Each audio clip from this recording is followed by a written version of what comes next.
This video contains gratuitous use of profanity and uncomfortable pauses to compensate for lack of professionalism and original thought. Viewer discretion advised. Oh shit! Mud shark? You're not a mud shark. You're barely even a fish. This is a Pink Podcast.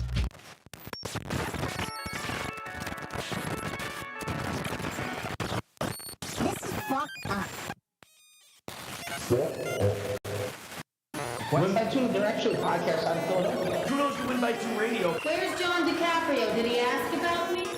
Fuck Carl. He's effectively done in this business. On his podcast, catching people is Dr. Mingo. So I'm a dumb guy. I'm hoping John DiCaprio is, but... Take your fucking bra off, Harry! Like, let me guess, because he attacked everyone? I'm gonna be yelling at him the whole time tonight.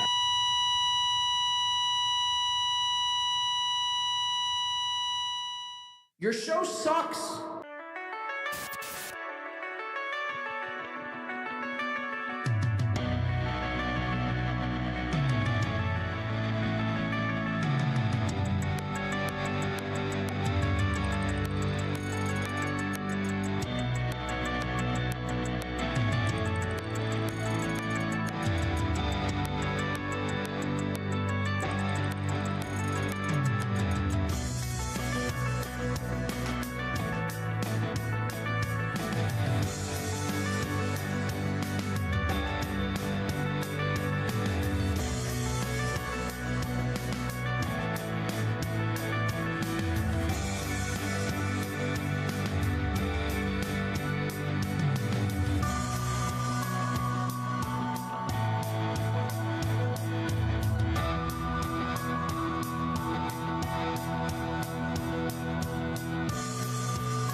Oh shit! Off your fucking feet!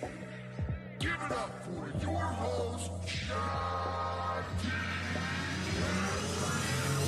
Ladies and gentlemen, boys and girls, welcome back into another wonderful edition of this In the Paint podcast. How's everyone doing today? Hopefully we're having a good Wednesday, a great week. We're back. We're doing it. Chad, where are you, son of a bitch? We're back. We're in the bunker. We're doing it. We're having it. It's going down. It's going down, everybody. Chad Zumock, the big... Well, I don't want to say big lose. I mean, Chad did lose yesterday. It was definitive. Chad lost. Talking all that shit to Ray Devito. Only to get slaughtered. Slaughtered. I mean, how embarrassing. Both comics, I mean, we're going to get into it. We have, a wonderful, fantastic show to get into today. I've never been more excited to do a show.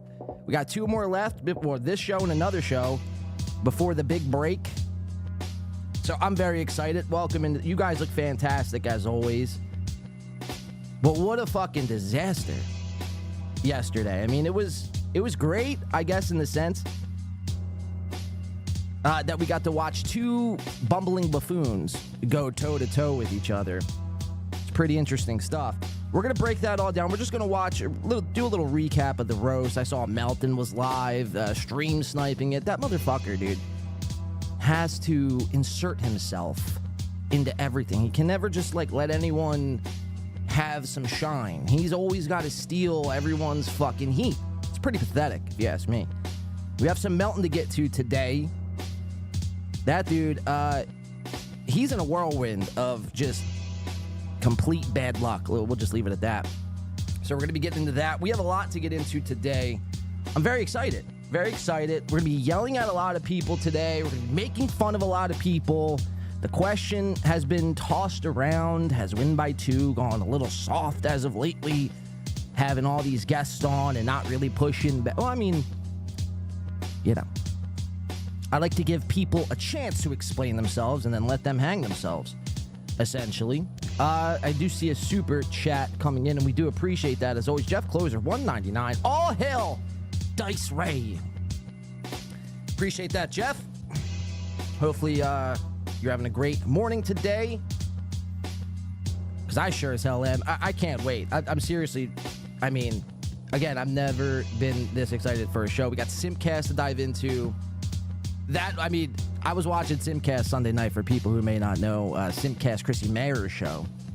Another catastrophe of a show.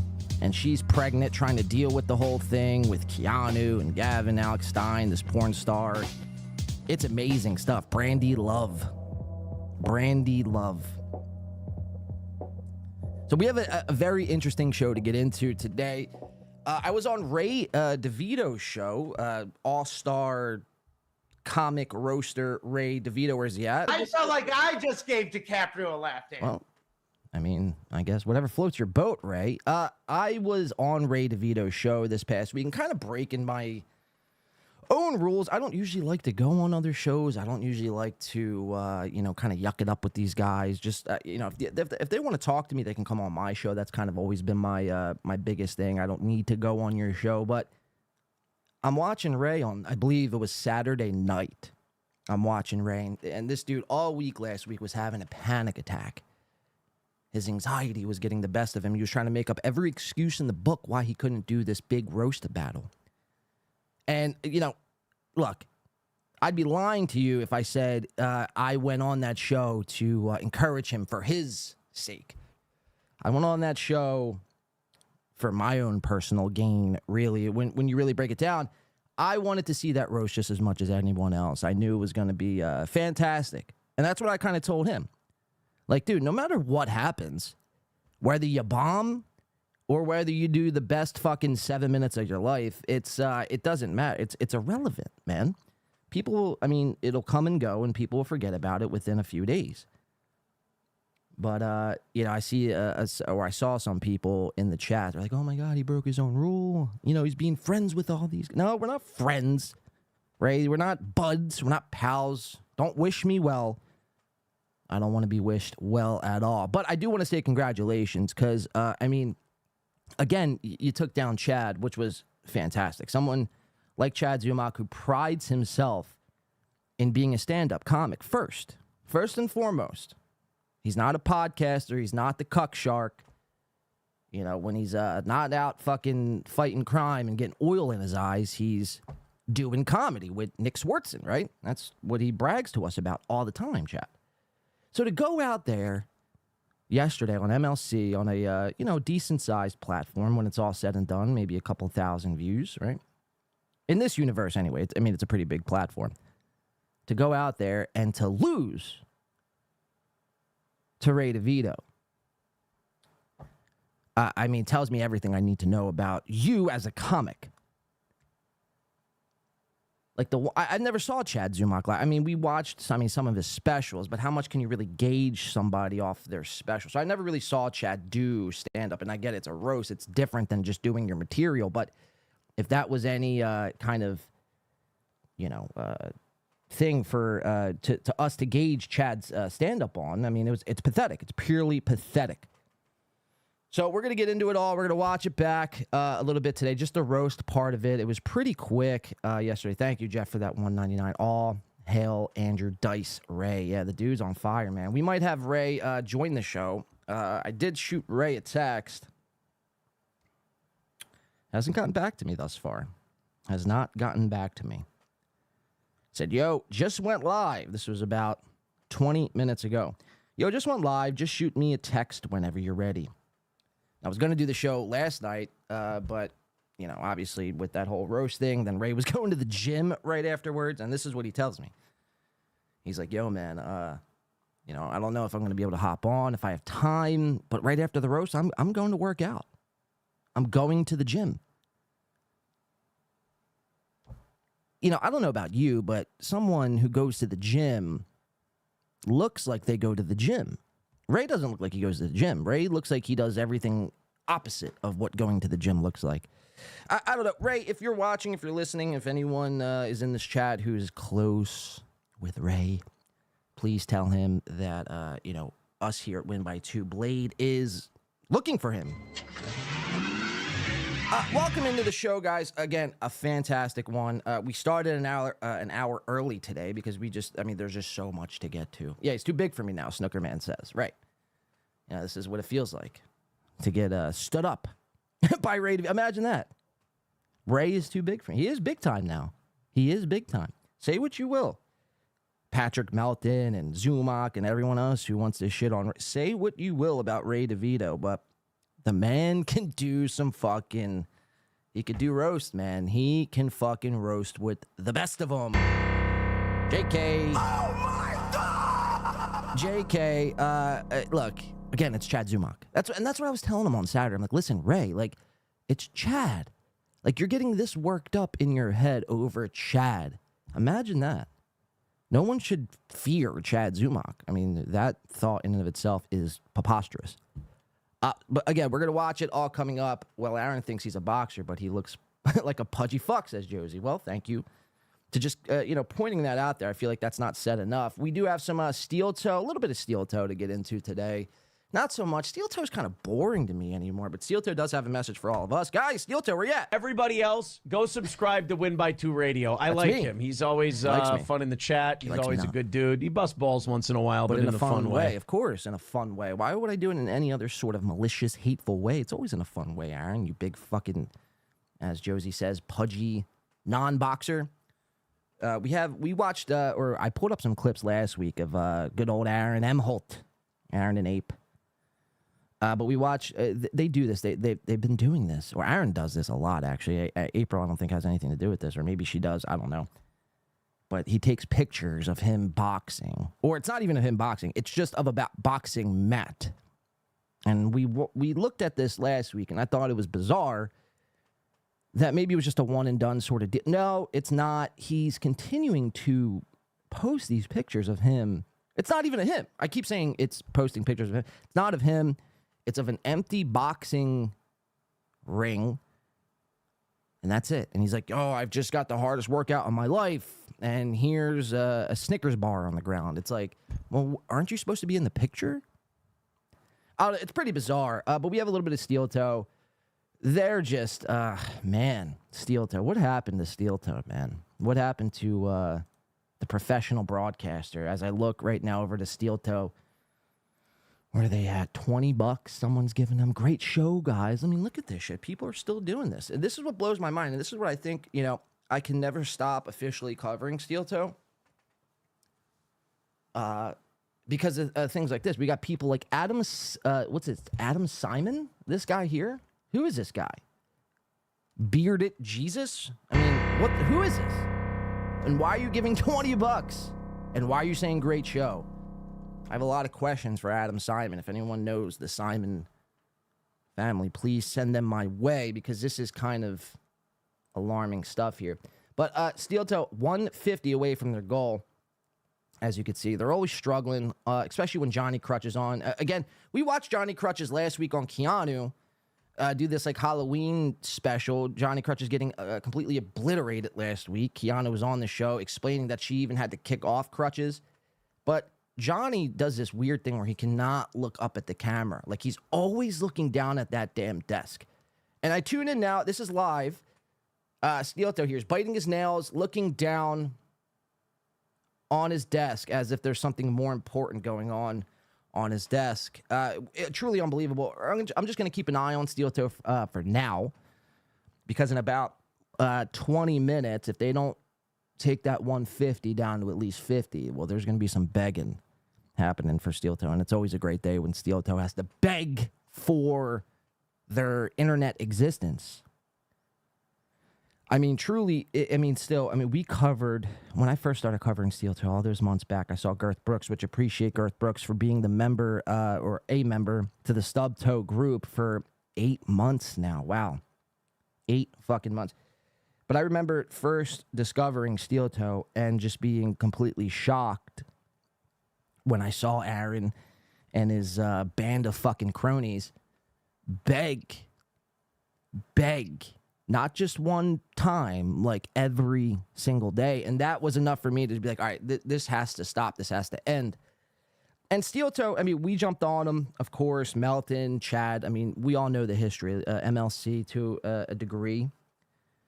And their show has been forever changed. And as we're speaking here, Johnny Crutches, oh, never mind. I thought he just had to leave because he had to take a shit.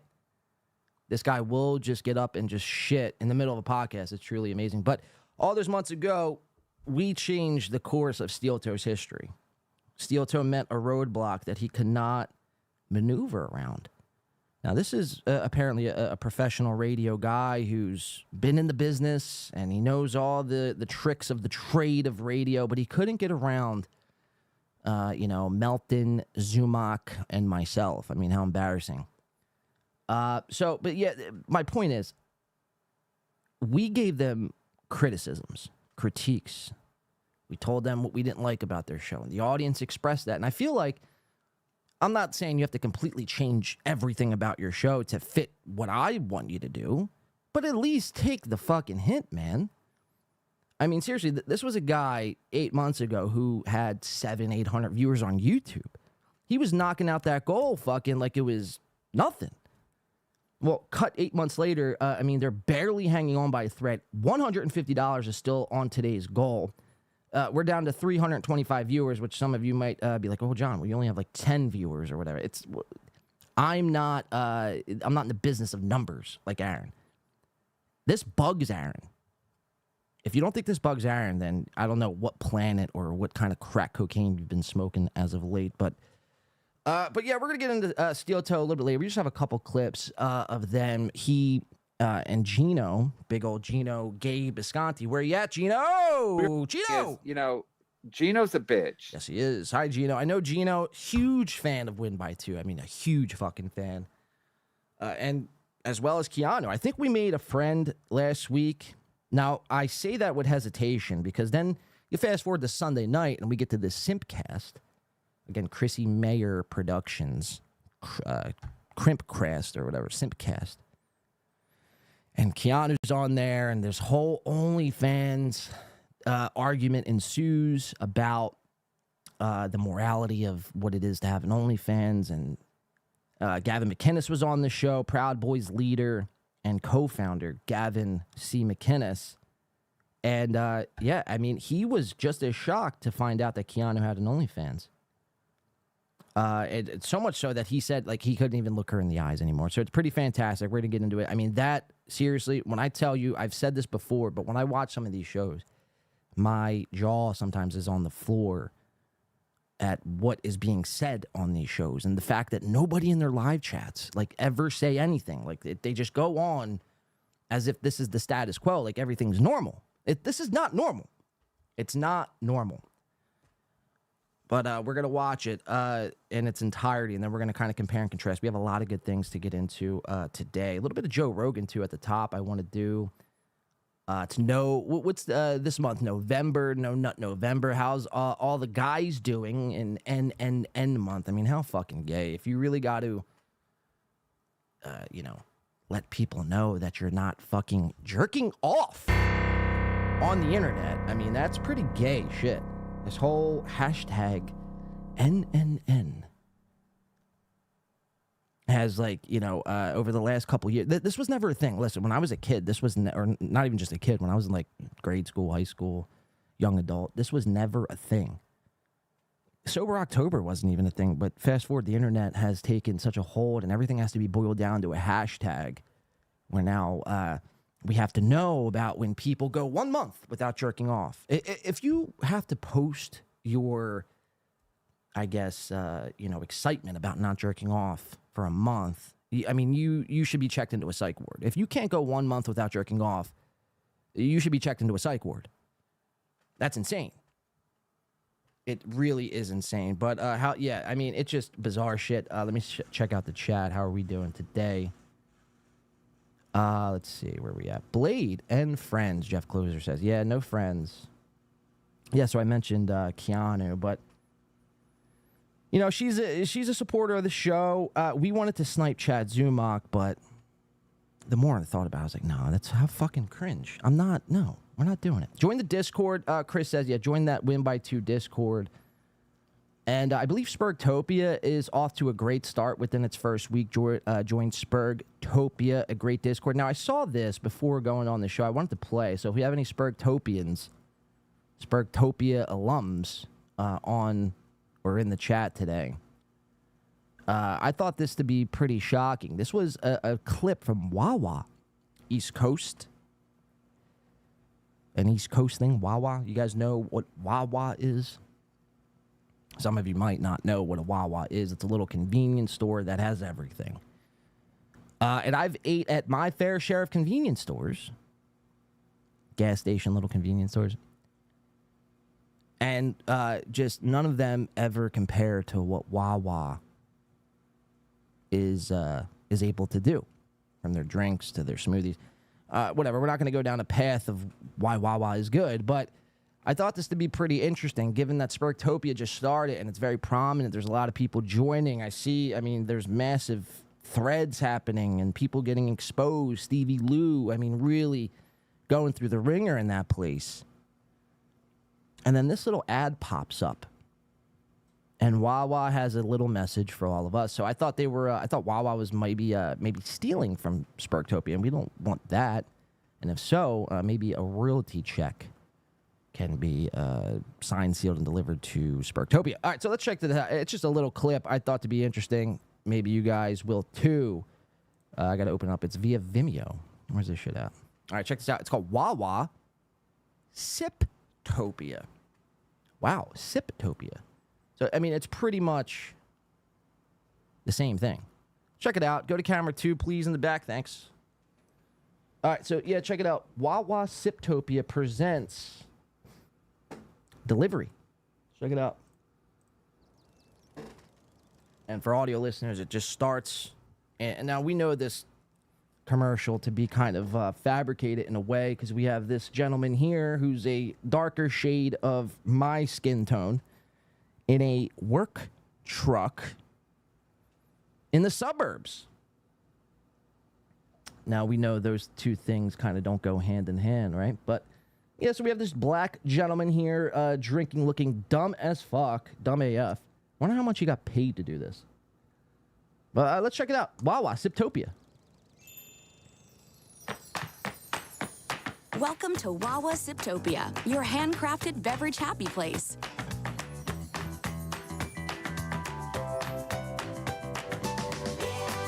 I just hate the overselling of any commercials like this. Everyone's just so happy. There's fucking squirrels and animated dogs all fucking excited. It's like for Wawa Siptopia, are you guys getting some Siptopia? Fucking clowns. At Wawa Siptopia, there's a lot of... And we have this, look at this guy. Jumping for joy here as he sips his coffee. You know what I mean? Corporations are doing this thing as of recent where inclusivity is a big deal. We have to include everyone, right?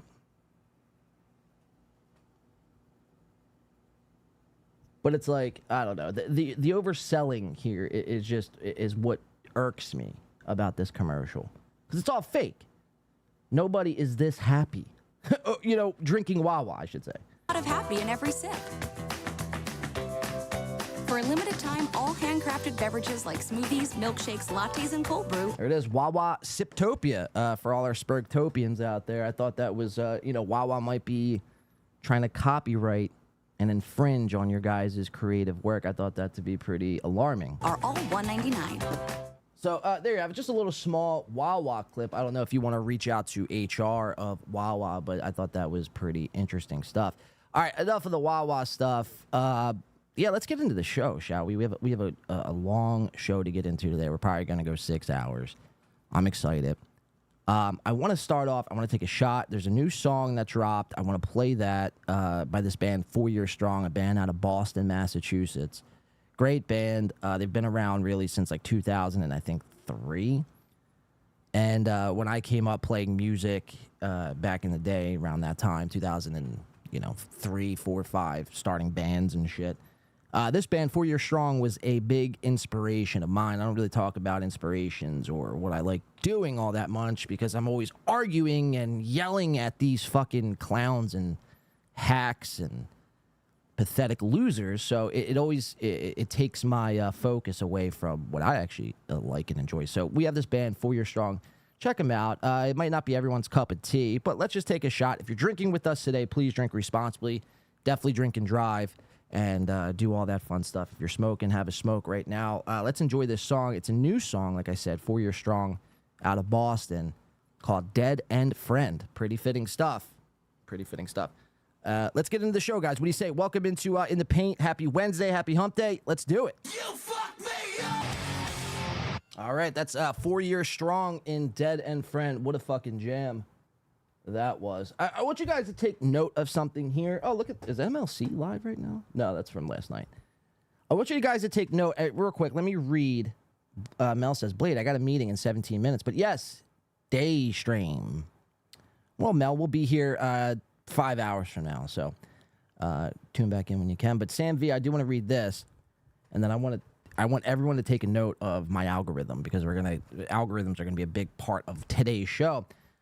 Do we still have that up on screen, guys? Can we pull Sam V's chat on the screen, please? Where is it at? Sam V, member for 5 months.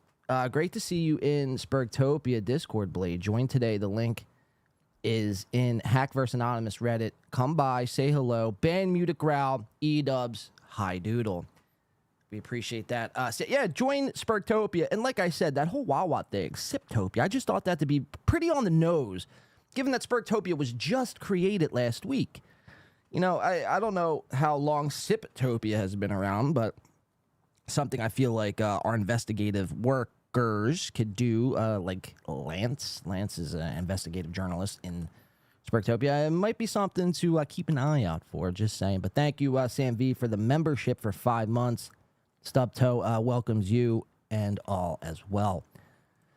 I want people to take note of this algorithm here. Let's check this out. So we could see my algorithm, pretty basic. Metallica, Fuel, right? Listen to a lot of tunes, Metallica being one. 4 Year Strong, right? There's a demo from 2005. I'm not sure if you guys could really see that on the screen there. Demo from 2005, like I was just mentioning. Story So Far, Incubus, the Shuley Network, Casey Armstrong, Chrissy Mayer. Like, that's the gist of my algorithm. We go over here to the right. Beautiful Disaster, 311. Closure by The Story So Far. MLC, Minion Masters, Climbing 2v2 Random Ranked Master. I have no idea what that is.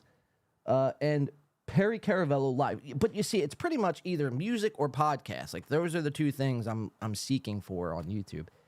We're going to watch something later that, I mean, really was insane. Our buddy Patrick Melton of Everybody Hates Onions got caught in this little debacle, I guess it was. We could call it yesterday, and he's sniping Ray DeVito and Chad. Oh, let me save it. I'll save it. We'll get to it later. Just keep note of this. All right, I want to get into the show and start. Yeah, let's start. Let's start the show. It'd be great, John. What do you say? All right, I think it was last week or 2 weeks ago, we watched, or we didn't watch, but we checked out Mike Morse. You guys know Mike Morse? Muted Morse? Mike Morse was doing a comedy event, I believe, somewhere in fucking New Jersey.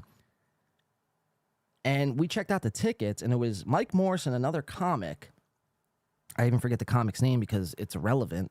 It wasn't anyone of note or anyone who's done anything in the comedy business. But Mike Morse was attached to this comic, and they were selling tickets. It was a comedy event now this is how they worded it. It was 2 headliners or 2 co-headliners. Right? They definitely had the word headliners in there. I'm pretty sure it was just headliners, though. 2 headliners and a buffet. So you went there, you got a fucking a nice plate, and you had fucking your pleasure of just going up to the buffet and food bar and just stuffing your face as 2 no-name comics try to perform jokes and make you laugh at them. I find comedy to be the most cringest lines of work. Now, if done right, it can be funny, but, I mean, just think about a comic's job. I mean, you're writing jokes to go out and perform to random drunk strangers, typically on a weekend. Usually those strangers are coked up or they're, on a random fucking date, their first time on a date. And this is your audience. A bunch of divorced, a bunch of drug addicts. That's pretty much your audience. That's pretty much a comic's audience. And you're trying to get these people to laugh at you. You're trying to get these people to like you. And it's gay. It's very cringe and gay. But the point of the story is not about the audience and the cringe and gayness of it, but it's Mike Morse and this quote-unquote headliner, this other headliner, was selling tickets for a whopping $75. All right. I mean, that's steep for Mike Morse. I mean, I believe you can go find a Dave Chappelle ticket for about $60. So, that was pretty steep for Mike Morse. So we looked at that, I believe, 2 weeks ago. Well, fast forward 2 weeks later, and here we are today, November, I believe, 8th today is, right? I'll check my date. Yeah, November 8th. And we have here, let's go to the screen. Laugh It Up Comedy Club presents Shuli Egar, Bob Levy, Mike Morth. Who the fuck is Mike Morth? Mike Morse and Anthony Zenhauser.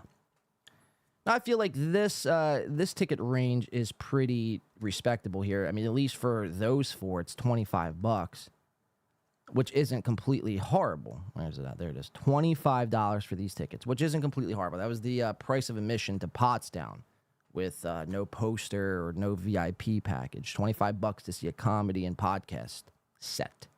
So January 13th, Saturday, Shuli, Bob Levy, Mike Morse, and Anthony Zenhauser are going to be performing at this Laugh It Up Comedy Club in, I think, Poughkeepsie, New York. I will not be attending the event, or will I?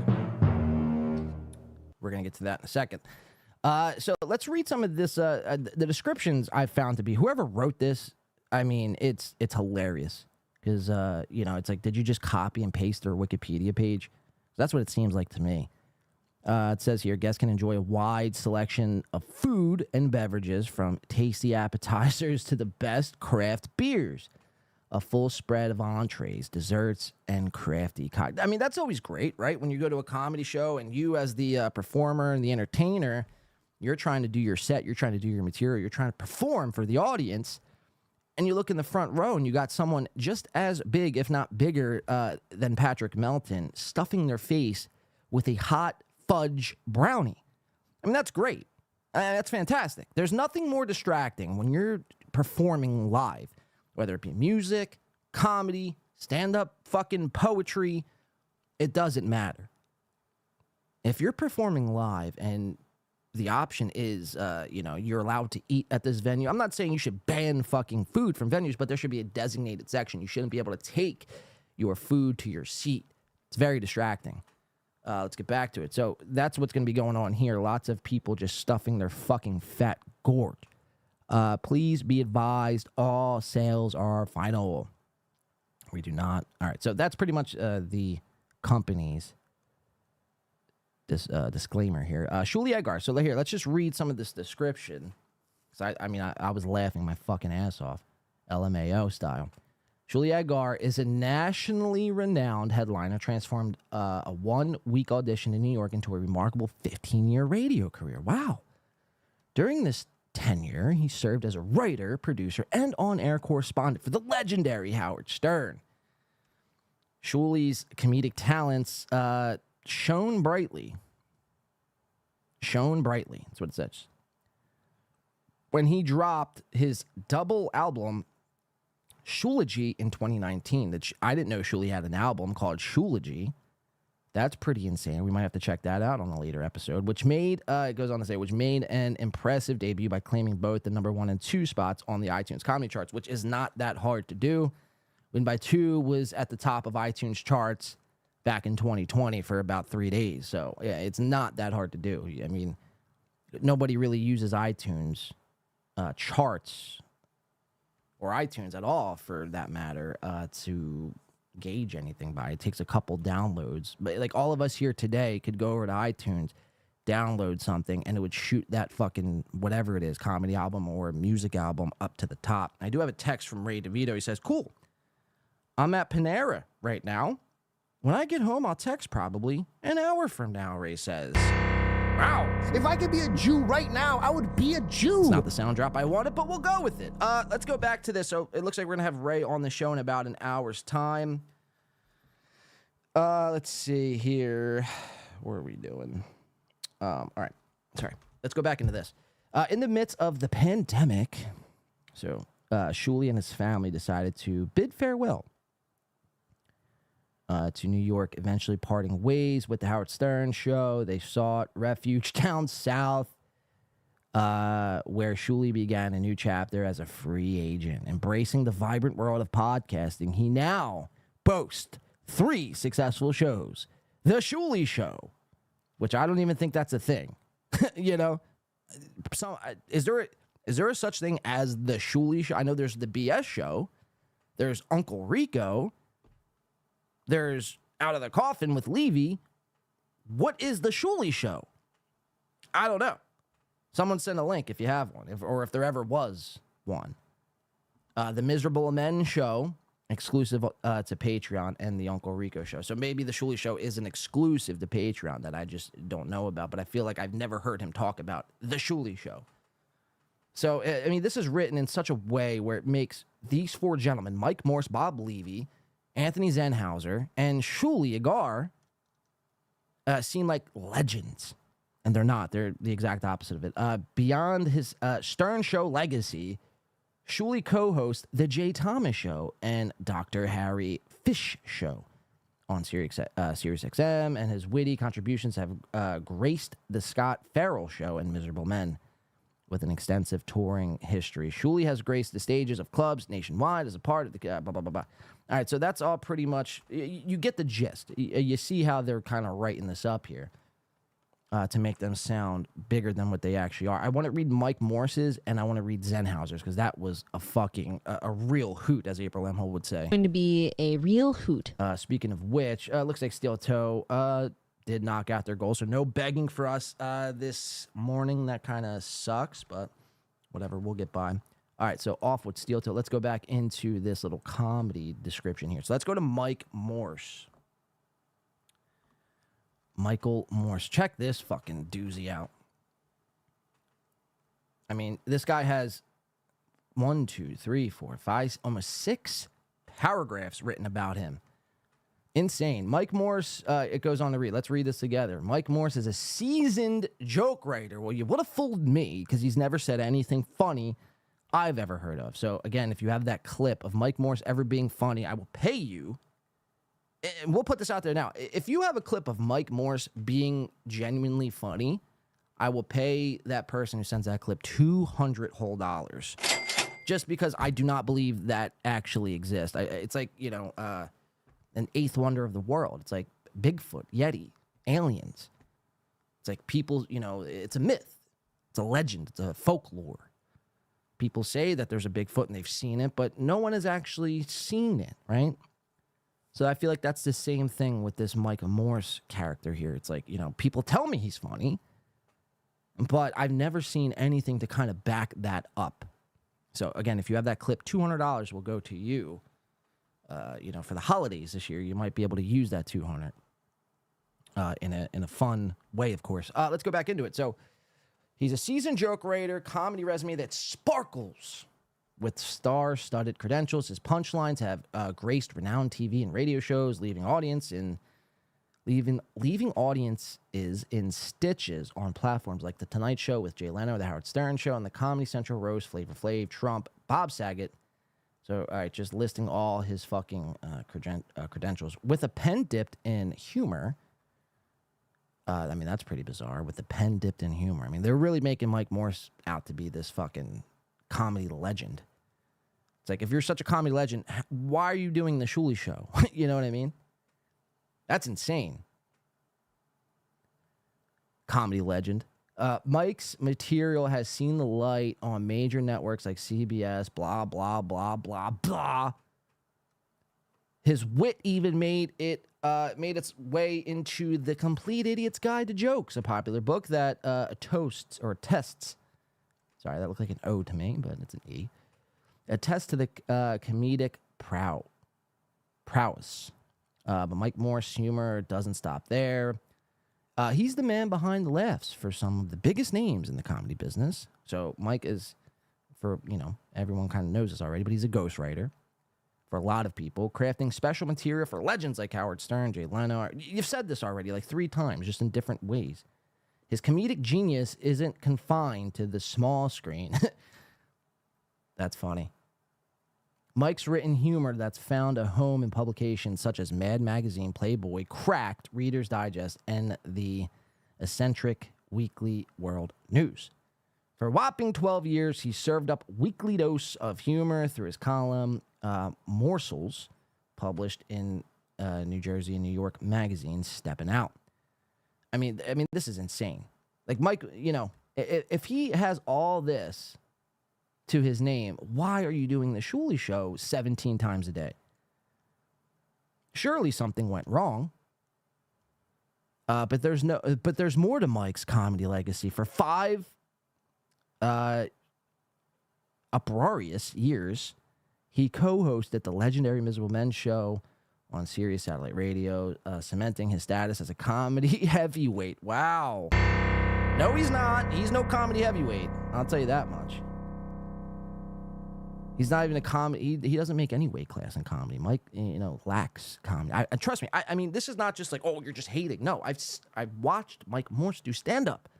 He does Adam Sandler's bit. He brings a guitar on stage and sings about fucking cats and rainbows. Like, that is the extent of, what did it just say? Comedy heavyweight. I mean, that's insane to even put that in a sentence. I mean, like, do you think we're retarded?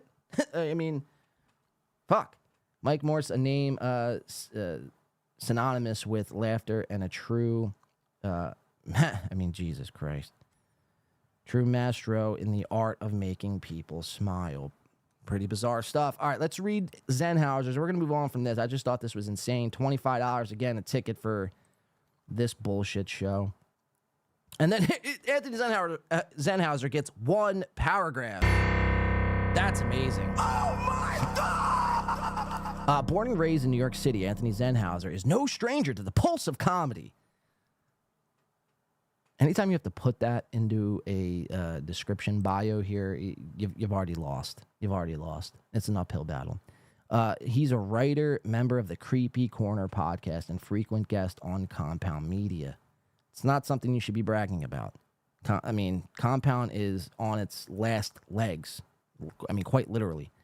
With a sharp wit and subtle delivery, he is bound to get an entire room of strangers to agree on one thing. That he's a fucking hack? You fucking hack! This kid is funny. For several years, Anthony Zenhauser has worked with some of the funniest people in the country and is making his own splash with his unique brand of jokes that leave an impact you'll want to catch again and again. All right, this is insane. This is, literally insane. The definition of insanity right here. I think my offer will extend. If anyone could find me a clip of what did I say, Shuley or Mike Morse? I think it was Mike Morse. Mike Morse and Zenhauser, if you can combine the two, I'll pay someone $500 to see a funny clip that will have me laughing of Zenhauser and Mike Morse. So that offer is out there for everybody. If you want to make a couple bucks, please send that clip, winby2radio@gmail.com. Post it in the Discord at winby2radio Discord or Sparktopia, wherever you put it, just at me, just so I could see it. And we'll go from there. I mean, but bizarre stuff, $25. I mean, again, if you're looking to, I mean, really, like, who goes to these events? Me, of course. I will be going, and I will be filming it all. So, Bob Shuley, Zenhauser, Mike Morris, you should fear that I will be there with 17 cameras and a backup camera crew. I'll be filming it all. We will be recreating the whole Pottstown massacre all over again. So get ready, get used to it. Blade Films. So I don't know, for whatever that's worth. Is Blade trying to avoid Mersh comparisons with this bowl haircut, Eric Cartridge says? Yeah, I purposely cut my hair in this bowl fashion to avoid Mersh. Which, by the way, we have a Mersh clip at the end of the show I think we're going to get into. It's very insane. You know, there's a lot of... We got to go through the show, and I'll explain more, but this whole Mersh thing is insane. He, like, died on his live stream from smoking weed. What a bitch. But, Eric Cartridge, to answer your question, yes, I guess. I do need a haircut. Mersh is done. Yeah, Mersh is done. He's done. R.I.P. He's gone. What's Mersh? Holy shit, you're Amish, somebody says? Sweaty Tryhard says, holy shit, you're Amish. Yes. But don't tell anyone, all right? Because they would frown upon this whole podcasting thing, right? We don't like to let other people know about that, Sweaty Tryhard, all right? So you're kind of blowing my clutter. Let's see. Oh, shit, look, I missed a couple super chats. Muted Growl coming in. Said, I'm going to toss Sam V out of Sparktopia. Wow, Sam V.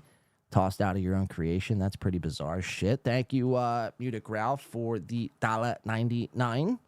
We do appreciate that, man. Now, I'm not wearing a hat today. It's kind of hot, to be honest. I need my head to breathe, my hair to flow. You know what I mean? I do need a haircut, though. I mean, it's getting pretty fucking wolfy and insane. Let's see. Yeah, okay. I'm going to toss Sam V out of Sparktopia, says Muted Growl. And then W-Man coming in says, could you imagine if we had Carlin? Yeah, Carlin is rolling over in his grave, W-Man. At all these fucking phonies, really. You know, they really do a disservice to what comedy is supposed to be. It really is embarrassing. I'm not a comic. I don't aspire to be a comic. Again, I said, like, you know, comedy is a weird kind of gay thing to try to make people like you and laugh at you.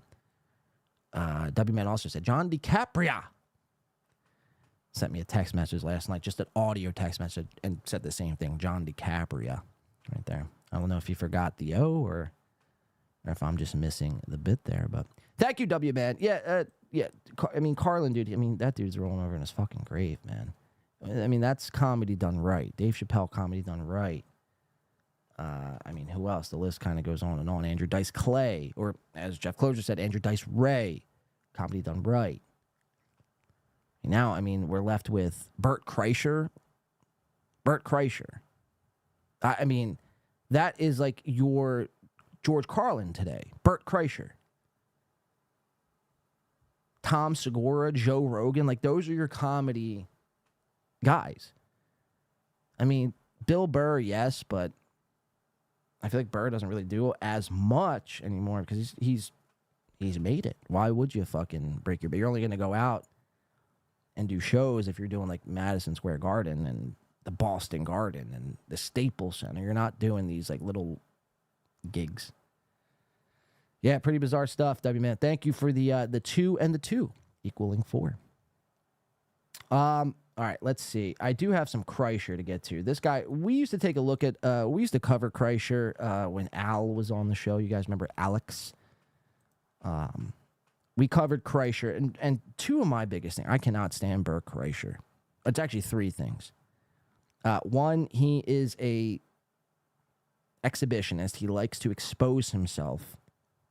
I find that to be very creepy, especially when you have a family. I mean, that's bizarre. he laughs uncontrollably. Controllably. Like I mean, I've never seen anyone chuckle and laugh that much. I mean, seriously. I mean, there's like something wrong if you laugh that much, because like what he's laughing at is in fact not funny at all. So I'm sitting there thinking like, well, what's the joke? Like, did I miss something? Like, you just cracked an egg over and, you know, you made a fucking omelet and now you're fucking dying of laughter. I mean, it doesn't make any sense. And 3, his addiction to Xanax, which we've uncovered. There's a video on this channel. Bert Kreischer loves Xanax. You guys can check that out. But yeah, we have this Bert Kreischer. Now, this is, I don't follow Bert. Or maybe I do follow Bert on Twitter, but I don't need to know what Bert Kreischer is doing. But yet Twitter promotes it. My algorithm on Twitter promotes Bert Kreischer. And it doesn't just promote Bert Kreischer. It promotes Bert Kreischer in the most ridiculous ways, doing the most ridiculous, heinous of things I could never think about doing on film. If you do this kind of stuff with your wife behind the scenes, that's fine. Do it up, Bert. Laugh away, pop your zannies, get nude, and wipe your fucking wiggle your wang around. I can't even speak. You know, I don't need to see it on film. So it's pretty bizarre. Let's check it out. Bert Kreischer. Isn't this Patrick Melton's favorite fucking show, Bert Kreischer? 2 Bears, 1 Cave. Doesn't he just fucking watch 2 Bears, 1 Cave and just vape, according to Zumach? I wouldn't be surprised if both of them went live today. That's something to keep our eyes on. All right, so we have this clip from Kreischer here. It's just 2 small ones I'm going to get to from Kreischer. And I have this one on Rogan, too, which I thought was insane. And we'll get back into our regular scheduled program here. But how hairy am I, reads the caption. Please, she needs to take a picture. So we have Bert Kreischer here laying down, butt-ass naked. And, I mean, this is, you know, a middle-aged 50-something. How old is Bert Kreischer? I want to say, like, 52. How old is Bert Sanders? No, 51. All right, Bert Kreischer is 51. 51 years old. He's got, like, 2 kids, 2 daughters, a wife, a family, and yet here he is, laying there in the nude, filming it for the world to consume. For how many people saw this? I don't think it's going to tell us a view count here, but let's just check it out. Let me see. Let me show you what I saw and why I was infuriated watching this clip. Let's check it out. How much hair is on my ass? There's so much hair on my ass. You have a hairy ass. I have hair on my ass cheeks. You have a lot, yeah. There he goes, I'm laughing shaving again. that tomorrow. That's disgusting. You should see it way down low. No. The lower you get, it gets really bad. Are you serious? Yeah. So that's his No. in the back there. That's Leanne, his wife, that he probably cheats on every time he's on the road. I mean, someone who's naked this much and taking Xanax, I mean, you don't think there's any fucking, you know, cheating going on? I mean, you thought wrong. So here's his lovely wife, Leanne, who's probably got a couple screws loose in her head as well for being with a complete... I mean, we talk about, like, Aaron M. Holt and Zumach. I mean, this guy makes them look like saints. I mean, the way he behaves. I mean, it's pathetic. It's purely pathetic. Oh, yeah, it is bad. 51 years old, I mean, is old enough to be a lot of people's dads. And he is a father. I mean, that's why it's alarming. He's got kids. And you're doing this kind of... I don't even know what this is. Like, don't you get enough attention already, Bert? Why do you need to do this for everyone to see? Like, isn't it enough that you go out and sell out fucking huge arenas? I'm on the wrong camera, guys. Come on. Let's keep it together back there. I need you dozing off. Oh, me. Check this shit out. It's bizarre. Oh, I started shaving my hips. He started shaving his hips. You may... Well, I guess we should add this to our repertoire. Oh, So his wife, Leanne, is, in fact, looking into his ass. Doing what, you want to know? I mean, she's just observing. She's not, like, shaving or waxing him. She's just looking inside of his ass because it's hairy. I have to shave my ass. I think you do. You really chafed your ass here, baby. All right, so chafed ass Bert. Here, it goes on. I mean, this is like a 3-part little video here that he put together for all of us. Insane. Check this out. There's another angle. Same thing happening, different angles. So we have two different kinds of angles here going on Bert's ass and his complete nudity. For how many people saw this? This was at the time here. Oh, fucker. Let's go back. Quick refresh. 471,000 people saw this. That's 471,000 children, teenagers, people that look up to Bert saw this. Another grown man, 51-year-old man, butt-ass naked, exposing himself for the world to see. It's completely embarrassing. Bert, you should be completely ashamed of yourself. Keep watching. I mean, check this shit out. It's bizarre. What's in your butthole? What? Toilet paper. She goes, what's in your butthole? Toilet paper. Wow. I mean, it has to be a fucking bit, right? There's no way that's fucking real. What? What's in my butt? Oh, toilet paper? Nice. So she straddles him now. He's completely nude. I mean, this is damn near a fucking soft pornography. I mean, this is nuts. This is nuts that we're presented with this video. She's like humping him. He's just crying. I mean, this is why I can't stand Bert.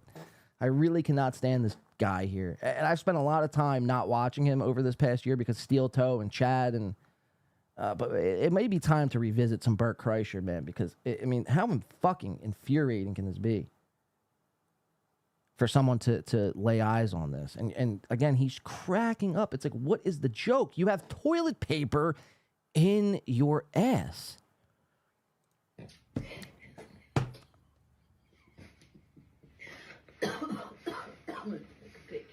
No, Dory, I got it on video. You do? I'm recording right now. Wait, you're squeezing them though.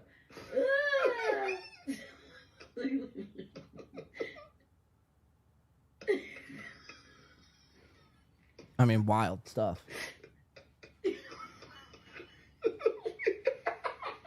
There he goes, cackling away. Happy birthday.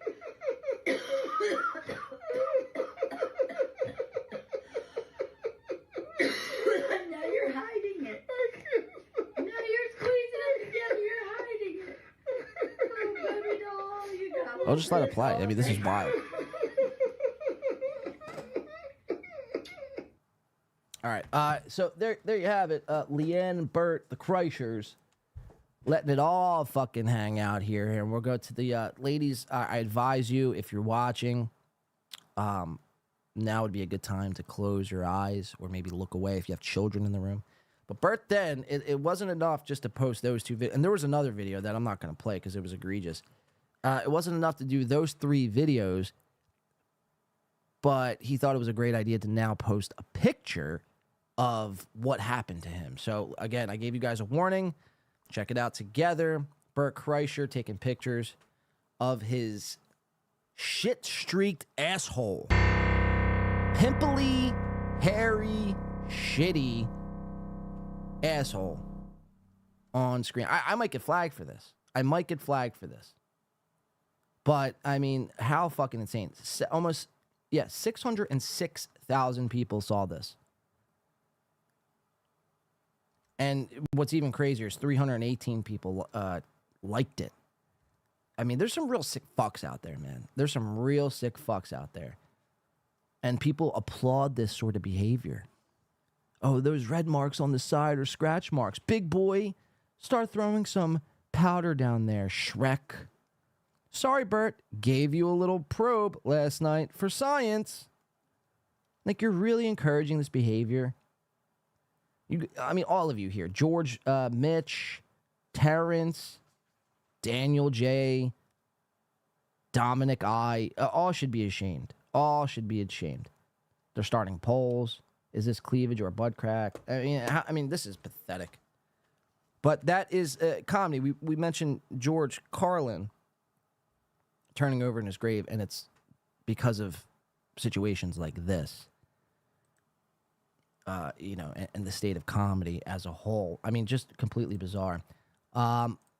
I want to move on. I want to keep it in the same LA comedy scene here. Yeah, Chris is throwing up. Is this Mersh biopsy? Autopsy? Says Eric Carter, which shows you. Bert also doesn't shower. He just jumps in the pool. It's disgusting. Yeah, and this, he also, if you ever saw like a Bert IG live, this guy jumps on a treadmill as he's drinking fucking like wine or whiskey. I mean, it's the most insane thing. 51 years old with kids. He needs gold bond medicated powder. Elon Musk is allowing this. Yeah, maybe we should take our gripes up with Elon Musk for allowing this sort of thing.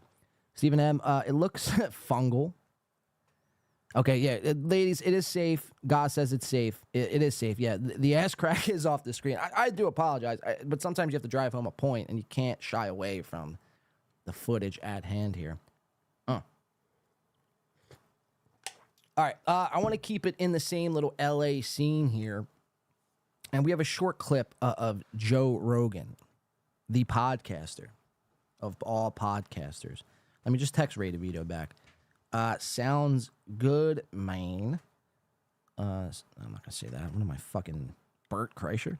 Sounds good. Just let me know. All right, so it looks like we're going to have Sir Ray DeVito coming on the show shortly, which is pretty exciting stuff. I do have some questions for Ray, even though he did win that roast battle yesterday. I do have some questions for him. Sounds good, man. Just let me know. All right. I want to keep it on Rogan here. This is Rogan and Tim Kennedy. For people who may not know, Tim Kennedy is one of these fake Marine sort of guys. You know, he served in Afghanistan back in the day, allegedly. And now he's richer and fucking more famous than he could ever even imagine just by serving in the military and telling people about it. Now, I question, and I put allegedly in there, I question people like Tim Kennedy, these, you know, I'll die for the flag. I'll do anything for my country. It's like, will you though? Will you? Because you seem like a fucking grifter to me. It seems to me like you just say what people want to hear. And you've latched yourself on somehow to Joe Rogan, and he's, I mean, just amplified your career in a way that you never even thought possible. And you never thought there would be someone like me or others looking into every crack of your life. Tim Kennedy is a guy who I think possibly could be into scams. You know, he might be selling, like, imagine the fucking ads on his show.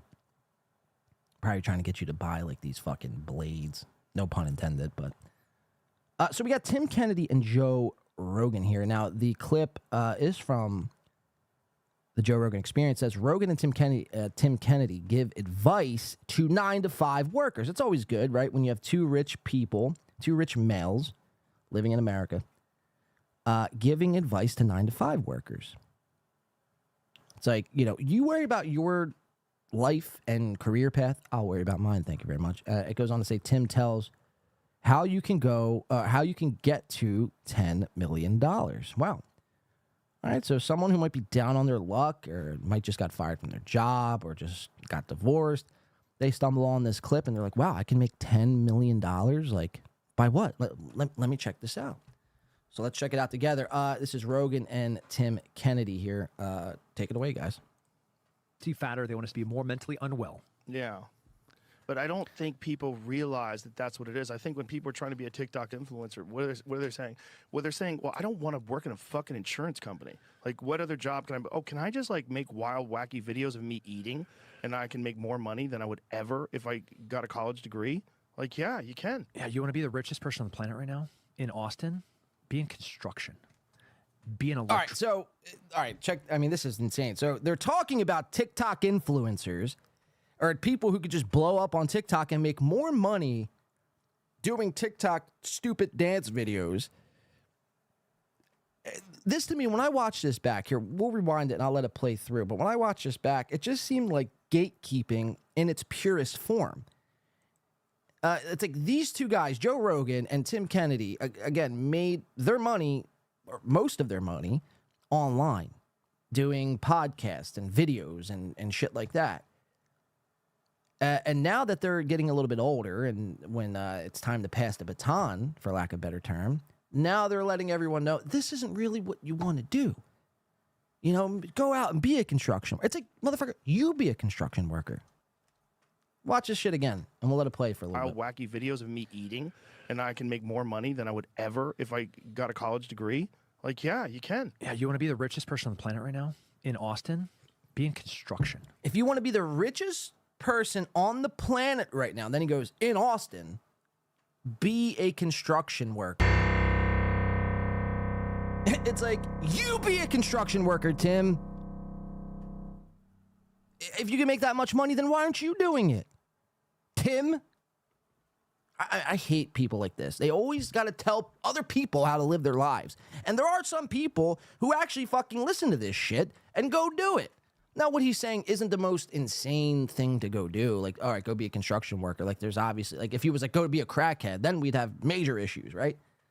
But it's just insane. It's like, if people are making TikTok videos, now, granted, being, quote unquote, influencer or video, someone who makes videos online isn't for everybody. And there would be a lot of, hardships along the way and a lot of speed bumps along the way. So it isn't for everybody. But that's not what you're saying. You're saying if you're doing that, go be a construction worker if you want to be rich. Insane. Keep watching. Be an electrician. Be a plumber. Do you know how much those people are charging right now here? Yeah. Well, this is a boom town. They're worth like $200,000 average income of a good electrician here in Austin right now. Wow, where do I sign up? You go to 2 years of trade school to become an electrician, right? You spend a year and a half, 2 as an apprentice, and then you go and you start working for a couple of years for a guy that owns a shop. You go and start your own. Your electrician business is going to be worth $10 million in 3 years here in Austin. Wow. I mean, look, this guy has the quintessential fucking salesman eyes, the salesman face, the salesman delivery. So he's saying, if you want to be rich, go work for a guy for 3 years here in Austin. Move to Austin, go work for a guy for 3 years, and save up. And in 3 years, you're gonna have $10 million. It's like, well, what if I don't? Then can I take everything you own? It's like, what are the repercussions if this plan doesn't work out? But it takes a little bit of work. I'll give that to you. But you're not going to do the work to be worth $10 million in 3-4 years from now? To do something that, like, clown. That's another wild thing is, like, some of these jobs have been demonized. It's like, it's not cool to be a plumber. It's not cool to be an electrician. It's not cool to be a roofer. But I'll tell you what, it's pretty cool to have a badass truck and be able to go hunt whenever you want, be able to hang out with your kids and make it every single weekend to their lacrosse or hockey games. God. Because you have successful businesses and you just did a little bit of work for a few years to build that thing. It's very bizarre that we've somehow or another demonized blue-collar work. Nobody is demonizing blue-collar work. Please, again, send me a clip of someone demonizing blue-collar work. It's like you guys are creating this imaginary thing in your head, and then you're telling everyone to go run off and, don't be a TikTok person, which you probably shouldn't be a TikTok person. But again, some people make more money than Joe Rogan doing TikTok. So who am I to fucking tell you what to do or what not to do? Go do it and find out for yourself. I mean, Joe Rogan, your words hold so much influence. Your platform has so much influence that there will be, I guarantee, at least 30 people that have nothing else going for them right now, that are at their wits' end with life, think it's a smart idea to go move to Austin. Because you said it here on the show, so it must be true. The all-seeing, all-knowing Joe Rogan, to go move to Austin for 3 years to go work under an apprentice, and in 3 years I'm going to have $10 million. I mean, how fucking ridiculous. So you have to, understand how much power comes with this show. And sometimes you just let things fly out casually as if there's no consequences. Work. And put white-collar work on a pedestal. Whereas, like, the freedom comes from owning your own business. Yeah. That's real freedom. Sovereignty. Yeah, that's real right. Personal sovereignty. Not having to report to some asshole that doesn't give a fuck about you and might fire you as soon as the company takes a downward turn. Oh, you've worked at that company for 25 years? Sorry. Here's a month's severance pay. Kick rocks. Yeah. And that happens to people over and over again. All the time. And they get so disillusioned and so And disenfranchised. Tim Kennedy's like, chomping at the bit, like feeding into this fake situation and scenario. Like, sure, does that happen to people? Yes, probably. But to act like, this like the end all be all, like, go start your own business, which again isn't bad advice, but do it because you want to do it. Don't do it because some guy on a podcast, you heard it, on one of his episodes to tell you to go start your own business. Because 9 times out of 10, your business, your first business, second business, third business will fail. So if you're doing TikTok videos, and that's what their argument is, you start your own business, be an electrician, be a plumber in Austin, make 10 mil in 3 years. If you're doing TikTok and you're happy doing TikTok, then who's to tell you otherwise? Joe Rogan? Why? Because he got lucky and fell into this Spotify deal? Insane. And depressed. And so then the doctor puts him on medication. Yeah. And listen to this fake, fake scenario here. Listen to this fake scenario. And again, this is the brainwashing that takes place here, because there will be people that, oh my God, this is me. I'm depressed. My doctor put me on antidepressants. Now I must move to Austin. Asshole that doesn't give a fuck about you and might fire you as soon as the company takes a downward turn. Oh, you've worked at that company for 25 years? Sorry. Here's a month's severance pay. Kick rocks. Yeah. And that happens to people over and over again. All the time. And they get so disillusioned and so disenfranchised and depressed. And so then the doctor puts them on medication. Yeah. Yeah. And then Oh they my start God. eating crap food. And Yeah. then they stop Oh my God. And they start eating crap food. It's like, who are you guys talking about here? sleeping, and then they stop being intimate with their partner. And Oh my Yep, God! And that has been the cycle for the past. That's 30 the years. cycle, Well, right? we can right, break that right. cycle. Yeah. Right? Just sign up to my Tim Kennedy Knows All best-selling book. Sign up to that, and you can break the cycle. It's like, again, Tim, you're not fooling us. We're not fooled by your fucking salesman tactics. You get up early, you go and work out. But man, I got a 9 to 5, and I have to leave at 8 to commute. Got it. Wake up at 6. Yeah. You get an hour. Oh, okay, fucking David Goggins. Everyone's not David Goggins. Well, wake up at 6 and fucking work out. It's like some people just can't. Their circumstances doesn't allow them to just wake up at 6 and work out. Again, it's not bad advice, but it's. Have you ever stopped and thought about, like, some people just can't do that? They don't have all the time in the world. I mean, for being in the positions that both of you are in, you guys say some retarded ass shit. Or to work out, you get a great breakfast from the chickens. Then you just walk out and you pick up like these fantastic 10 grams of protein, micronutrient-rich things, and you put them in a pan with some just butter. Don't use anything else. Stay away from them seed oils. Oh my Then you God. come home from work. Seed You got a oils. 30-minute commute. Yeah, that's our biggest problem. Seed oils, imagine. Oh my God! Watch out for the seed oils, guys. Traffic, that sucks. Go to jiu-jitsu, come back and have dinner with your family, put the biggest smile on your wife's face after you guys pass out in bed.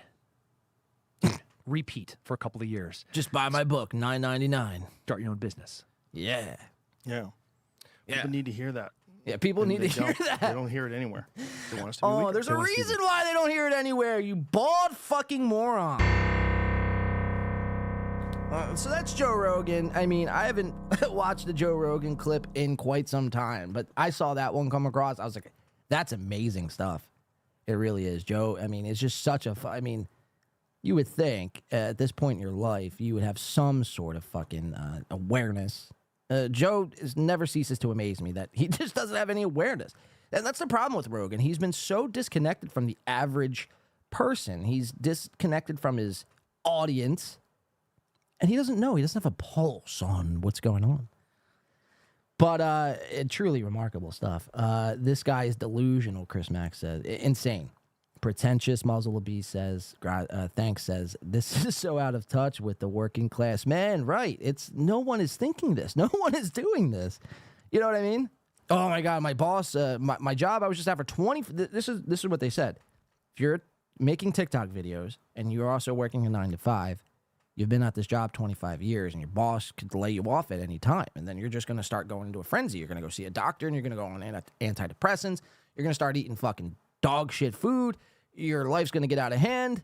Ultimately, then where are you going to be? Patrick fucking Melton? Thank you. That was a cheap shot, I know, but insane. Truly wild stuff. Let's see. I want Joe Rogan. This is awesome.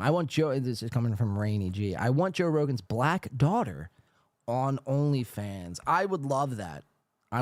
Who wouldn't sign up to Joe Rogan's black, very crispy daughter on OF? I would. I'd pay great money to see that. What did I just want to do? Oh, I want to go over here. All right, I want to give some people an update here. Chris. Oh, and Pulper. I missed it, guys. Thank you so much, Pulper.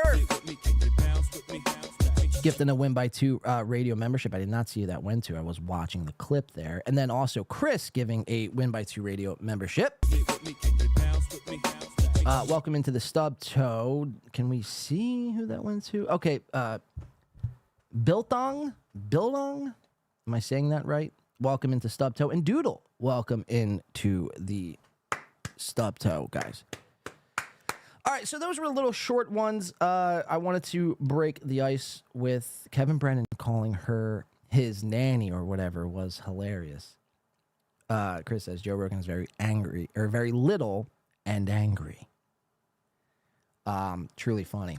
All right, I want to do some updates. I'm going to give you guys some updates. Granted, now some of these updates are a couple days old, but nonetheless, some updates on the status of one. All my pagers are loading. Of one Anthony Cumia here. So we haven't really heard much. Anthony Cumia, the last we've heard, has, he's been dealing with this triple bypass surgery or whatever the fuck kind of gayness he's got going on these days. Apparently he had surgery. I don't know. He took one picture from his hospital bed, and it just all seemed completely made up, quite frankly. But we do have a Cumia update, nonetheless. And wow, I forgot about this, but he goes, I made it up to 250,000 followers. Wow, so that's a little humble brag for Cumia there. 250,000 followers. What's the ratio here? All right, so that's not so bad. I mean, and that was as of November 1st. So I'm sure if I refresh this, let's see. Yeah, 263,000, almost 264,000 people checked this tweet out. But here we go. It says, made it up to 250,000 followers. This is your Anthony Cumia update. Thanks for your patience and support during my recuperation. I'm doing great. You know who else would like to see Joe Rogan's black daughter on OnlyFans is Anthony Cumia. You know how fast he'd sign up for that shit? So he goes, I'm doing great and getting my energy and stamina back. Yeah, it's really going to be hilarious when you get your full 100% energy and stamina back, as you say. You come back and do a show, the Anthony Cumia show, Tax, as they call it. And your first show back, guys, sorry about this. My guys in the back are, I guess, falling asleep. But it's going to be hilarious when you come back, Anthony Cumia, and you do a show. Only to just, one or two things are going to happen. One, Compound Media will ultimately meet its demise, and you will shut the doors. Gino Bisconte, I'm talking to you. You're going to need to find new work. And I think Gino has kind of understands that and kind of sees the writing on the wall, and he kind of sees it the way I see it. There's two options for Compound Media within the next year or two. I'd probably maybe even say sooner than that. But Compound Media either closes its doors for good, forcing everyone like producer Steve and Garrett and Gino and Bill Schultz and that other fucking hole that they got on Morning with Schultz, which, are they on right now? Yeah, they're probably on right now. Forcing them to find other work. They're not going to be able to collect unemployment. There's no Social Security. There's no pensions. There's no 401ks. They didn't put away for their future all these years they've been under Anthony Cumia. They were just so grateful to have any sort of work that wasn't actually, an electrician, as Joe Rogan just pointed out. So they're going to have to find more work, but I think Gino actually understands this, and he sees it the way I see it, because now all of a sudden you see Gino Bisconte. If you guys remember, 6 months ago, Gino first started streaming on YouTube doing his Gratcast, or whatever the fuck he's got it named these days. And he was so anti-fucking grift. He was so anti-super chat. Well, fast forward 6 months later, every day, Gino Bisconte is going online, and he's streaming football games, and he's streaming fucking... Keanu when she takes a shit. Like, he's doing it all the time. He's falling into the trap of, oh, I'll never be that. And then becoming just the thing that you're, arguing against. So, but I do, me and Gino, I think, do think the same. He'll never admit that. Because the other option is Cumia will come back and he'll just ultimately die on the show. Which would make for great ratings, by the way. So I do encourage that, Cumia. But those are Compound's only two options from this point. I mean, they've pigeonholed themselves into this little corner of either you're going to be out of business or dead. And that's a really shitty place to be. But it's like, I didn't give you guys that hand. This is the hand that's dealt to you. I'm doing great, he goes, and getting my energy and stamina back. It's pretty invasive procedure, Doc says. I'm ahead of schedule on my recovery. It's funny, too. Like, weren't all these guys totally anti-doctor just 2 years ago because all these doctors were pushing the vaccine? But now all of a sudden you're pro-doctor when you need it. It's like, if you've ever talked shit on a doctor before and you need a doctor, you should be forced to either bleed out or do it yourself. Do the triple bypass yourself. Looking at doing a show sometime around Thanksgiving. It's been a hell of a month. So that's the update. Around Thanksgiving could be the return of one Anthony Cumia. Which again, it's like, you've been away for this long. It's like, why even come back? What are you coming back to? Topped off by Beavis, I guess that's his cat named Beavis, getting sick and having to put away to the big sleep. He was a dandy cat and lived a good, fun life. Well, can we interview the cat? Or does the cat have any friends we can interview? Because we're going off of what you said. That he was a dandy cat and lived a good, fun life. But I have a funny feeling that cat was tortured, possibly molested, and saw things that no human being should ever be subjected to. The cat Beavis probably is better off, the land down under, and not Australia either. He said he made a lot of people happy, which is weird to say about a cat, but okay. I have no idea what I'll post to Instagram now. Anyway, thanks for the support, everyone. There you have it. Anthony Cumia is set to come back around Thanksgiving. There's Bob Levy making a post. Damn, so sorry, Ant. Why are you sorry? It's his cat. Like, cats just like people, Bob. Don't live forever. I'm trying to see. Josh Denny's in the comment section. Listen to this one. Glad you're on the mend, you fag. Wow. This is insane. A lot of people are commenting back on Josh Denny. You're too sweet, Josh. Narrator Josh could smell his own kind. A pussy, that is. You saved me from having to make my own fag post, proving you're just not likable, Josh. Go away, says Samson Wrigley. That's amazing. Why more people aren't saying that about Josh Denny is truly remarkable. Speaking of Josh Denny and Josh Denny supporters, has anyone saw Dr. Chow or Little Mir? Where have they been? Oh my God! I gotta get better at that. Where Dr. Chow and Little Mir scamper off to? Every time you turn on YouTube, you saw Chow Mir Musk live interviewing their hero and idol, Josh Denny. Or what was the other guy's name? Andy Dick. or Chad Zumach. I mean, they were really getting it going. And now fast forward, they haven't done anything in quite some time. I'm starting to get a little worried here. But here we go. Still some more comments here on this Cumia thread. Oh, no. I'm so sad to hear about Beavis. Sending you love. This is from Stacy Prussman here. Oh, my God.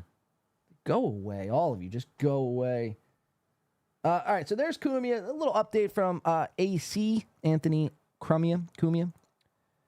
He was in studio, in fact, yesterday, posting again, getting everyone hype. This caption reads, "Nice view today." So there it is. He's in studio, making his way back into the spotlight, as they say. I mean, and by the way, this isn't a studio. I mean, their whole entire fucking studio is a green screen. Insane stuff. Chrissy Mayer commented on this one, says, "Did Thursdays agree to the release of this pick?" I don't know. We have some, what's her name? Chrissy Mayer coming up here. I can't wait to get into that. And then here, just to verify here, we have another picture of Cumia in the building. Looking fucking dastardly here. I mean, look at him overseeing fucking, wow, that is spooky stuff right there. Imagine if you're trying to do a show and then this is all you see in the back producer's nest. Like if you're Bill Schultz and you have no idea Cumia is there, and all of a sudden you look up and you see that. I'd be freaked the I wouldn't be able to move on. I would not be able to move on. But there you have it. Cumia back. Or, well, he's making his comeback. Show should be around Thanksgiving.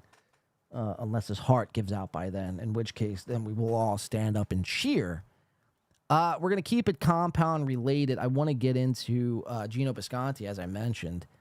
We watched Gino a few months ago start this new endeavor of health and wellness.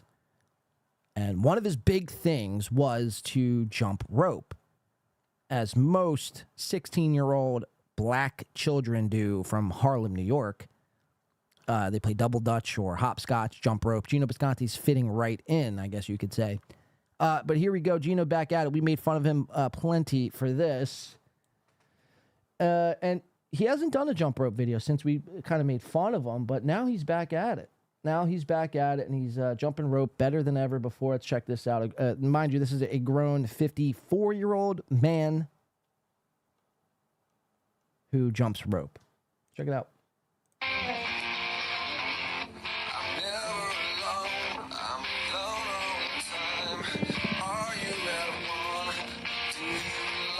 Gino.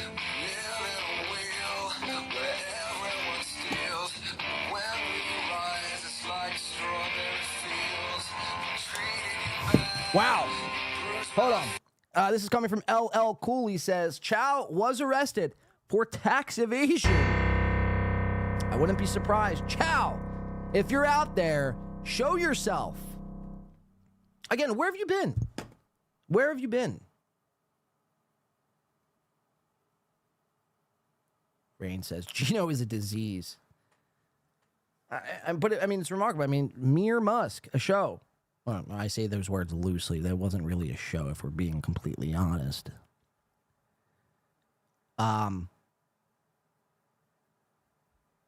He lives in the Keys. Hey, guys, remember Beavis and Butthead? So cool. But, yeah, I mean, Mere Musk, this little live stream dream, we'll call it, the live stream dream they put together. Like, yo, how could we fucking make it to the top? How could we be like some broad, like how could people take us seriously?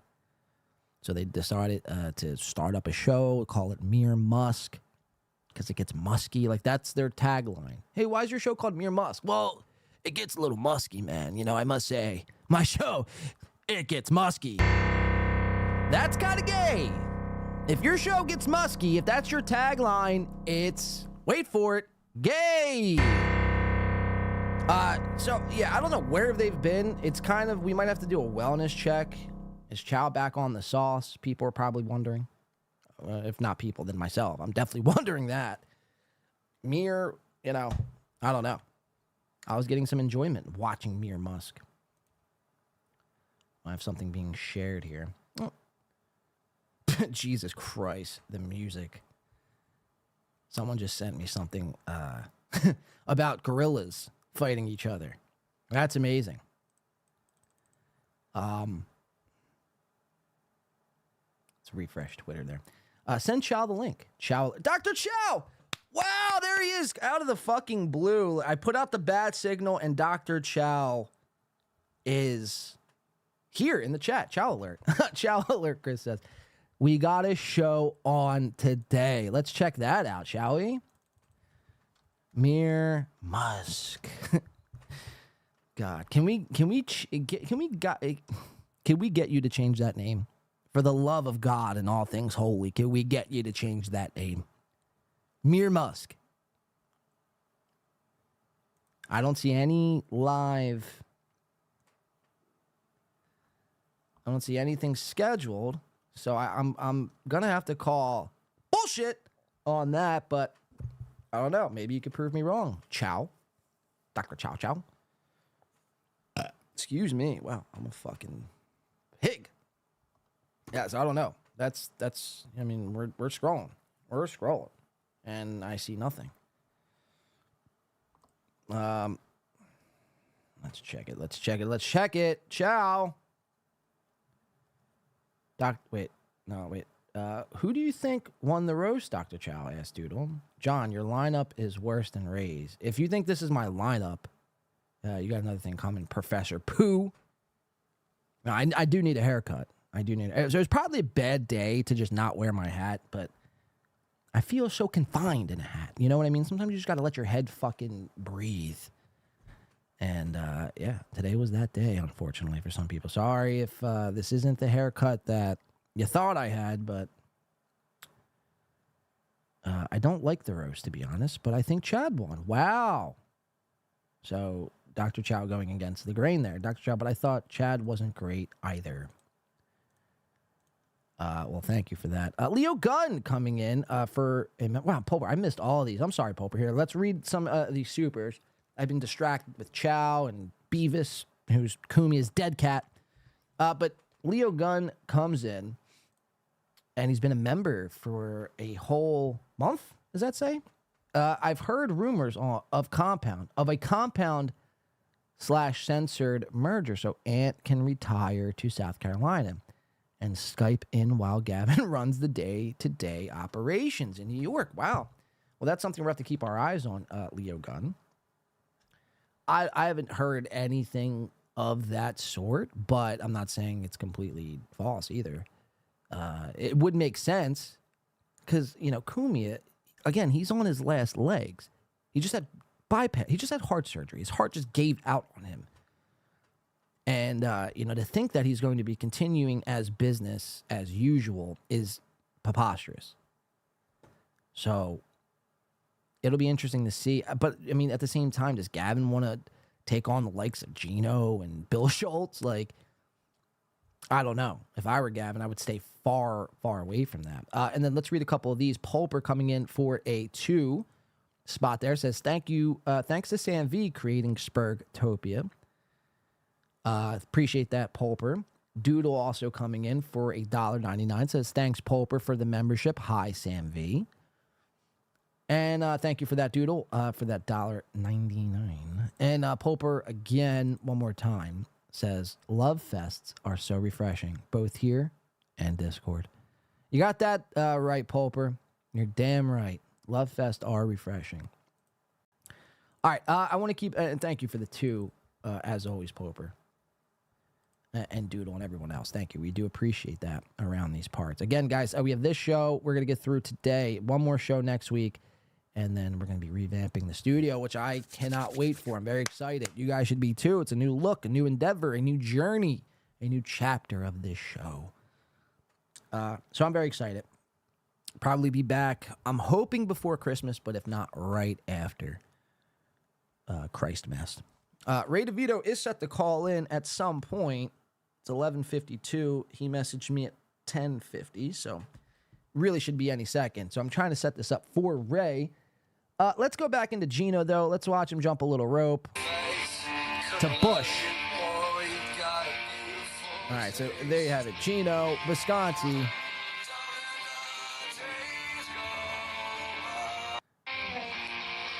jumping rope to glycerine. That's like, you know, a how-to of like what not to do in the hood. You know, that's like the whitest thing ever. It's like, do you want to get robbed quickly? Well, then play Bush, glycerine, and jump rope in Harlem.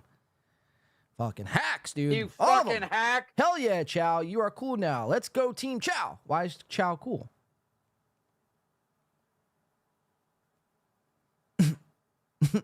Mir Musk, where Chow asks the tough questions and Mir fucks it up.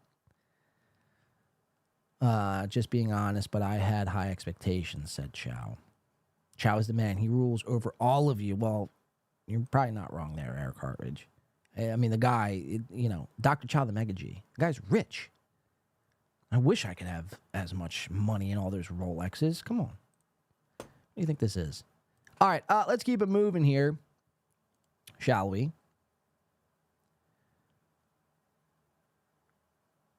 Oh, wait, hold on. Josie posts something. So I think she had posted something earlier in the chat. She goes, did you hear that laws against drinking and driving are communist? Should we check it out? She put it in the chat earlier, and she just tagged me in a video. Give it a quick like. Should we check this video out? You guys want to see what it is? How drinking and driving is correlated to communism. As Pulper80 comes in with a fucking another Win by 2 SteelToe membership. Thank you, Pulper. James McKeon getting that. Welcome to the SteelToe. Make sure you thank Pulp. Make sure you thank Pulp before you exit the chat today. If you've done nothing else, make sure you say thank you to the people who are gifting these memberships. They don't have to do it. Chris, Pulper, and everyone else as well. It checks out, says Professor Pooh. Josie, what we'll do is I'll play this video on our break because I do want to get to more of this stuff. We have a lot more to get to here today. But thank you for sending that in. So we'll play that on the break. I don't know what I was supposed to do there. Let's keep going. Let's keep going. All right, so I want to get into this little SteelToe stuff. It's nothing crazy. But we watched last week. Again, I keep saying watch, but we viewed last week SteelToe. And him always posting these pictures of him. Or again, I keep saying of him. But it's just boxing gloves in a ring. Now, I don't know this. I don't think that's him either, because no, that's definitely not SteelToe, and this person is too skinny to be SteelToe. So again, we are left with another picture of just boxing gloves, and he goes, "I hate to trigger a meltdown here. Listen to this. I hate to trigger a meltdown, but it was another good practice tonight. Not my gloves, but I had to get a pair in there because it's the centerpiece of the whole thing." So he thinks he's owning the trolls. In reality, you just look like a fucking moron. Oh, let me post empty gloves. Let me post my gloves in a ring, and I'm triggering. You're not triggering any meltdowns, bro. You just look like a complete and utter buffoon. You understand? You understand how this works? Like, you can't take something that you look foolish in, own it, and then now you just don't look foolish. You understand what I'm saying? Like, you will always look foolish. That'd be like me, be like, yo, I got a podcast, and again, just posting an Instagram picture of a microphone every week. We'd be like, where's the podcast? I'd be like, well, haven't you seen my Instagram? Yeah, but it's just a picture of a microphone. Yeah, well, now I'm triggering meltdowns. It's like, how did you get there? You know what I mean? So pretty ridiculous stuff from SteelToe here. Just another picture. This was actually from last week. This was from yesterday, or 2 days ago, rather. Just another picture of him doing it. Now he's like really trying to lean into this and own this fucking quote-unquote bit. It's not a bit. It's not a bit. He got owned. He got called out for it, and you know now he's just left flailing like a little bitch. Trying to get on Stevie Lou's back level. Open Tuesday. Let's get punched. Wow, let's get punched was actually a sentence used by Aaron Emholt. Let's get punched. It's like sounds like some gay sex club you're in. Hey, on the count of 3, let's punch each other. It's pretty weird. Let's also watch this upset weirdo. Let's watch this upset weirdos for some reason. Again, it's like, you know, just because you're saying it doesn't mean you're owning anybody. You look like a clown for posting gloves. Again, it's like, if you were confident in your boxing skills as a boxer or just skills in general, like you would post yourself doing that. That's the whole point. Like I've never seen one. The only videos I've saw of SteelToe actually boxing was him getting knocked out by a black guy in 58 seconds. So maybe that's why he doesn't post. But I just thought it was funny because he's trying to own it. It's like, you're not owning it, dude. You're not. And we're, in fact, still owning you all these months later. SteelToe show forever will be changed and has changed thanks to us. All of you, us, whatever you want to call it. Two Nation Army. Represent this motherfucker. Let's keep it SteelToe related. This is courtesy of Spurgtopia. I need to get a sound drop of Spurgtopia, guys. If you have any suggestions, let me know. I'd love to have a sound drop of that. Asshole, I mean, what a fantastic last name, too. Asshole explains to us how to be a man. This should be good, huh? Let's check this one out. Asshole explains to us how to be a man. Let's listen to this advice. You can tell me if this is a meltdown. I hate this shit. I hate that we're becoming so soft and we're becoming such pussies that a guy looking at a dickbag sports reporter. See, this is what sports reporters do. If you answer them and they're kind of like internet trolls. When you bow up to them and you smack them around, they go, oh, look, he's outraged. Oh, he's melting down. It's like, no, he's being, I know you're not used to seeing how men behave, but that's how a man confronts another man who's being a cunt. Oh, how men behave by coming from you. Pretty rich, huh? I mean, again, you're like the opposite of what a man is supposed to be. Like, if you're in a group of men that aren't compound media people, you would get laughed out of existence. I mean, think about the likes of Dr. Chow and, like, the circle he runs with. Do you think if Aaron Emholt was in that circle that he would be respected? No! He would be laughed away. They would, well, actually, maybe not Dr. Chow, because Dr. Chow was, like, slobbing on Aaron's knob on that interview. A great interview, bro. You had a chance to ask Aaron some tough questions, and instead you asked him how he got his start. Yeah. My circle, right. No, but in all seriousness, I don't even know what I was saying. In all seriousness, you're not a man. You're not a man. You're a man-child. A boy. Emotionally stunted. Underdeveloped. With A cups. Not a man. No man I know are those things. Not funny. Suck at all of this. And this is how I know you're not a man. You make your wife cut the grass, change the fucking shingles on your roof. True story. Take the trash out, pick the kids up, cook the food, clean the house. I'm not saying, women, you have to do some of those things, but the man should be doing, it should be 50-50. It shouldn't be a complete, a relationship is give and take. It shouldn't be completely just take while you just sit here and play pretend broadcaster as you beg for people to pay your bills. Like, that's not what men do.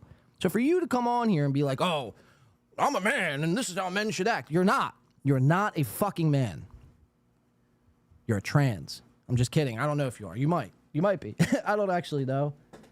But, yeah. So, not a man. So Brandon Staley is confronting a guy for being cunty. And then how do they respond? Instead of you putting that guy in his place, they go ahead and write in their articles, oh, Brandon Staley melted down. Oh, my God, he's unhinged and blah, blah, blah. It's like, no, you guys just got sunned by a man. Sunned. And you imagine a man saying that. You just got sunned. Like, who says that? You just got sunned? Sunned? What? Come again? Bitter about it. I get this. I can relate to this. I do it all the time, just smacking people around left and right, and then they go, oh, you're mad. It's like, no, you're a bitch. Like, you got to learn how to be a man, my friend. And that's just the truth. Again, this is one of my biggest fucking things when it comes to anybody online who's been around for quite some time. They get called out on something, they completely lose their mind, like Aaron, and then some time goes by between when they get called out and now, and then they try to rewrite history. It's like, do we just not remember? Or are you expecting us not to remember 8 months ago when you were losing your mind, banning people from your chat? But, oh, I just slapped the trolls around. I'm just slapping trolls, bro. You're not. You're not. You never did. You never will. You're not a man. And, you know, Melton does this too. Like, he rewrites history. Oh, man. And now, trust me, I don't know really the extent of the Melton lore, but from what I've heard and saw on some of these Reddits, courtesy of Spurgtokia. Yeah, it's another nice place too, but Spurgtokia. I think we might have to go to break.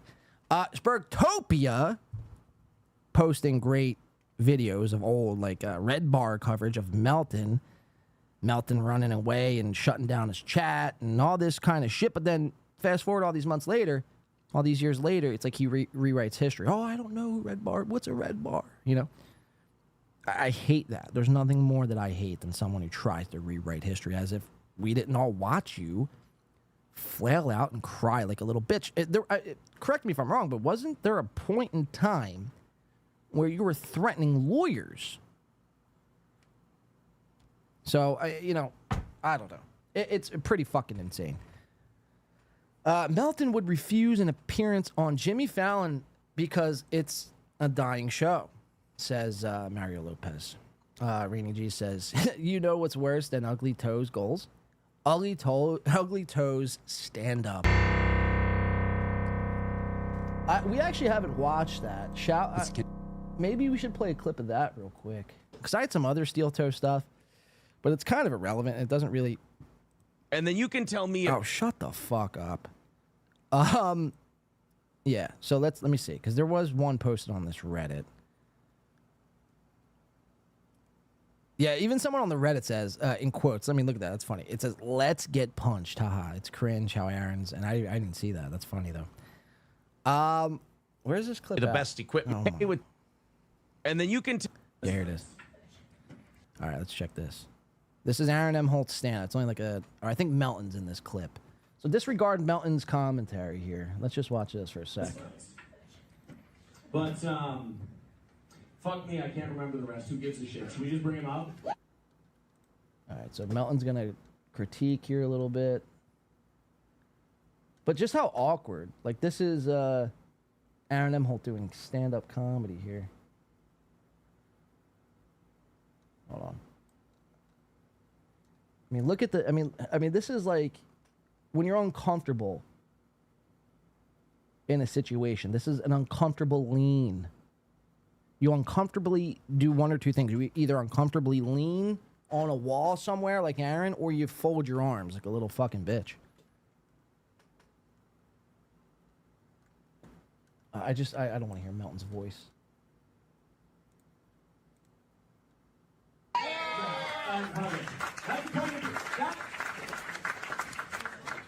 As I sit here getting more and more intoxicated as the night goes on. What is this casual lean look? Yeah, I mean, shut up, Melton, but you're absolutely right, though. I mean, like, what is that, though?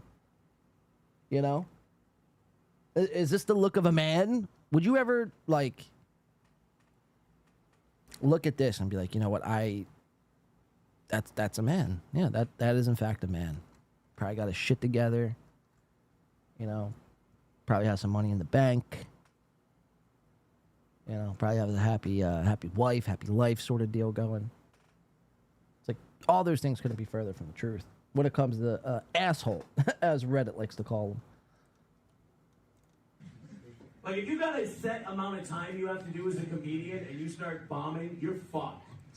Oh, it's like, really, dude? Oh, if you got a set you're doing as a comedian and you're bombing, you're fucked. It's like, it's funny because it's like you're describing this very situation that we find ourselves in now. What a clown. If you're me, I can just pass the responsibility on to the next guy. Ugh. I can't. I just can't. Imagine looking like a bigger pussy even with boots on. Right. Says LL. His legs are probably so shaky that he... Oh, yeah. Imagine, like... Imagine being up there in Aaron's shoes. Like, he probably was. His palms were sweaty, knees weak, arms are heavy. Eminem. Like, that line was him.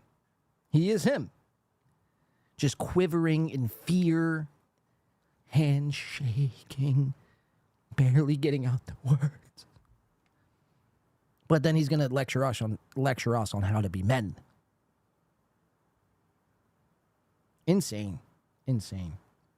I guarantee he's aware that he's terrible and his legs are shaking. Yeah, I mean, they're definitely... Like, I've gotten that way, like, twice in my life. When I've been pulled over by cops, I start like, oh, holy shit, man, I have some weed on me. Fuck, dude. When I'm on stage, baby, I let it rip. I don't give a fuck. But not Aaron, because he's not confident. He doesn't believe in what he's doing. So, and not to mention, he sucks. He sucks. How he's gotten this far is beyond me, really. It really is beyond me. I don't know. But Aaron retells the story that he killed it at a sold-out show, even though his headliner bailed, Chrissy Mayer, and he had to issue 25 refunds. Yeah, killing it, bro. Killing it. Good job, Aaron. I mean, really crushing it. Why wasn't Chrissy there? Can you answer that question? I don't think he's yet to answer that question. All right, I want to watch this other SteelToe clip here. Ray DeVito, I mean, I guess we're on Ray DeVito watch now because he was supposed to call in 20 minutes ago, but he's since bailed. He's too big for me now, as someone said earlier. I don't like that, Ray. I don't like this feeling. You have one good roast. I encourage you, and I'm in your corner, and this is what you do?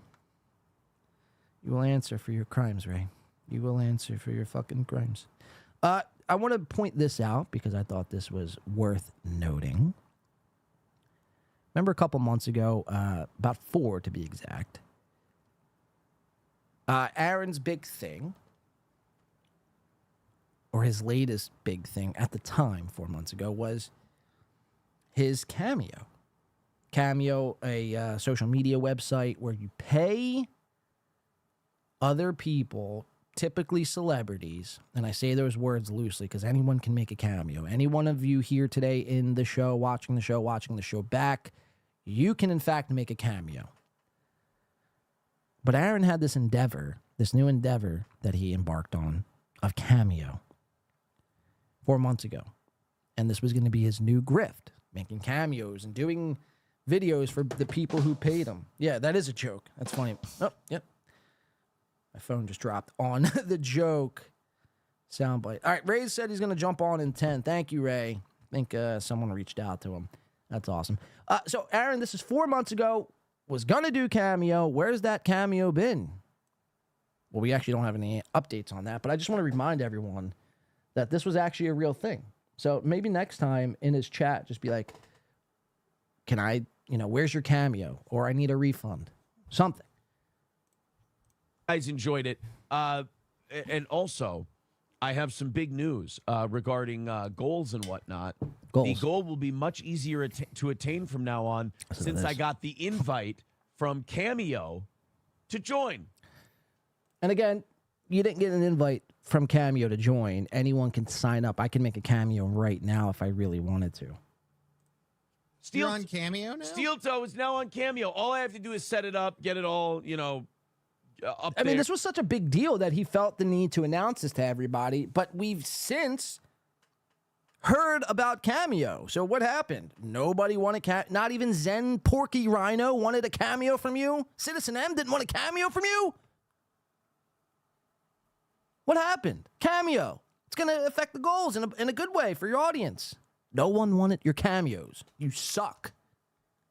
So I can get you guys the link, everything else. And I will tell you this, every dime we earn on Cameo. Again, and I cannot make this shit up, but every single clip I play of this fucking crutch guy always staring down.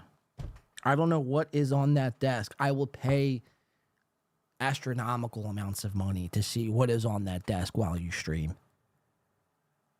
I mean, my imagination can think of many things, but what is on that desk? What is more important down there than looking at the camera? I mean, insane. Hack comedian, yeah. To go towards that goal. So I'm very excited to announce that if you want to do the cameo thing with SteelToe, this works really well if if someone hates SteelToe, if they despise this show, you buy them a cameo. We say wonderful things about what a big fan they are, so on and so forth. Thank you so much. There's a lot of possibilities. Oh, yeah. So we are officially cameos. on Cameo unofficially, because I, of course, haven't set the whole thing up yet. But it happened last night. I just got an email out of nowhere. That's funny. Because, I've applied to Cameo a bunch, and I gave up on it. I haven't applied for months. Rhino didn't even and want all of a one. sudden, I get an email from Cameo, and they go, we have accepted this your show, right. request and are inviting you to become a creator on Cameo. And I'm like, word up. So there you have it. I mean, SteelToe, that was almost 5 months ago, talking about Cameo. No one's bought a Cameo since. It's pretty funny. Citizen says, I only buy Joey C cameos. Right, that's how it should be, really. I despise everything about Megamind, says Rain EG.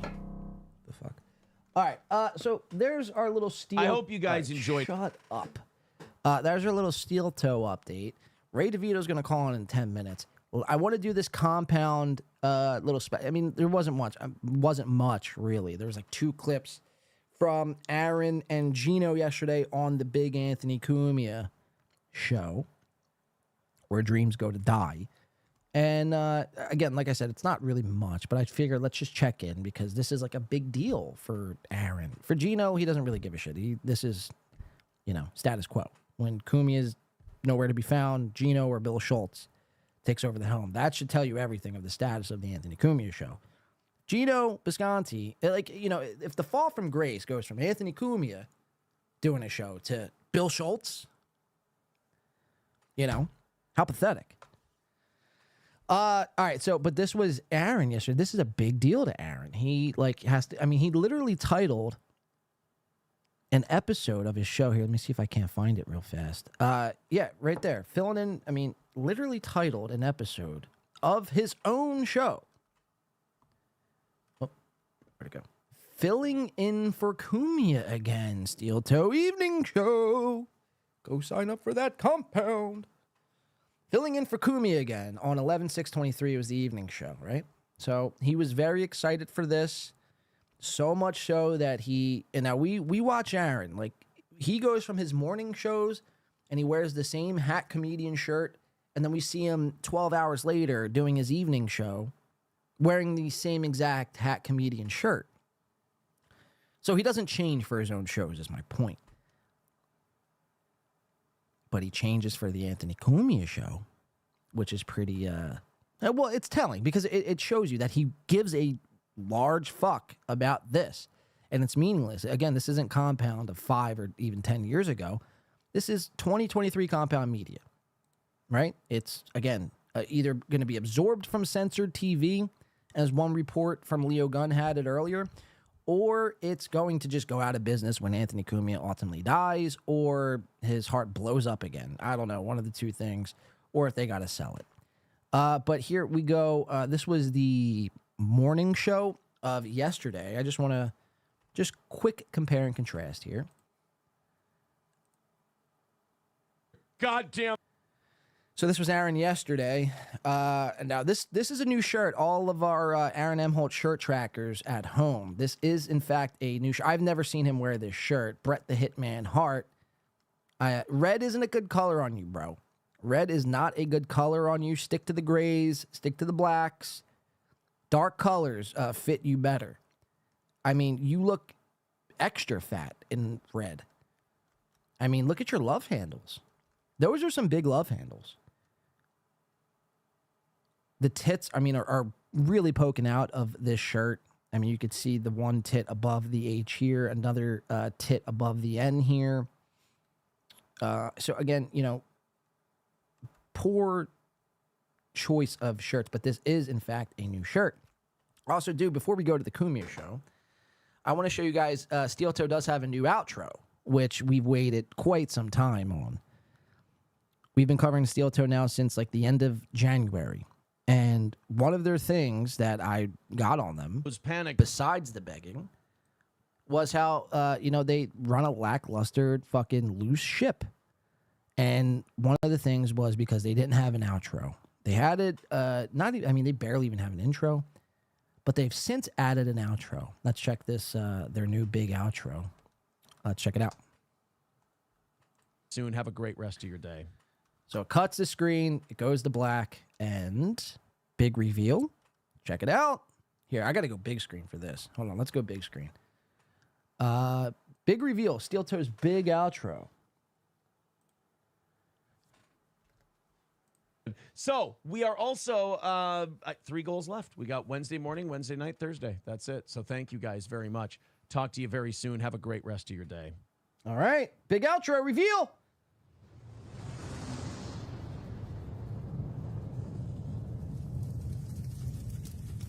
And it's the same fucking screen as their intro. You can't make this shit up. You can't. You cannot make this shit up. It is the same screen as their intro. No effort was put forth. I mean, look, we'll go to the intro. Same screen. Same fucking screen.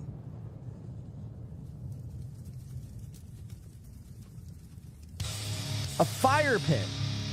I mean, he literally probably went on YouTube and typed in fire crackling sounds. Oh, that'll be a good intro sound bite.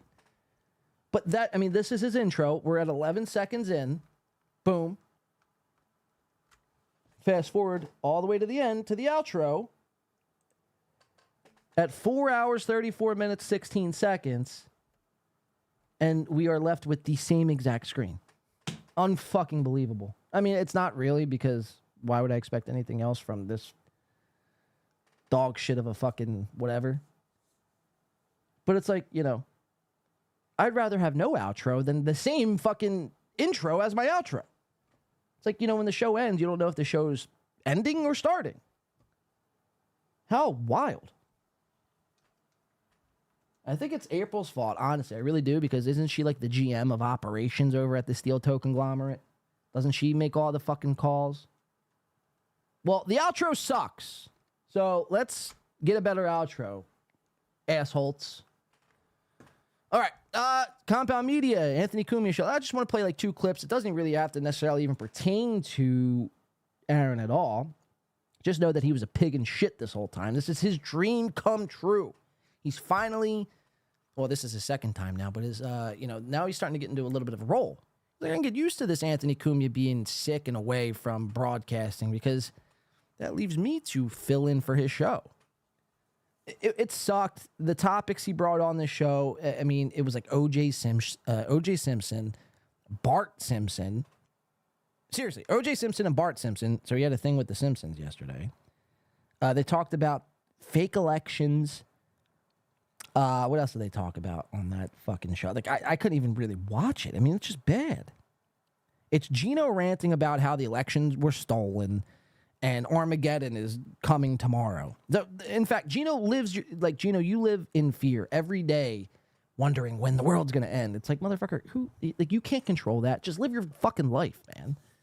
Because then you portray it on and you project outward to the audience, and now we all have to feel like, oh my God, is the world really going to end? It's like, all right, man, even if it does, we can't control it. Just live, have a drink, salute, and you know what I mean? What are you going to do? But it's like every fucking show. That's what they're talking about. So here we go. Aaron, Gino, let's check this shit out. Compound Media, Anthony Cumia. Big time. Check it out.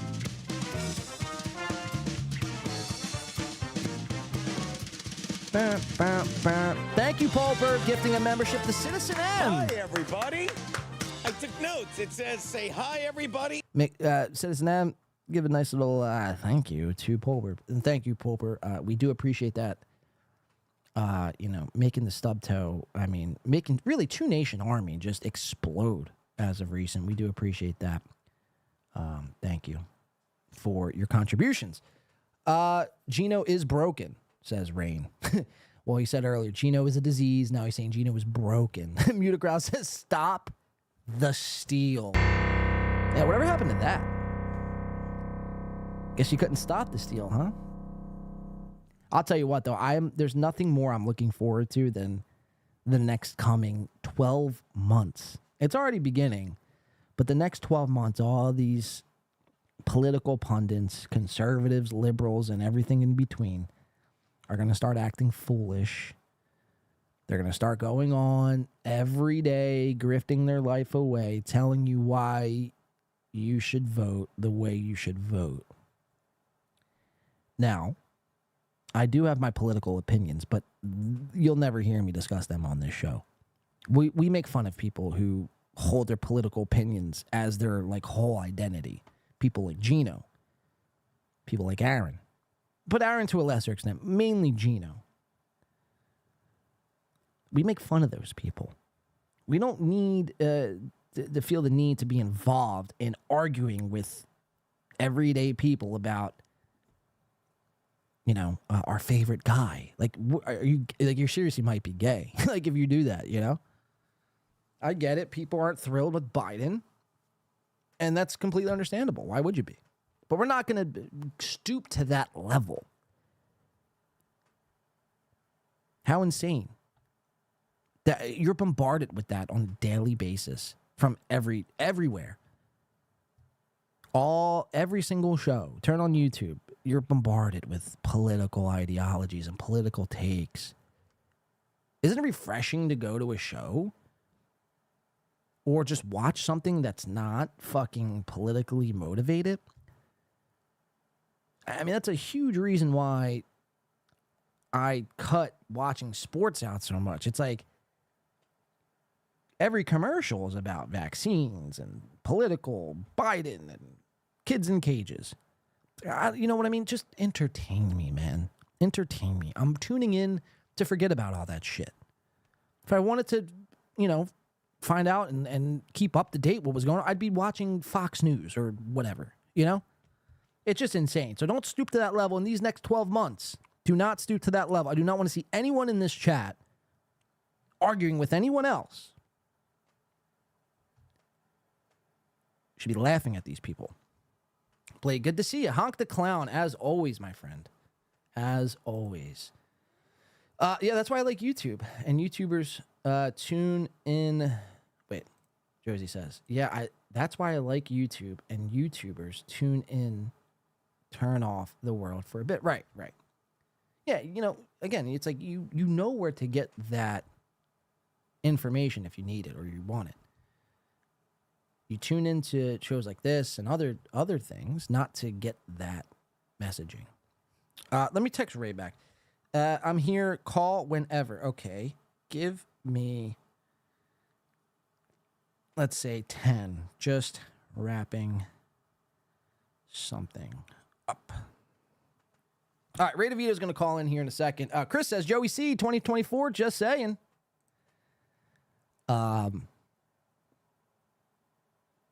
Yeah, I mean, I don't know about all that, but I like where your head's at, Chris. Let's see. I saw another one, too. I wanted to read. No Crosstalk, Detroit by Dark.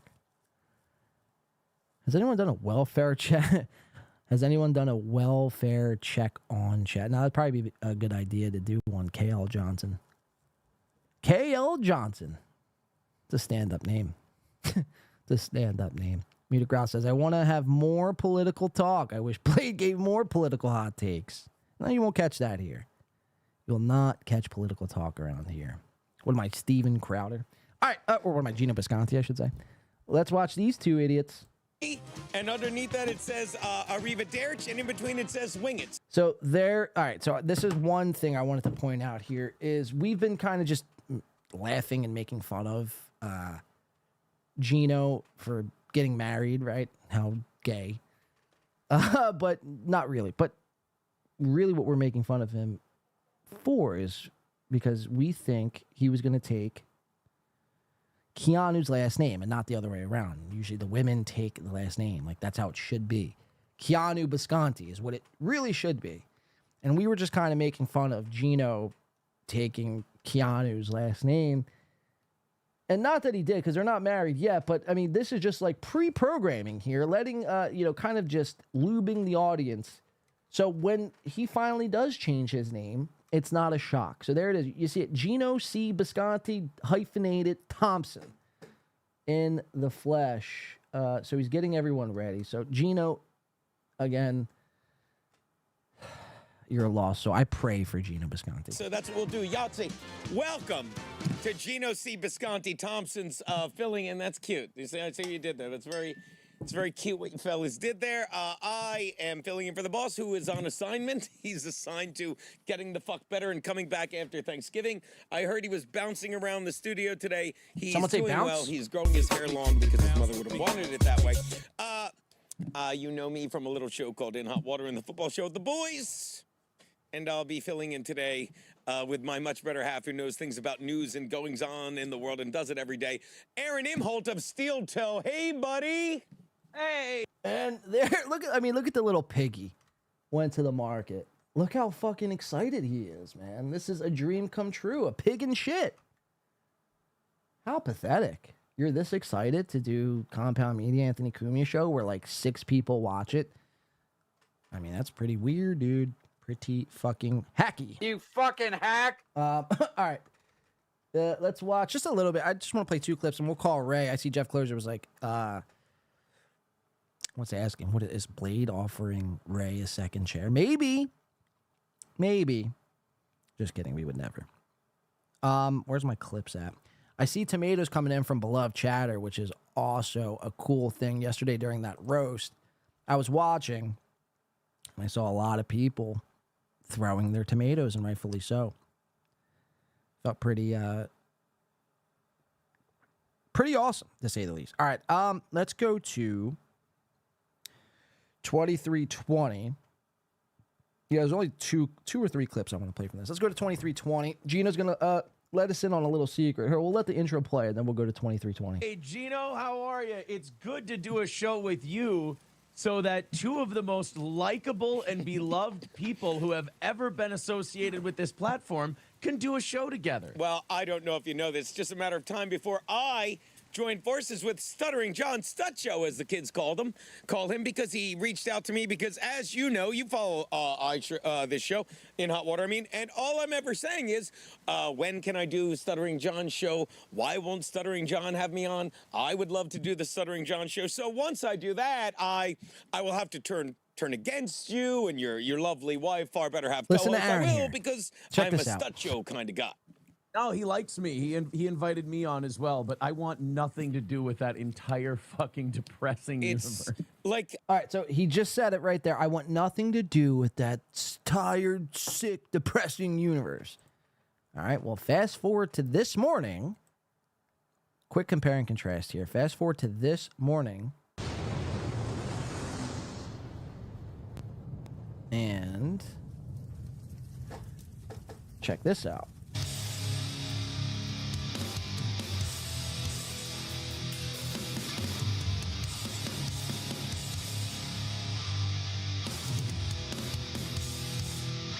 Somewhere around here.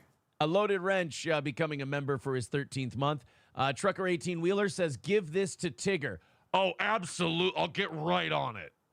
All right, right here. This is one of those rare guys who's an MLC and SteelToe fan, like D Gulag. I find that very charming. I like This is those this people. morning. They know that the internet isn't real. But enjoy both. This is probably the last time we're going to be able to make fun of this guy, because this is brutal. And he cuts to a clip, and we're going to watch this clip too, so I don't want to let Aaron spoil it. But he cuts to a clip of Patrick Melton, which, last I checked, was covering and is in this little universe. You fucking hack. Both of you. So, all right. I just thought that was noteworthy there, Aaron. I mean, it's not really that big of a gotcha, but it's just like every time you tune into a SteelToe show, he's always expressing how much he hates being in this universe, but then he covers this universe. It's like, I don't know, if I hate something, well, besides the people I watch, actually, so maybe that's not a good example, but you get my point. It's like, if I'm expressing it this much that I hate something, I'm not going to, spend time on it. It just makes no sense. All right, so there you have it. Aaron is letting us know that he's done with this universe. All right, we got 2 clips from this I do want to play. So let's go to 2320. We're going to call Ray Devito right after this. 2320. It's a year where I think all of us will be dead in 2320. All right, listen to Gino here. We're going to get some insight on Gino. Up and up. I would look the same way at a Republican if they were like 2000 election where George Bush's brother was in charge of the state. Yeah, that Florida count was 100% legit. That's why I always back down because I'm the first to admit, like, I never, and I'm jealous of this. I never gave a fuck about politics till I sat at that desk, fucking election night 2016 watching, and I didn't care. I voted for Obama, like in.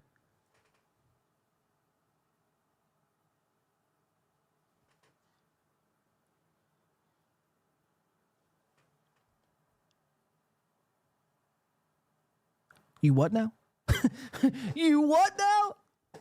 Oh my God. So, in fact, we've been making fun of Gino for being a fake conservative, an undercover gay lib.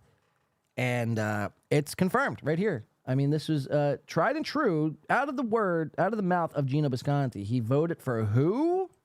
And I'm jealous of this. I never gave a fuck about politics till I sat at that desk, fucking Gino is a election night fucking lib. 2016 watching, and I didn't care. I voted for Obama, like in fucking 2010 or 8, whatever the fuck it was. Oh, Anthony, you hear that? Yeah, I did. I did. Faggot. But I voted for Obama. Yeah, you got SteelToe calling you a faggot. You've done something wrong. You've took a wrong turn in your life. So Gino voted for Obama. He probably voted for Hillary, like I fucking said. And he probably voted for Biden, like I said. Yes, all coming true.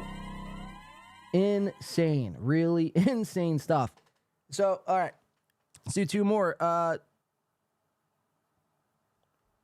let's do this one. 11236. If you guys remember, a couple months ago, we would cover Compound Media, and producer Garrett got wind of us. Producer Garrett didn't really like us, though, because all we did was bits, right? There's a short or like a little video clip I put together on the show showing producer Garrett making fun of us because all we do is bits, right? Well, you fast forward 4 months later, and guess who's doing bits? Packs with their whatever money daddies, with their daddies, Mustangs, and convertibles. Fuck you. Isn't this zombie lyrics? All right, so they're reading the manifesto from a shooter, and all of a sudden you hear producer Garrett pipe in, "Isn't those zombie lyrics?" Right? All right, so that would be one thing, but watch how far producer Garrett takes this. For a guy who hates doing bits, he's going to do a bit here. With their fancy khakis, backpacked with their daddy's Mustangs. Oh, they could have sold this song. They would have had a reason to live. Fuck you, little shits. Yeah, maybe. I wish to shoot you, you back-ass dicks. So you do like bits, huh? So, I mean, again, just more validation and more, this is me being vindicated because everything I said came true about these guys. You hate doing bits, or you hate me because I do bits. Fast forward, and all you do is bits. Let's do this last one from Compound. Again, guys, you're not missing anything. Don't sign up for Compound. It's a waste of time and money. You're not going to get anything out of it. The show was, below average is putting it nicely. The show sucked. It's nothing that you couldn't get out of a Gino YouTube stream or a SteelToe show. They literally cover nothing different. It's just what's trending on Twitter that day. Gino gets his info from, check this out. Listen to where Gino gets his info from. This is, again, Gino gets his info from this person here, who we're going to reveal in here in just a second, 13030. And then he goes out into the world and goes onto a microphone and speaks to the world off this information. 13030. I thought this was pretty funny. It's the last clip from this. It's just a couple small ones here. Do you have the clip? Here we go. Here's a similar clip about rape on my level. Help! Somebody help! Rape! Scream all you want. Nobody can hear you out here. I can.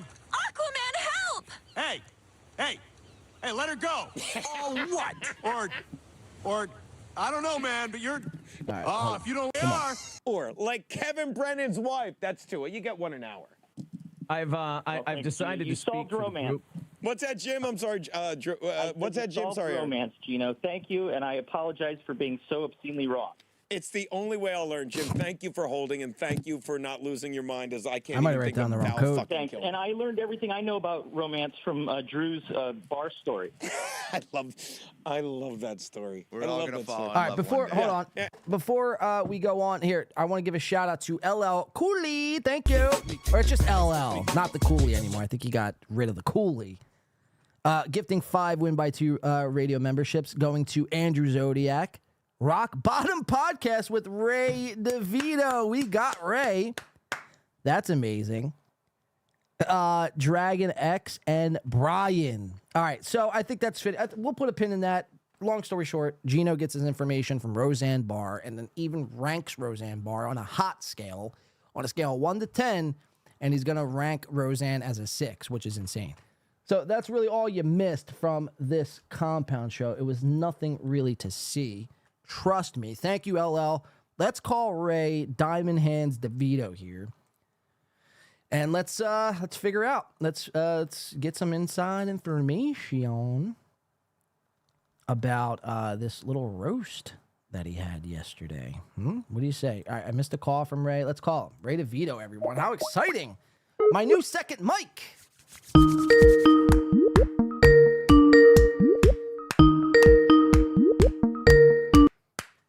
Oh, Ray's on the bill. All right, he's calling me. Ladies and gentlemen, it is my complete honor to introduce this next guest. He totally wiped the floor with Chad Zumach's back fat. You know him. I think after yesterday, all of you probably love him. Ladies and gentlemen, help me in introducing Ray Diamond DeVito back on the show. What's up? What's going on? How are you guys? What's going on, Ray? Caught you. I guess you were in the chat because you just got gifted a membership. Welcome to the SteelToe. Yeah, thank you. I think LL gifted me the membership. Thank you, LL. Wow. Yes, LL did gift you that membership. LL is a swell guy. What's up? What I missed? What's going on today? We're just talking a little shit as normal on Gino and Aaron, and we got some other things. We're gonna get to your roast. But I mean, dude, you're the roast champ of 2023. How does it feel, man? How does it feel? Here, I'll turn my camera on for this too. I enjoyed it, man. I thought it was fun. I enjoyed doing the roast. I'm a little upset that I could have taken a few of my jokes out of there. A few of the jokes, looking back at it, I didn't need to do. But overall, I can't be upset. But yeah, there's a lot of work. I put in like 8 hours worth of freaking writing. So yeah, it was a lot of work. You said you had 7 pages of jokes. Yeah, but it's all like spaced out too. I had like 35 jokes. 35 jokes. Yeah, and I just look back at it like the ones that like ate a dick. Like the one about Chad's being named after Elvis, like the and like that one sucked. What I was trying to imply there is that she loved his brother more, so she named him Elvis instead of and buried him in Graceland. That was a dumb joke. I had no reason to do that joke. The Gary Busey joke was stupid, and the Munster cheese one I just thought was a dumb, funny visual. But so those are 3 jokes I regret doing. But the rest of them, I stand by them. But those 3 I would take out. Those 3 you would take out, Ray. Well, that's good to know. But look, hey, man, we applaud you. And this is why, look, I broke one of my own rules on Saturday. I was explaining to everyone at the top of the show that I did your show, for like 10 minutes or whatever. I don't know if that's doing your show, but I was on your show and I was watching you all week last week, freaking out, getting in your own head. Like, oh, I don't want to do this. Chad's making up all the rules and you're making up a lot of excuses on getting out of this. And, you fast forward to yesterday. First of all, where did the mean jokes come from? I didn't see that coming. Talking about dead brothers and his parents hating him. Probably should have got a board or like just a lot of crazy dead jokes. And it was awesome. Where did that come from? Well, I mean, that's what roasts are, or over the top. I judge Matt Maron's got the comedy roast battle in New York City, and I judge it all the time. And it's like, yeah, they're just mean and vicious. Like that's what roast jokes are. It's supposed to be over the top, like you bring up dead relatives and traumatic shit. Like that's what it's supposed to be. I knew the whole thing. Obviously, the whole credit card thing going down in the locker room, and nothing's worse that happened in the locker room than the Jerry Sandusky thing. So I knew right away I had to do a joke about the locker room and tie it into Jerry Sandusky. I knew that. Also, everyone knows the Florida nightclub massacre. So like that's something horrible that happened in Florida. Chad's in Florida, so I know I had to do a joke about that. So yeah, you think about the most horrible stuff, and that's what you're supposed to do. They're jokes you can't do anywhere else. It's just for a roast. So, yeah, nothing's off limits in a roast. Now, Ray, I guess the biggest question. I have a few questions, but this is the biggest question circulating online. And it's not even from pro Chad people, because trust me, there's not many pro. I mean, again, I think Kevin said it. I mean, very well. He said Bill from Jersey was the only one who was like a real Chad guy, but this, the mean jokes came out of nowhere, and I get it. That's what roasts are about. But look at what Chad did. Like Chad didn't really go that hard, or maybe he missed a memo. I don't know. But a lot of people are asking the question, Ray, did you have a ghostwriter? And if so, who would that be? You could tell us, Ray. We're not going to judge. It was all Carlos Danger. Wow. Danger wrote all these jokes. Hear that, Carlos? Carlos Danger. Every joke was written by Carlos Danger. I can hear Carlos now. Every single one of them. I can hear Carlos now. Ray, keep my fucking name out of your mouth. I could hear him now, dude. David Skywalker for 5 says, now that you're okay with making fun of an innocent squished kid, will you now say Ray correctly? Yes is the only acceptable answer. I think it's funnier to say Ray P. Mr. Ray. Okay, so I guess no is what you're going with on that one. And then LL coming in as well says, you won the roast, Ray. KB sat on the fence, which I'm going to get to that in a second. KB sat on the fence to set up a rematch. I don't know what Earl was watching, and Boschetti is a half-wit. How about them Texas Rangers? Yeah, the Rangers, congratulations, man. And I thought they were, I think if they did not win game, they won it in 5. If they didn't win game 5, I think they would have been in trouble, because that Garcia was awesome, and he was done for the series, and Scherzer was out. So like I think they had to do it in 5. Otherwise, the longer it went, the more it would have shifted back to the D-backs. So yeah, congratulations, Rangers. I like the World Series. I know a lot of people don't watch it. I remember going to BW3's, a sports bar, and I had to ask them to put on the World Series. That is how people don't give a shit about baseball anymore. Yeah, well, especially if your team's not in it. Like I did, like I watched all the way up to the NLCS, but the Phils got knocked out. So why am I going to watch the World Series? But yeah, so this whole Kevin Brennan thing, and thank you LL and David Skywalker, of course. But this whole Kevin Brennan, he was on the fence, man. He was on the fence, and that kind of took a lot of people by surprise. Like, the judges really couldn't, like, they wanted you to go another round. What did you? No, that was it. I fucking like threw all my. I said this on my podcast yesterday, that if you want that, that's what you should do. If it's like, all right, we need to go. All right, well then go back. Each contestant, and this doesn't just pertain to yesterday, but this is how roast should, I think, always be. Is you go back and each of them do their 3 best jokes, and then you judge from there. All right, what's your 3 best jokes that you liked? All right, and then what's your 3 best jokes that you like? And then do those 3 jokes. I'm like, all right, judge from those 3 jokes. I think that's, and if, you know what I mean? And whoever wins from that should be, that's how you should decide tiebreakers, to me, as far as, but like, oh, do one more joke. If it's on TV, it's different. But like, this was just like a roast. But it also wasn't fun doing a roast via not in person. So you didn't have fun with that whole over YouTube sort of streaming roast? No. Wow. There's a lot of people, man. I think at one point, there was definitely over 1,000. I think it probably cracked with Patrick Melton. I mean, I can't believe, dude, that guy has to insert himself in everything. Was trying to insert himself and stream snipe it. It's like, dude, go somewhere. Go pick up a pen, as you would say, right? But I think it was probably over close to 1,500 people watching live, and then obviously the playback will get more. But have you heard from Chad at all throughout this whole thing? Have you tried to reach out? Are you guys kind of trying to squash things like his brother? Like, what's going on with you and Chad? I think we ended it cordial yesterday. Like, yeah, are we ever going to be best friends? Probably not. But I do think it was good that like we got all our venom out via jokes and be like, yeah. It's kind of like I equated it like when you're in middle school and you get in a fight with somebody and you kind of take your punches at each other. It's like, there, all right, we got it out of our system. All right, we don't got to be best friends, but like, all right, we just made peace. We could be cool. Because I want to share this really fast here. Well, you should see yourself on the screen, right? Yeah, I see myself. All right, so I'm going to bring this over here. This was Chad right after the roast. I'm not sure if you saw this. This is via Twitter. I'll read this for everyone. Chad Zumox, it says, Florida's greatest comedian, says, I made Ray over 1,000 on something he tried to get of 8 times. Now, this is horrible spelling, poor punctuation. After awful jokes, he ran by, I guess that's Carlos Danger, the bastard, 666.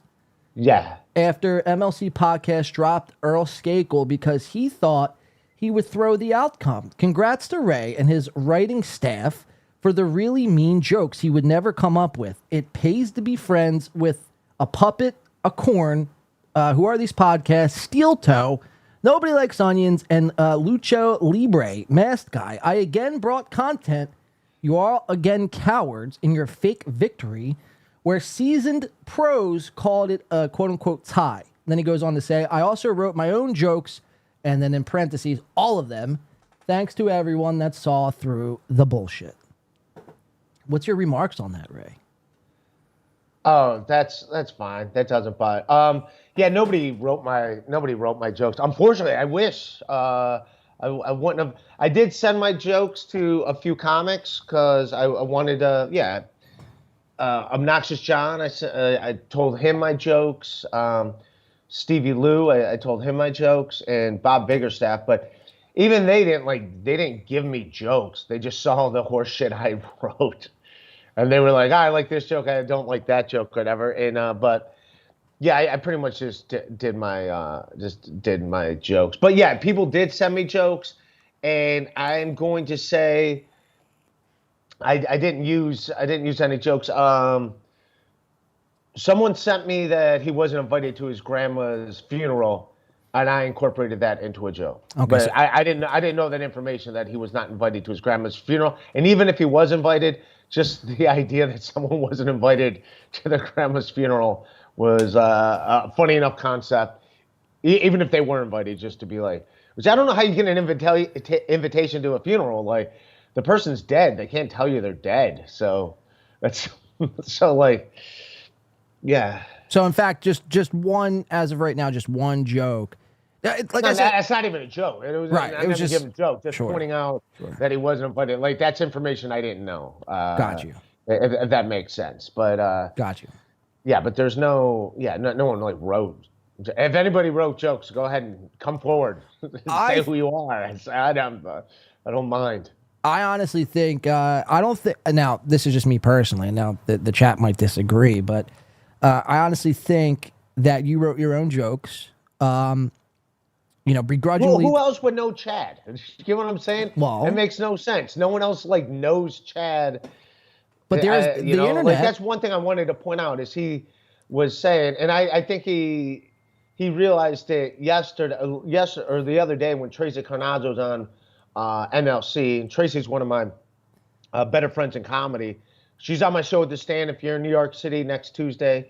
But when she was on MLC with Chad, and Kevin introduced her to Chad, and he's like, do you know who Chad is? She's like, no, I have no idea. Like, if I talked about him, she would have been like, oh yeah, I heard about you or something. But the fact, so yeah. So, I mean, I don't. And so, like I said, I think we squashed a lot of animosity, and, and that, hence that Jerry Sandusky joke, it doesn't make sense to bring up someone's name that you're going to talk bad about. Like, I look like a jerk. I look like an asshole if you just went up to a stranger and went up to someone else and said, hey, do you believe what a piece? Now you look like a piece of shit. Why are you in cahoots with that person? So, Yeah, look, I thought all in all, I was pulling for you the whole time. Again, that's why I did decide to jump on and take that link, because I was pulling for you. And I just think, dude, if you're Chad Zumach now, man, and Chad, this is a message for you. If you're Chad, like, you have to find another career path.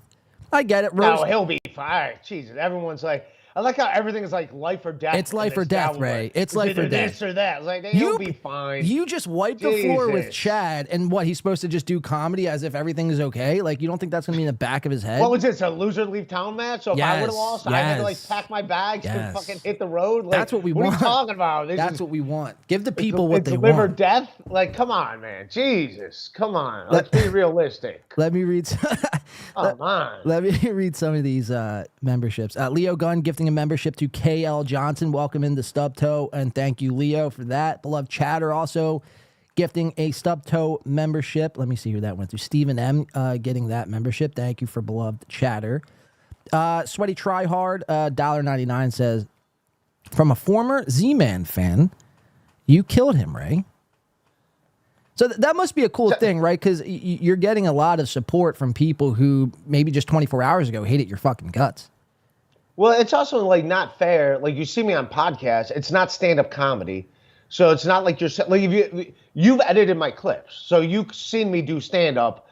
Like, it's different. You stand up, you're doing jokes. That's why I wrote down the jokes, because if you mess up some words, the joke just doesn't make sense. Jokes are all about nuances with words, timing, so you have to nail the words for them to make sense. B Smiley is a member for 3 months. As I rewatched the battle and still Ray won. Yes or no? Did Ray have anyone else write any of his jokes? I think we kind of explained that, but if you want to just one more time for the record. It was all Carlos Danger. He wrote every one of them. Doubling down. So I think every one of them was written by Carlos Danger. Wow. Well, I mean, dude, it wouldn't be so far off. I mean, he did write your apology, no? Oh, no, he's gonna get upset if you. No, I'm joking. I wrote all my own jokes. Now that I think about it, he's gonna get mad that That's what I'm said that. saying. I'm joking, Carlos. You sensitive son of a bitch. Dude, you got to watch out for that Carlos Danger, man. I feel like he's just like Ari Jane, using your coattails to fucking get to where he wants to go in this little podcasting circuit. And then when he's done with you, he just throws you off to the fucking curb. Got to watch out for people like that, Ray. No, he's a good guy. He's been not in his real job is like really busy right now, but yeah. Dr. Chow the Maggie said Teamster Tim sent you a joke. You use ski mask, confirmed it. That's coming from no, Teamster Tim sent me some stuff and just like jokes or whatever.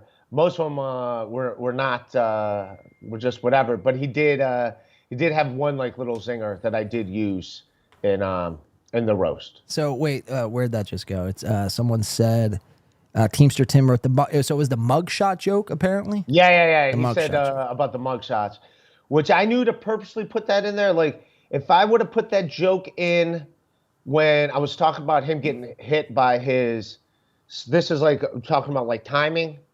Like, if you could tell, I knew to do like the meanest, hardest jokes at the very end of the set. Like, I knew what to end the fireworks sets. Yeah. The hardest, meanest jokes. So you leave on like that. But like, if I would have done that joke, like that joke at off the top, I mean, it's funny, but it's not the greatest.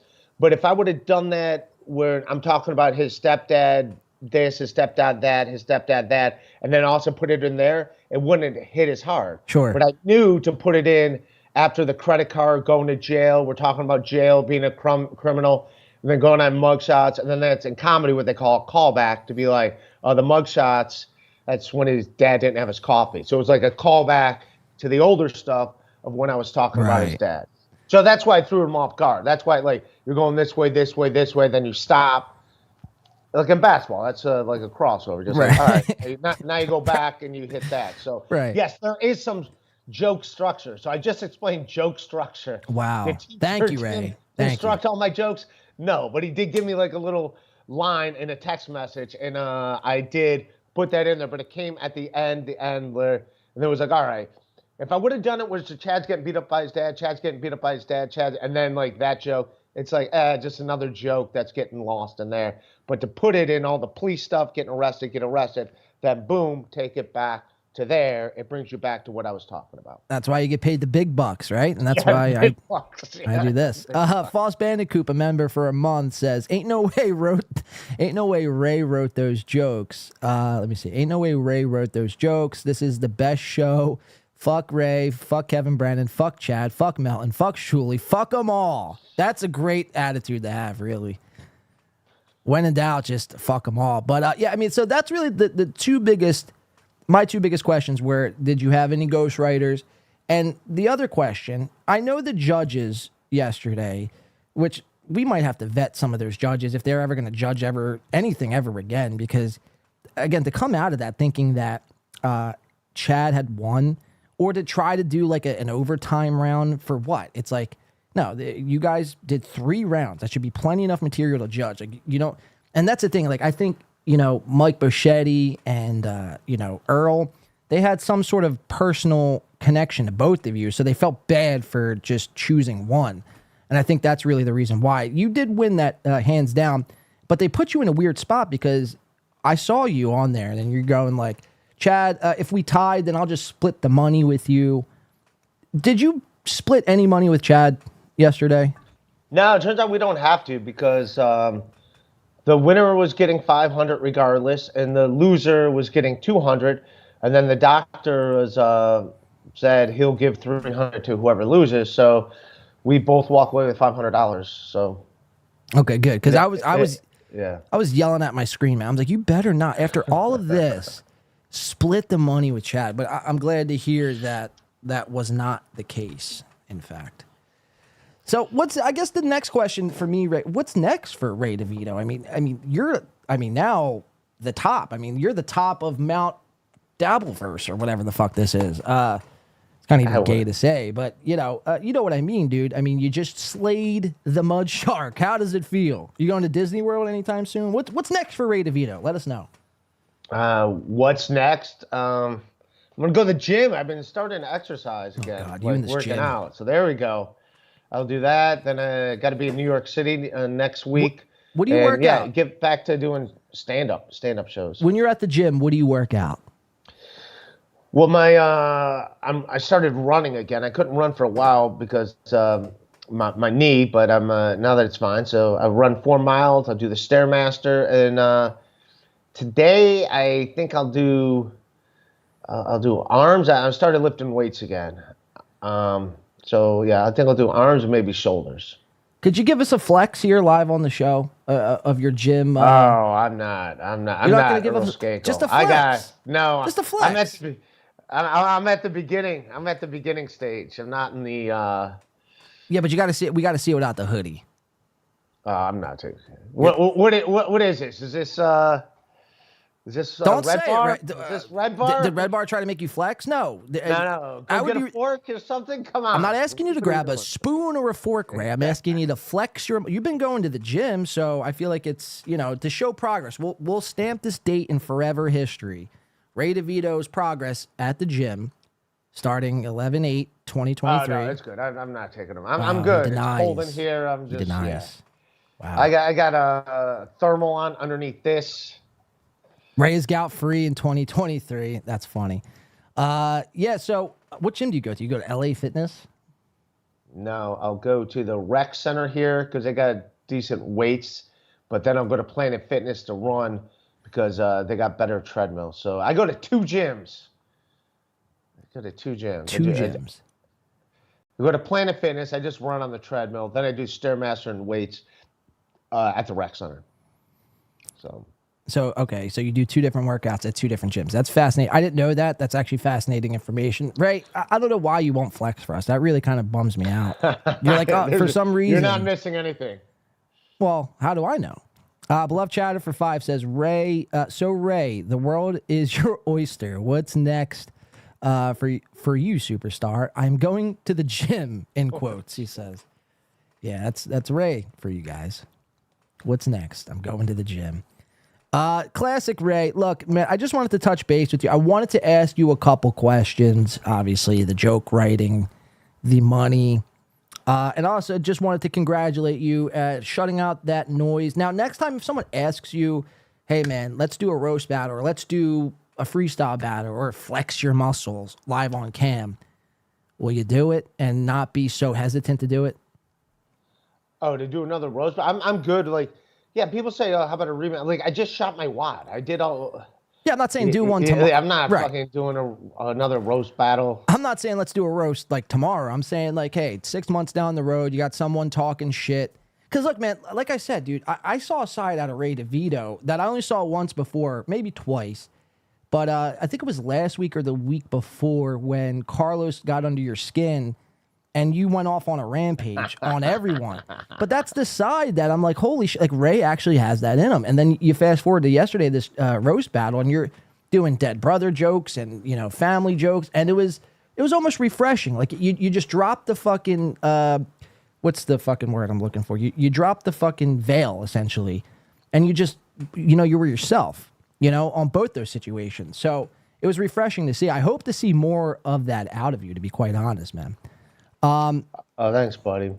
David Skywalker coming in. Let me see. Why hasn't your roommate ever been on rock bottom? That's a good question. Maybe you should try to get your roommate on next show. Trust me, he wants no part of this world. I don't blame him. No part of this world. I don't blame him. Jeff Closer gifting a win by 2 membership. Thank you, Jeff, to Dr. Chow the Mega G, which I thought he was already a member. But thank you for that, Jeff. Dr. Chow, make sure you give Jeff a thank you. Be Smiley for $3. Wow, I think it's the first $3 super chat I've ever had in my life. Ray won, but still sucks. Be Smiley hates my guts. You'd be surprised, man. You won a lot of people over, and then Kush King, welcome to the SteelToe, of course. Ray, any final thoughts on this? Again, you know, anything coming up that we should be aware about? Well, check out my Instagram, instagram.com. Ray.Devito. I'm gonna put up some more clips. I gotta put up more of those clips. Don't do plugs. Don't do plugs. I'm trying to do a hashtag end plugs. I hate fucking plugs.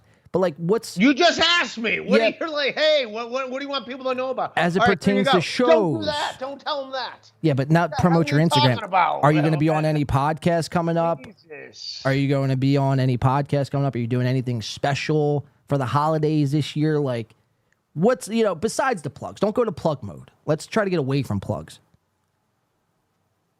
All right, well, you just asked, what am I going to be doing? And I'm telling you what I'm going to be doing. You're like, no, don't say what you're going to be doing. No, I said, what are you going to be doing? And you say, oh, yeah, check out my Instagram. Well, I'm going to do some podcasts at Guest Digital because I get to use their studio. There you go. And when I do that, that's not going to be like, what do you call it? Like, those aren't going to be live, so it's not going to be like super chats and everything. But what I will get out of it is I'll get some footage and which I'll give to you to cut up. Right, you know you don't have to, right? I don't want you to feel like I'm only talking to you because I'm editing videos for you. Like if you don't, no. Because you bring that up a lot. You're like, yo, yeah, you're gonna do my next video. It's fine if I don't. Whether I do or I don't, it's fine. If I do, I do. If I don't, I don't. I'm not gonna be like, oh my god, what am I gonna do now? You know? No, but I'll get more footage to put online so people could see that. Yeah, that I'm more than a guy that just gets yelled at by Kevin on MLC. Good. I do other stuff. Yeah, I think Ray, you've started yesterday. I think yesterday was the start of something beautiful, and you're gonna kind of carve your own way now. I mean, really, you're the only one who could really kind of fuck this all up. So don't Chad Zumach it is my point. But yeah, man, look, I just wanted to bring you on. I just want to touch base.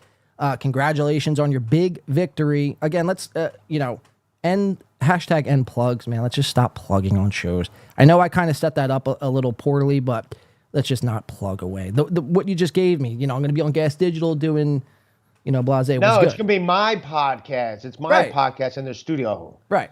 Yeah, just don't tell people. You just asked, what am I doing? I'm going to be in New York City next week. Oh, check out my Twitter. Check out my Instagram. It's like, we could find you on Instagram or Twitter if we wanted to. Jesus. So... But imagine you hosting the Tonight Show. So what do you got? What movie do you got coming up? Never mind. Don't talk about the movie. That's why I wouldn't go for that gig. Don't talk about the movie, you son of a bitch. That's why I wouldn't go for that gig. Kush King gifting a win by 2 membership. We appreciate that, Kush. And that going to TK Suso. Welcome into the SteelToe. We appreciate that. Ray Devito, are you going to be live tonight? Yeah, I think I will. I think I'll do a live stream tonight. So I don't know what time. That's the one thing. I don't know when. So Can we get you? I would say follow my Twitter to know don't when say it's that. going to happen. I'll but mute. I do will that. mute you if you try that again. But Ray, can we get you to like when you start doing your podcast from now? Because I think now winning this roast battle comes a little bit more responsibility. And instead of just posting, see you at 10:15 punks or going live at 10:15, can we change and just put a title of like what you're going to be talking about like that night? Like, I don't know, what you had for dinner even. Like just anything but like going live at 10:15 punks. Can we get you to at least make titles for your shows? That's part of my charm, John. I have no idea what the hell I'm going to talk about until I think that's a lazy excuse. I think that's a lazy but it excuse. I do think that's a lazy excuse. I know you're smarter than that, and I know you're better than that, and that's what what I'm trying to get at is expecting better and accountability. So, look, you could say it's a part of your charm and kind of smile through the pain, but I think through the pain. I think Jesus Christ. I think a little titles would go a long way. Maybe a thumbnail. I could do some. I know a lot of people that do thumbnails. I could do some thumbnails. Again, just something, man. Just something. I mean, you're getting super chats. I mean, it's already one thing you're in front of a dresser. You know what I mean? It's like, come on. If we can't at least get you to upload just a title for your show. Is that too much to ask? Baby steps, man. All right, Ray. Well, look, it's always a treat having you on. Thank you for taking your time out of your day. Ray Devito, anyone, your roast battle champion of 2023. Let me just make sure I just don't miss any chats pertaining to you. Dr. Chow says, congrats, Ray.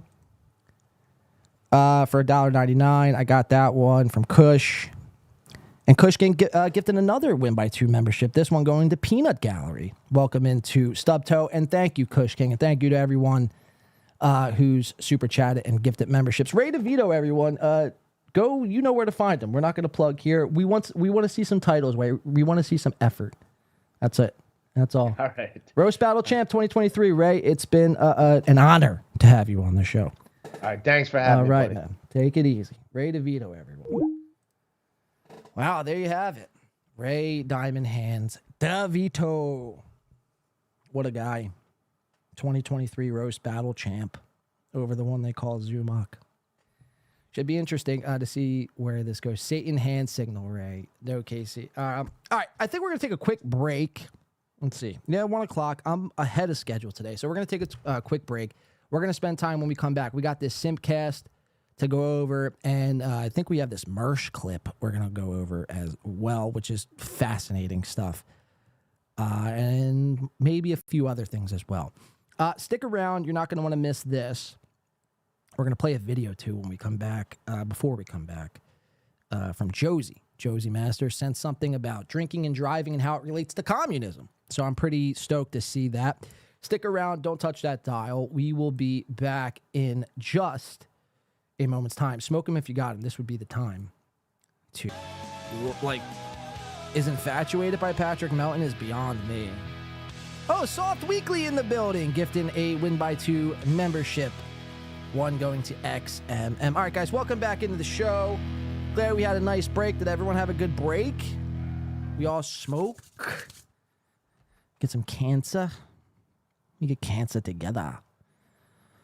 All right, let's continue on. We have so much to do in so little time. We will be here for probably the next 3 hours. So, like I said, this will be like a 6-hour show today. Sub to Keanu, says Chris. Dropping links. Chris, great work today as well. Anyone in charge of the likes, if anyone wants to take initiative, I don't like just making people in charge of likes. Get on those likes. But yeah, Chris, thank you for posting those links to Sparktopia, Win by 2 Discord, Keanu's page. I don't know if you did it with Ray. But thank you for that. All right, I want to get back into the show because we have a lot to do. Let's start with Melton, though, because I feel like he's not brought up enough. I feel like we've gone over this before, but just too many people ride his fucking nuts.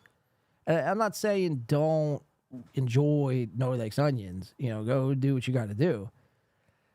But when everybody in this little universe, this little hackverse, Shuley and Bob Levy and all of them, for the most part, I'm drawing a blank. Carlos Danger, Obnoxious John, all these guys, they like bow down and kiss the ground Melton, in fact, walks on.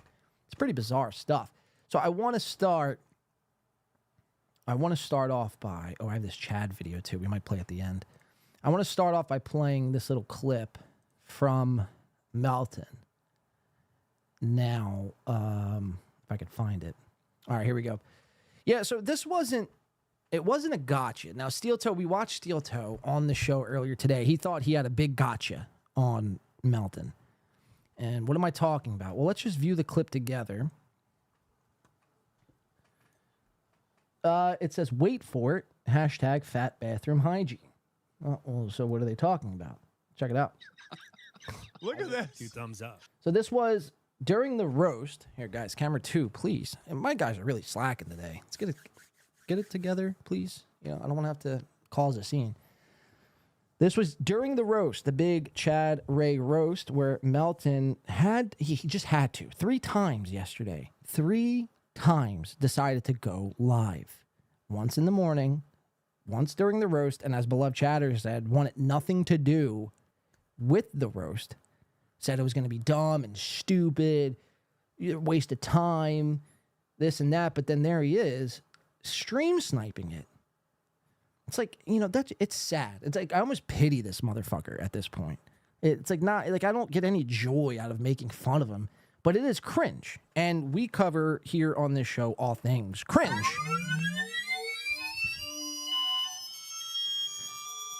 Cringe.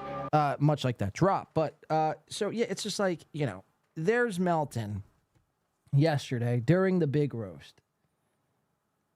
Doing what? Proving what point? I don't know. And then you fast forward to last night and he's streaming about Mersh, which we're going to get into in a second. But here, let's check this out together. So he's stream sniping and he's on the MLC poll, which was, you know, who won the roast, Ray or Chad? At the time, it had 179 votes. So let's play the video. He loved it. So he picks Ray. So Pat voted for Ray. Appreciate the money. I will appreciate the money. It's Ray. Thank you, guys. Look at this. Wow. Ray. Wow.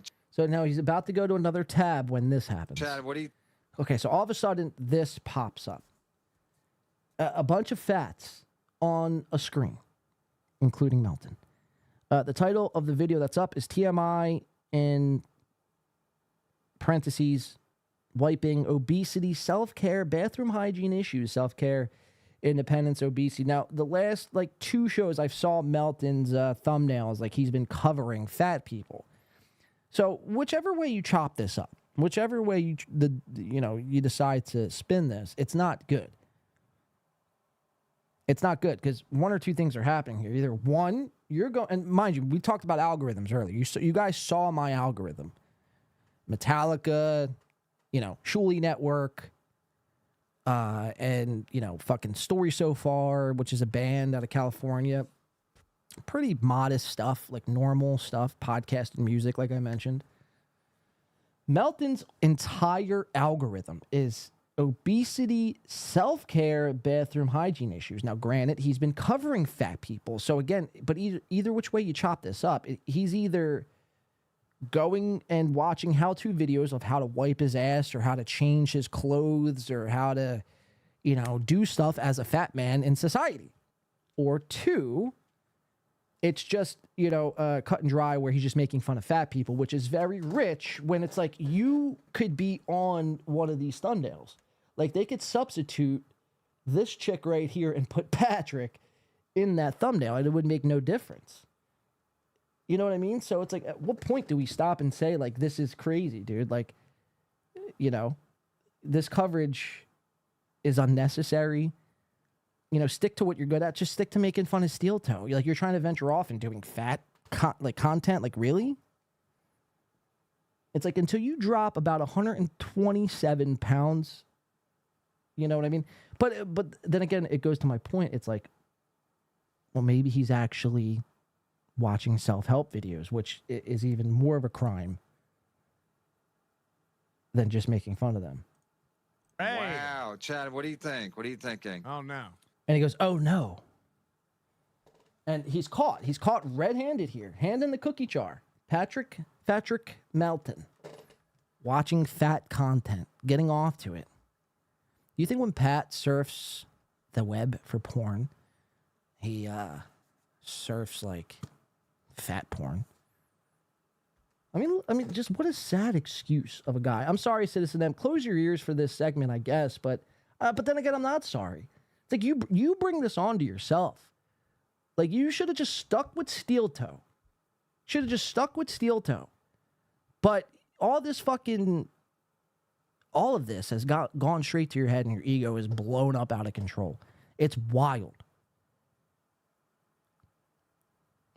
If you're making fun of fat people, seriously, that would be like me making fun of Amish people.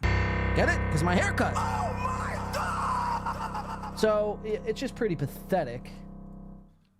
Ray had somebody Watch out help back. him. Wow. Ray. Wow, Chad, what do you think? What are you thinking? Oh no. Ray had somebody help him because Ray's not that clever. And look, he knows. Like, he's thinking right in his head, like, how am I? Like, what do I do? What do I do? What do I do? What do I do? So, what does one do when presented with a scenario that they're uncomfortable with? Well, they just power through that. They go right through the pain. Let's check this out. Oh no. Ray had somebody help him because Ray's not that clever on a few of those. No, a couple of those were pretty good. I'm like, no. Ray didn't come up with Look at this. 2 thumbs up. He lost. All right, so there you have it. Patrick Melton on the world of fat people these days. Pretty insane. We're going to keep it on Melton because, like I mentioned, he does, in fact, cover fats, which is insane. I mean, this was the video I was talking about.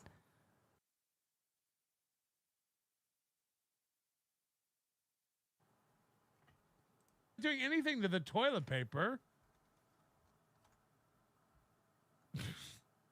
It extends your reach a full 18 inches while it follows the contours of your body and comfortably cleans. So if you or someone you love suffers from the loss of range of motion, or if you're someone who just doesn't want to touch dirty toilet paper... No, you gotta see the one. They had one where they geared it towards fat people. Like, can't reach? Again, it's like, talk about having no self-awareness. The one. They had one where they geared it towards fat people. Like, can't reach? Again, it's like, have you looked at yourself in the mirror lately, Melton? Like, what are we talking about here? You are fat! Comfort wipe. Like, this guy, it's either he's doing this as a way to watch with you guys, so it's almost like a projection, in a sense. Or he's really just completely delusional and he thinks he's skinny. I don't know what the case is here, but I mean, either which way, it's not good. Comfort wipe. Like, this is an actual segment on his show. I thought everybody knew. This is old. I thought everybody knew about this. This is actually happening. Fat? Yes, you are. The long reach comfort wipe review. Opie and Anthony covered this apparently on their show back in the day. It's an old. Oh no. Oh no. Look at this. This is real. This is actually happening. This is not a bit.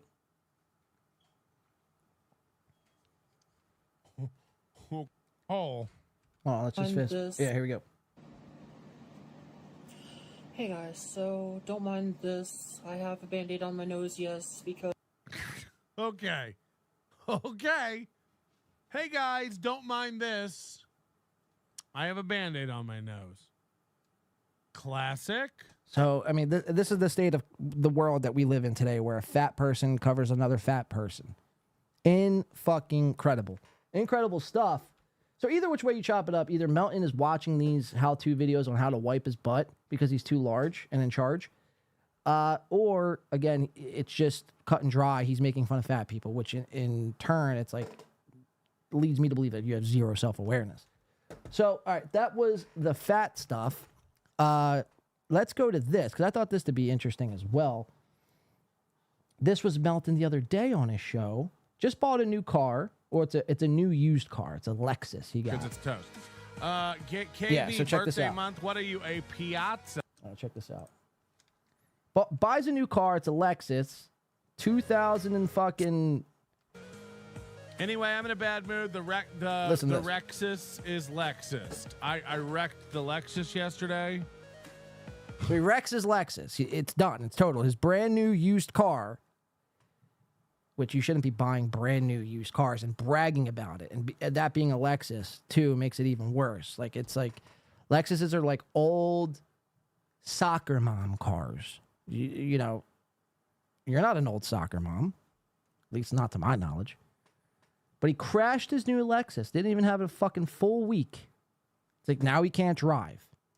Can't wipe, can't drive. I mean, this guy's a menace to society. You know, I wish this wasn't true. Thank God I hadn't sold the other car yet. So now... But that's not even why I'm watching this. Watch. Now it's just a battle for the court. So now I mentioned we're going to be watching this Mersh video, right? We're going to be watching Mersh, making fun of him a little bit. At no point ever have you heard me ask permission to cover another guy. If we watch something, we find it to meet our criteria. And what's our criteria? Well, if the guy is cringy, if they have a bad set, and if they look retarded.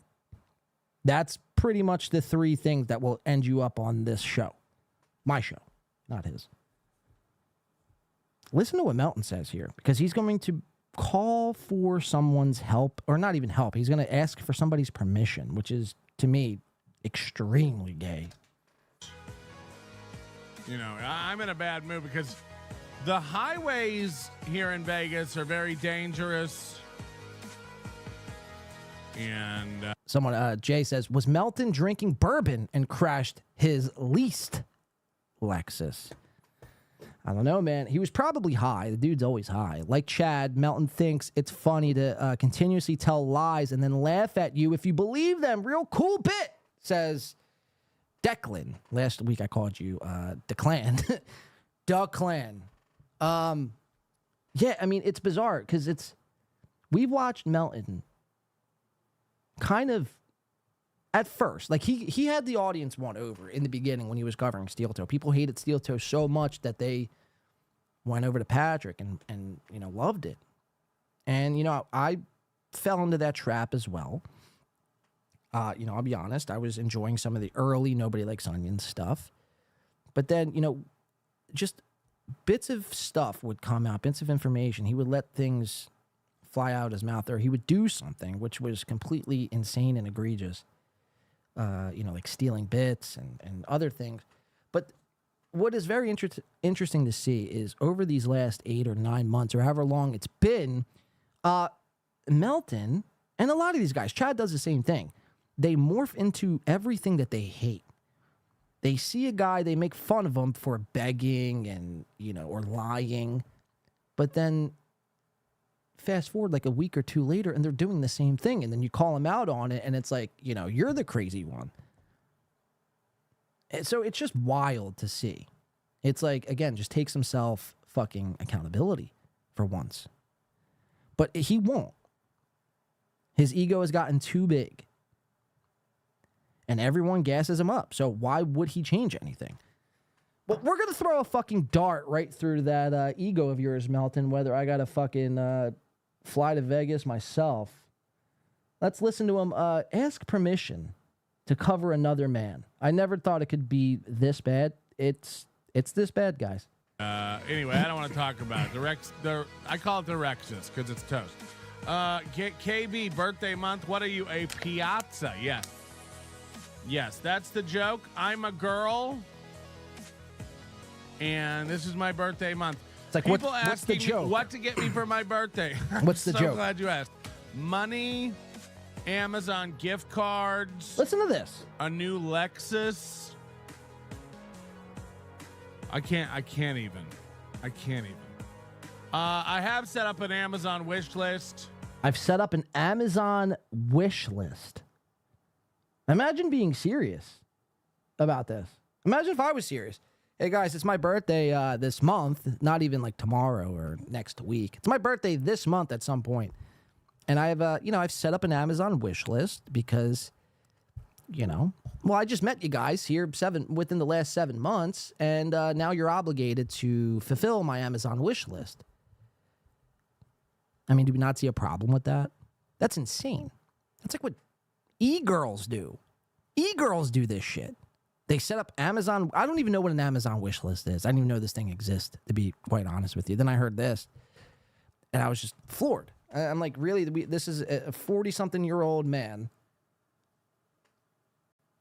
asking his audience to buy him birthday presents. Well, he's not really asking him. He's just saying, you know, it's there if you...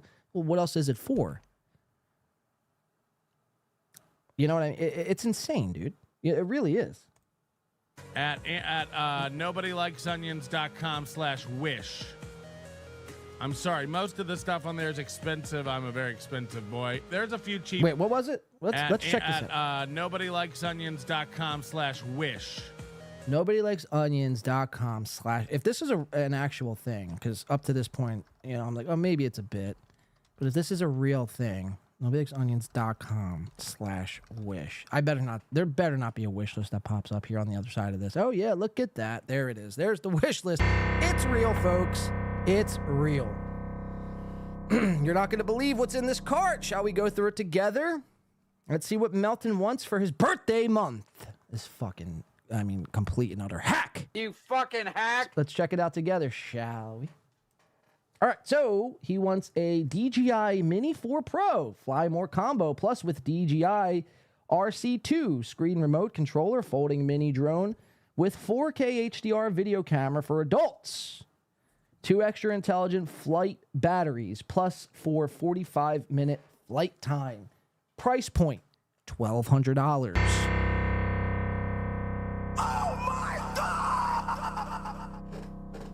So here, let's keep count. Let's keep count of his wish list here. We're at 1,200, just on one item. 1,200. Next, Gove RGBIC smart wall scones, music sync home decor Wi-Fi wall lights, work with Alexa. Multicolor LED light for party and decor, 30+ dynamic scene indoor light fixture for living room, bedroom by Gove. Price point, $80. All right, so let's add 80 to the 1,200. This is obviously before tax. So we're at 1,280. Transcend 1 terabyte JDL 330 jet drive light 330 expansion card for MacBook Pro 2021. A $90, I guess, expansion card for his MacBook here. All right, so we got $90. I thought there was going to be a lot more, but it looks like it's just 3 things. But $90. All right, so I thought this was going to be a lot more. But still, $1,300, $1,370 to be exact, before taxes. Let's just make sure there isn't anything else. If we click on more, see if anything happens. I mean, this is already enough, though. I mean, this is insane that this is actually a real thing. It's like, go buy it yourself. I mean, doesn't David Chandler donate $1,000 for you to jump in a pool? Go jump in your hot tub for a fucking $1,000. You could buy this fucking drone. Why are you asking like other people online, your audience? Why are you asking your audience to buy you presents? Seriously. Yeah, I think that's it. So yeah, so his Amazon cart will probably, when it's all said and done, close to about $1,500. You guys go without, so Melton can go with. So that is Melton's cart, his wish list cart. I'm just making sure there's not anything else here. All right, yeah, it looks to be it. All right, so let's listen to him. All right, he's going to ask permission, I mentioned. Let's listen to what he's got to say. I'm sorry, most of the stuff on there is expensive. I'm a very expensive boy. There's a few cheap. I think I missed a super. $4.99 from TJ Holly. Hey, John, been a fan since Pottstown. I did write that line for Ray, but he didn't ask me to. Wow. TJ Holly wrote that line for Ray. Is this Teamster Tim? Is Teamster Tim TJ Holly in disguise? If so, well, that's good to know. That clarifies a lot of things, because we thought Ray went to you, for the joke, but apparently you just did it out of the kindness of your heart. Buy your own crap. Get over your birthday. You're a grown man, says KL Johnson. Absolutely. Okay, yeah, so apparently this is Teamster Tim. Thank you, Teamster Tom. We do appreciate the $4.99, man. And that's good to know. Thank you for clarifying that you didn't actually reach out to Ray. Ray reached out to you. We do appreciate that. TJ Holly. Why TJ Holly, though? Like, how did you land on TJ Holly? Doodle says, I love the people. I love that people leave Pepsis at his grave. Beloved chatter. All right, let's keep watching this. He's going to ask permission. Let's see. Things. I think I have a case of gum on there. I love gum. So if you want to buy me gum, that'd be great. NobodyLikesOnions.com/wish. It would be a fucking fantastic prank if we all pulled our money together. Or I could do it myself. I don't need any of that. But the more the merrier is what I'm getting at. If we just bought him U-Haul trucks filled with gum and sent it to his house. Just like 27 U-Haul trucks of Take 5 gum or 5 gum, whatever the fuck it's called, and just sent it to Melton's house. That would be hysterical. Let's keep watching. If you want me to do things for my birthday, I think we'll do a P.O. box next week for my birthday on Friday. God. My birthday's Saturday. But maybe I thought we'll he do said a little come. P.O. box unboxing for my birthday. I just want Listen to so this. many presents and love from people. Can I just have that? Is it so hard to ask? Why can't I just have unquestionable love? What the fuck?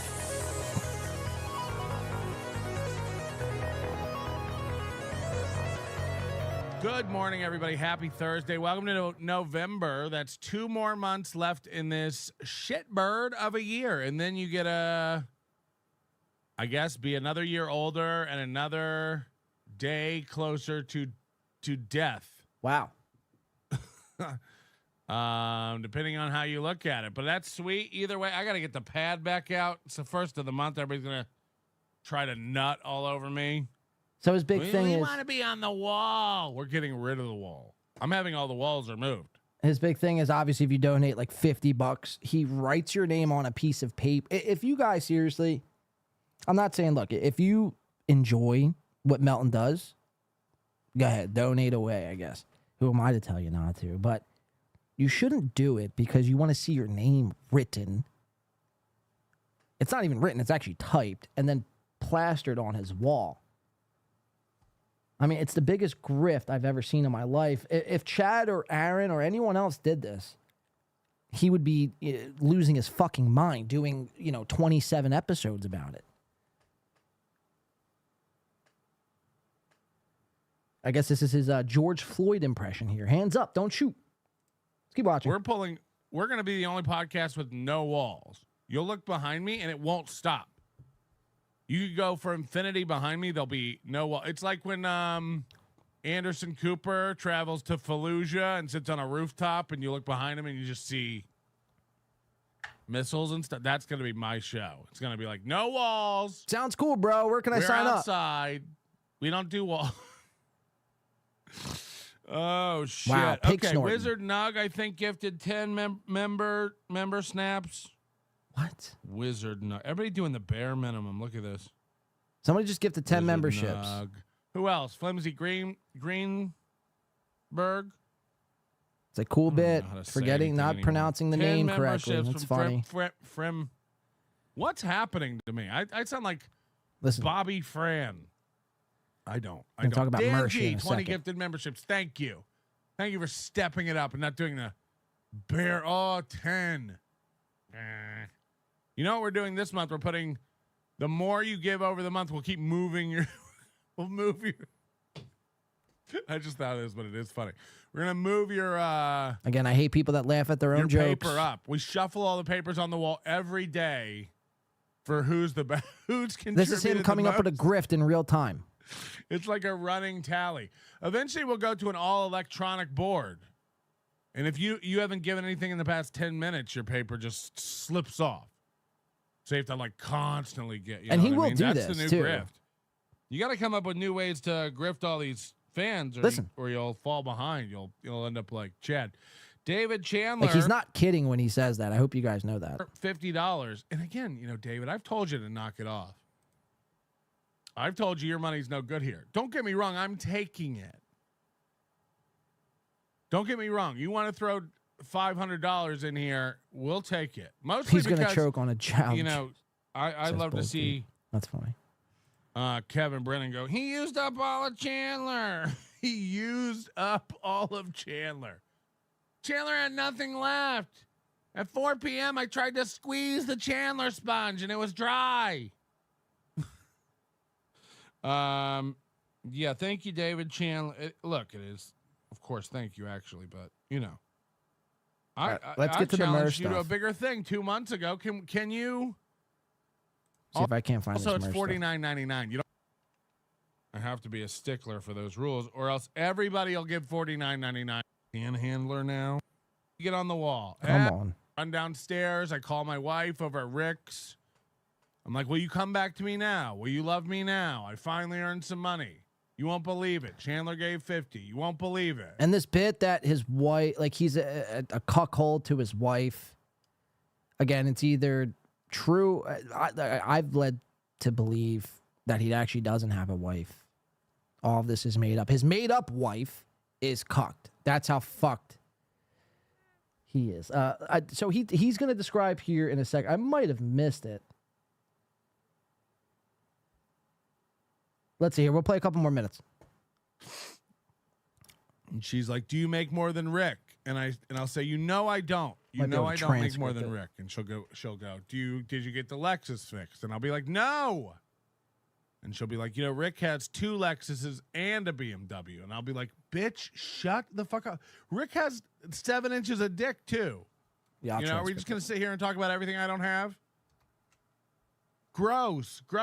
Can we just please? The Lexus flexes from Long Beach to Texas. Sorry, I say that again. The Lexus flex. The Lexus flexes from Long Beach to Texas. I don't know if that's just weird because David Attenborough said it or what. I got you a portrait of my name for your wall. Oh, I do get it. I see what you did. Panhandler, you want me on that wall? You need me on that wall? Yeah. Okay, that's funny. You want me on that wall? You need me on that. You can handle. Oh, give me a second. I'm trying to find something. And all I ask in return is a All summer right, here we go. hat. Yeah. I definitely passed it. Check this out. Everybody watching on Rumble, all 5 of you. I don't care. We'll do it. Who cares if we're not as big as Mersh?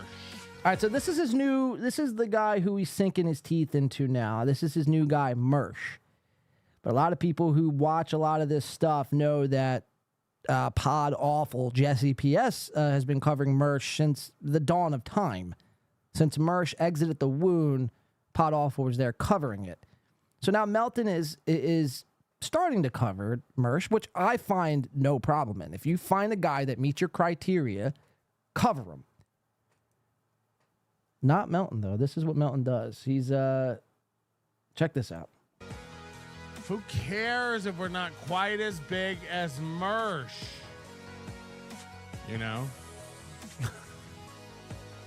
I can't stop watching Mersh clips. I don't know if Jesse PS is like a normal listener of this show or This is ever wild. tunes in, but if we could make some sort of deal with Jesse A deal? PS where he gets SteelToe and I get Mersh, because I know Jesse. Wow. So it's like you're saying that you own the rights to covering SteelToe. Like SteelToe is your guy. Motherfucker. I'm not saying SteelToe is my guy either, but it's like, oh, let's trade. I'll give you a SteelToe, you give me Mersh. Can I please cover your guy? It's like, how gay, dude? Just cover him, you big fucking blob of nothing. Jesse's covered like everything there is to cover about Mersh, and I haven't watched nearly all of it. Jesse and Melton. But Well, that leads me to my overall point. It's like this new team up. Ever since Jesse started covering fucking Melton has just fell in love. Like, oh my God, now I got to cover Mersh. He's covering my guy. I gotta cover him, but I can't just cover him because he'll make fun of me. So I gotta ask permission. That's what I'll do. I'll ask permission. Enjoy what I've seen. And why can't I clown on him? Can I clown on him now, or is that stealing from merch? Or stealing from... Yeah, like he's nervous. I don't even want to be talking about merch. I should have run this by Jesse's team before. What do I do? Pod Awful. But I think if we give Pod Awful SteelToe and it's we like take Pod Awful's covering SteelToe with or without your permission. So again, I don't know what you're thinking here. I don't know, like if you ran this idea by in your head and you thought, hey, this is actually a good idea. Like I'll actually say these words on my show. Hey, I'll give you SteelToe if you give me merch. That's gay. Merch, kind of like a sleepaway camp swap, wife swap, but with idiots. You know what I mean? Can we do that even? Such a fucking knee slapper, dude. Laughing at my own jokes. What a fucking sight. I don't even know. Anyway, welcome everybody. It's All November. right, so there, I mean, it's very small stuff in comparison to what we have, and we do have some bigger stuff coming up here. Melton is in just a bad way. Crashed his Lexus, making fun of fat people while simultaneously trying to understand how to wipe his own ass as being a fat himself. Has an Amazon wish list. It's his birthday month. I mean, what a disaster, man. What a disaster over in Nobody Likes Onions world. Get it together, Patrick. Get it together. Fucking A, dude. And cover merch. Like, stop being a bitch. Just cover them. We have merch stuff we're going to do here in just a second. I think that might be fitting there. I think let's do the merch stuff first, because now that everyone's talking about it, I want to cover me some merch. And this clip was, I mean, it's worth covering. I don't care if you know who merch is or not. Anytime you see someone dying on live is amazing. So let's watch. This is merch. No, I'm not gonna lie to you guys. A lot of people give me this comparison. Oh, what do you merch? No, I'm better looking, a lot slimmer. My eyes aren't crossed. I have a nice full head of hair, better sunglasses, a better looking set. We do have the same mic, so that's a problem. That is a problem. I might have to upgrade my mic now. But yeah, this is Mersh. This is when he died. This was 2 days ago. He died, literally died, taking a dab. And a dab, for people who may not know, is just concentrated weed, concentrated into a wax form. You heat it up with a blowtorch. You put it on a fucking dab rig, and you smoke it. You get high as balls. It's, a walk in the park for a stoner. This guy smokes every day of his life. And a little dab is going to send him out fucking out of life. He's dead. I think he actually died after this. Check it out. Merch. That's also not good. Not as bad as the bikini thing. But it's not good. And what does he do? He still does it because he has an idea of what morality is. He knows what a chaotic crime is versus a crime of chaos versus a crime of moral turpitude. All right, so there he goes. He's taking the dab now. He's inhaling the weed smoke. He's getting ready, gearing up, as they say.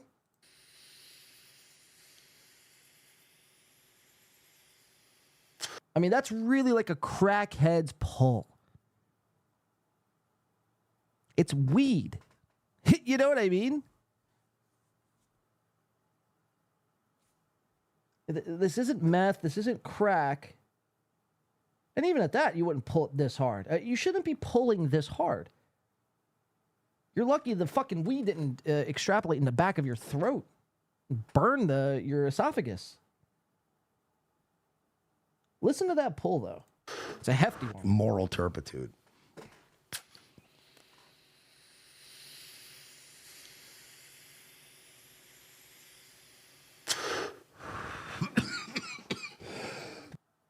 And he's off. He's off. Right now, he is seeing... you remember Joe Rogan used to make that analogy when he used to trip on DMT? The machine elves. Right now, that's what Mersh is seeing. The machine elves are... Holy shit, man. So high! Anti-deceptor says he did it at fucking work. All right. Oh my god. All right, he needs to be nuts. What the fuck? I forgot how crazy this clip was. Anti-deceptor says he did it. First of all, it's almost pretty hack to smoke like this on street. Like, I feel gay smoking a pink vape. Imagine me and then fucking proceeding to lose my mind. You guys would let me let that down. Live that down. Let me live that down. Ever. This is, I mean, insane. Did it fucking work? All right, he needs to be nuts. Oh my god!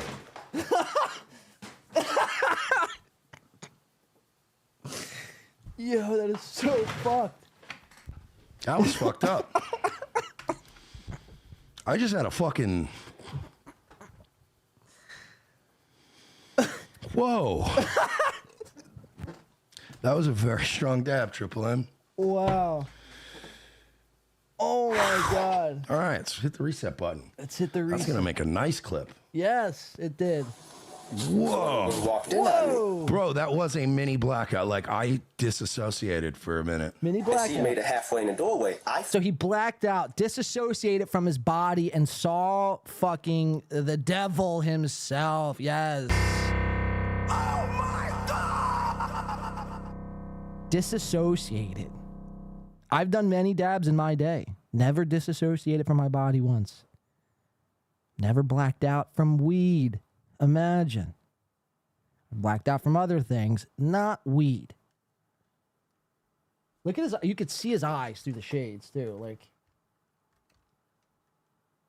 see that one eye? Just like open as fuck. Holy fuck, man. This is epic. This is why we do this shit. For clips like this.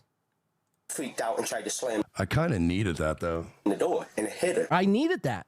So he dissociated from his body and blacked out. Oh yeah, I just needed that. I needed that. I needed to black out. Ray Live says, you okay? Actually, yeah. Wow. Yeah, I feel a lot better now, actually. That's why I feel better that I blacked out and dissociated from my body and almost died. she was crying.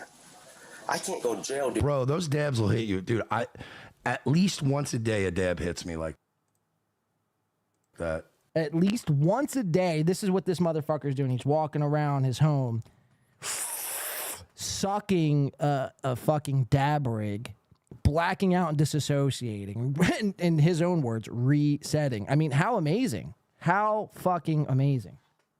Bro, like, that actually happens to me once a day. Yeah, I feel a lot better now, actually. That's why she was crying.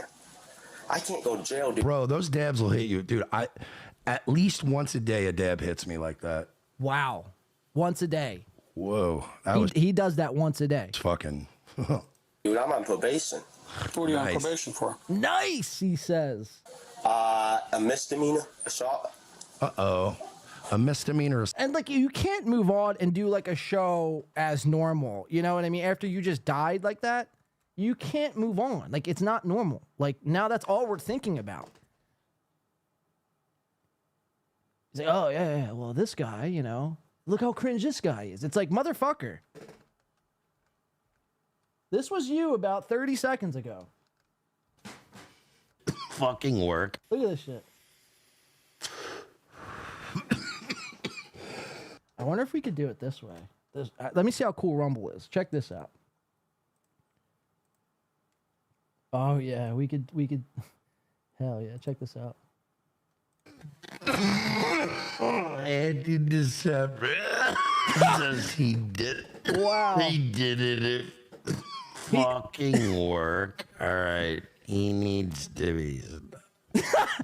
Jesus Christ, dude.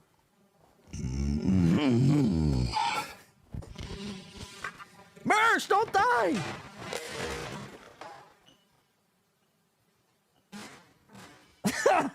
Oh my god. I can't even describe to audio listeners what I'm seeing right now.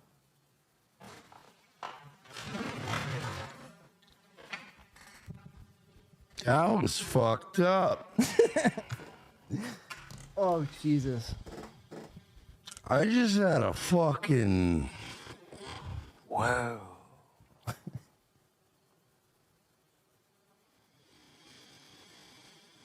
Whoa. Oh, shit. Fuck. That was a very strong dab, Triple M. Triple N, you hear that?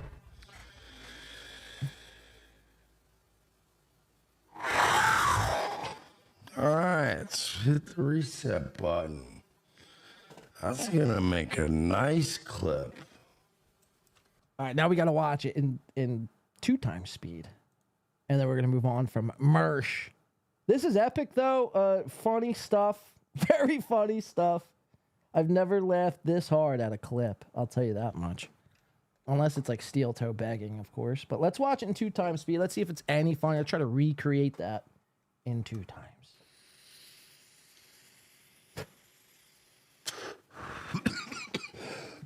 Andy just said, he did it. It fucking work. All right, he needs to.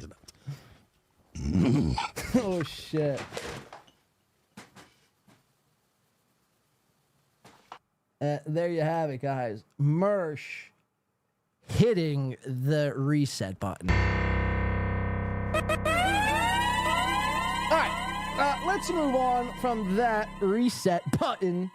Holy shit, man. That's great stuff. Keep them coming. Keep taking those dabs and filming yourself. I promise you, like, people who do smoke weed, and you know this too, you know this, the cough is what made him black out. But, so Honk is probably a good person to bounce us off of. Honk, you know, you've taken dabs before. Have you ever blacked out from a dab? If so, I mean, please let me know. I've never blacked out from a dab, ever. Not once. I've taken fat dabs. I've taken some fat dabs. Never once have I blacked out. Never once have I blacked out. Only a true pussy blacks out from dabs. Imagine.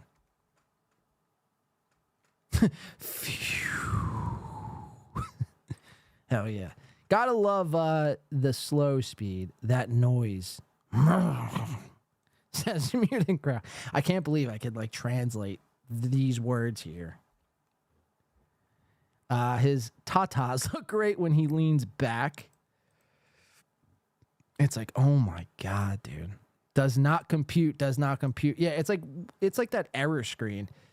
If I could find it, error screen 404. Let's check this out. This is like Mersh's brain right here. We gotta go back. That was Mersh's brain in that moment in time. So, yeah, funny stuff though. Gotta love it, man. Anytime someone smokes weed and dies on screen, we cover it, we laugh at it, we make fun of it. That's what we do. I think I had a super come in. Beloved chatter, Rumble must love this advert. Nice hat. Yeah, I mean, you know, Rumble too, like they signed Mersh to like a deal. It's like, imagine like signing Mersh. And then like, you know, you sign him, you bring him onto your company and he's like dying on screen. That's what he's promoting to the Rumble audience. You know, imagine being new to Rumble and that's like the first video you stumble upon. Like this guy just... That's a fat dab, Triple N. That's a fat... Like, that's some junky behavior right there. You know? Like, we're trying to get out of the hood, Mersh. We're not trying to stay in the hood. That was more likely caused by alcohol problems in my... Well, that doesn't help either, dude. Soup Party. Like, mixing alcohol and weed, especially dabs. That'll do it. Yeah, that'll do it. But it's just from weed, you will not black out like that. It's impossible. I've tried it. Honk says, lack of oxygen to the brain is what causes that. It's cough related, not vape. Right. So it's not the vape, it's not the weed. It's his lack of oxygen. God, Ray sucks, says Genta. That's amazing. just like 3 hours later. Like, yeah, Ray still sucks. All right, I want to do this Simcast, but this is why maybe where we leave it, because it's going to take some time to get through this. It's a lengthy clip. I have a yada yelling to do, a lot of yelling to do on this clip. Very cringe clip. Keanu, I think you come in this clip at some point, and Gavin was very displeased with you, Gavin McInnes. And we're going to make fun of Gavin, too, because he's one to talk. Mr. fucking moral over here. He was trying to act holier than thou, as if he's never done anything close to an OnlyFans.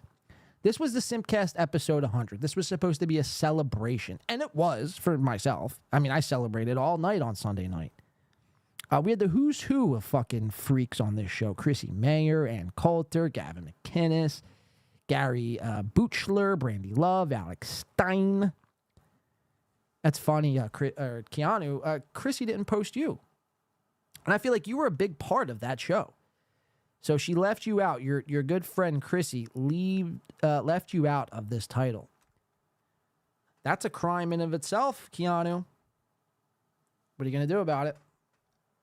Big Simcast Ep100, 33,000 views. Amazing. Almost 1,000 comments. This has been insane. Now, for some of you, you may know I was watching this live. I posted this in the Discord. Join the Discord, by the way, Win by Tier Radio. And I lost my shit. I lost my fucking shit here.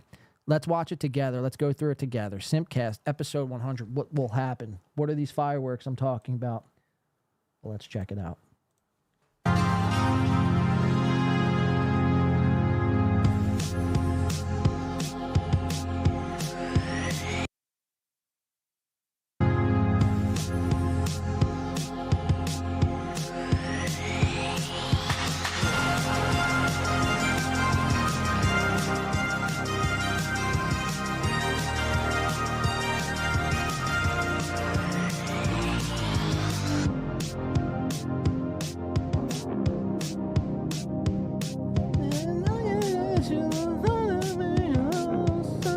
All right, let's go to it.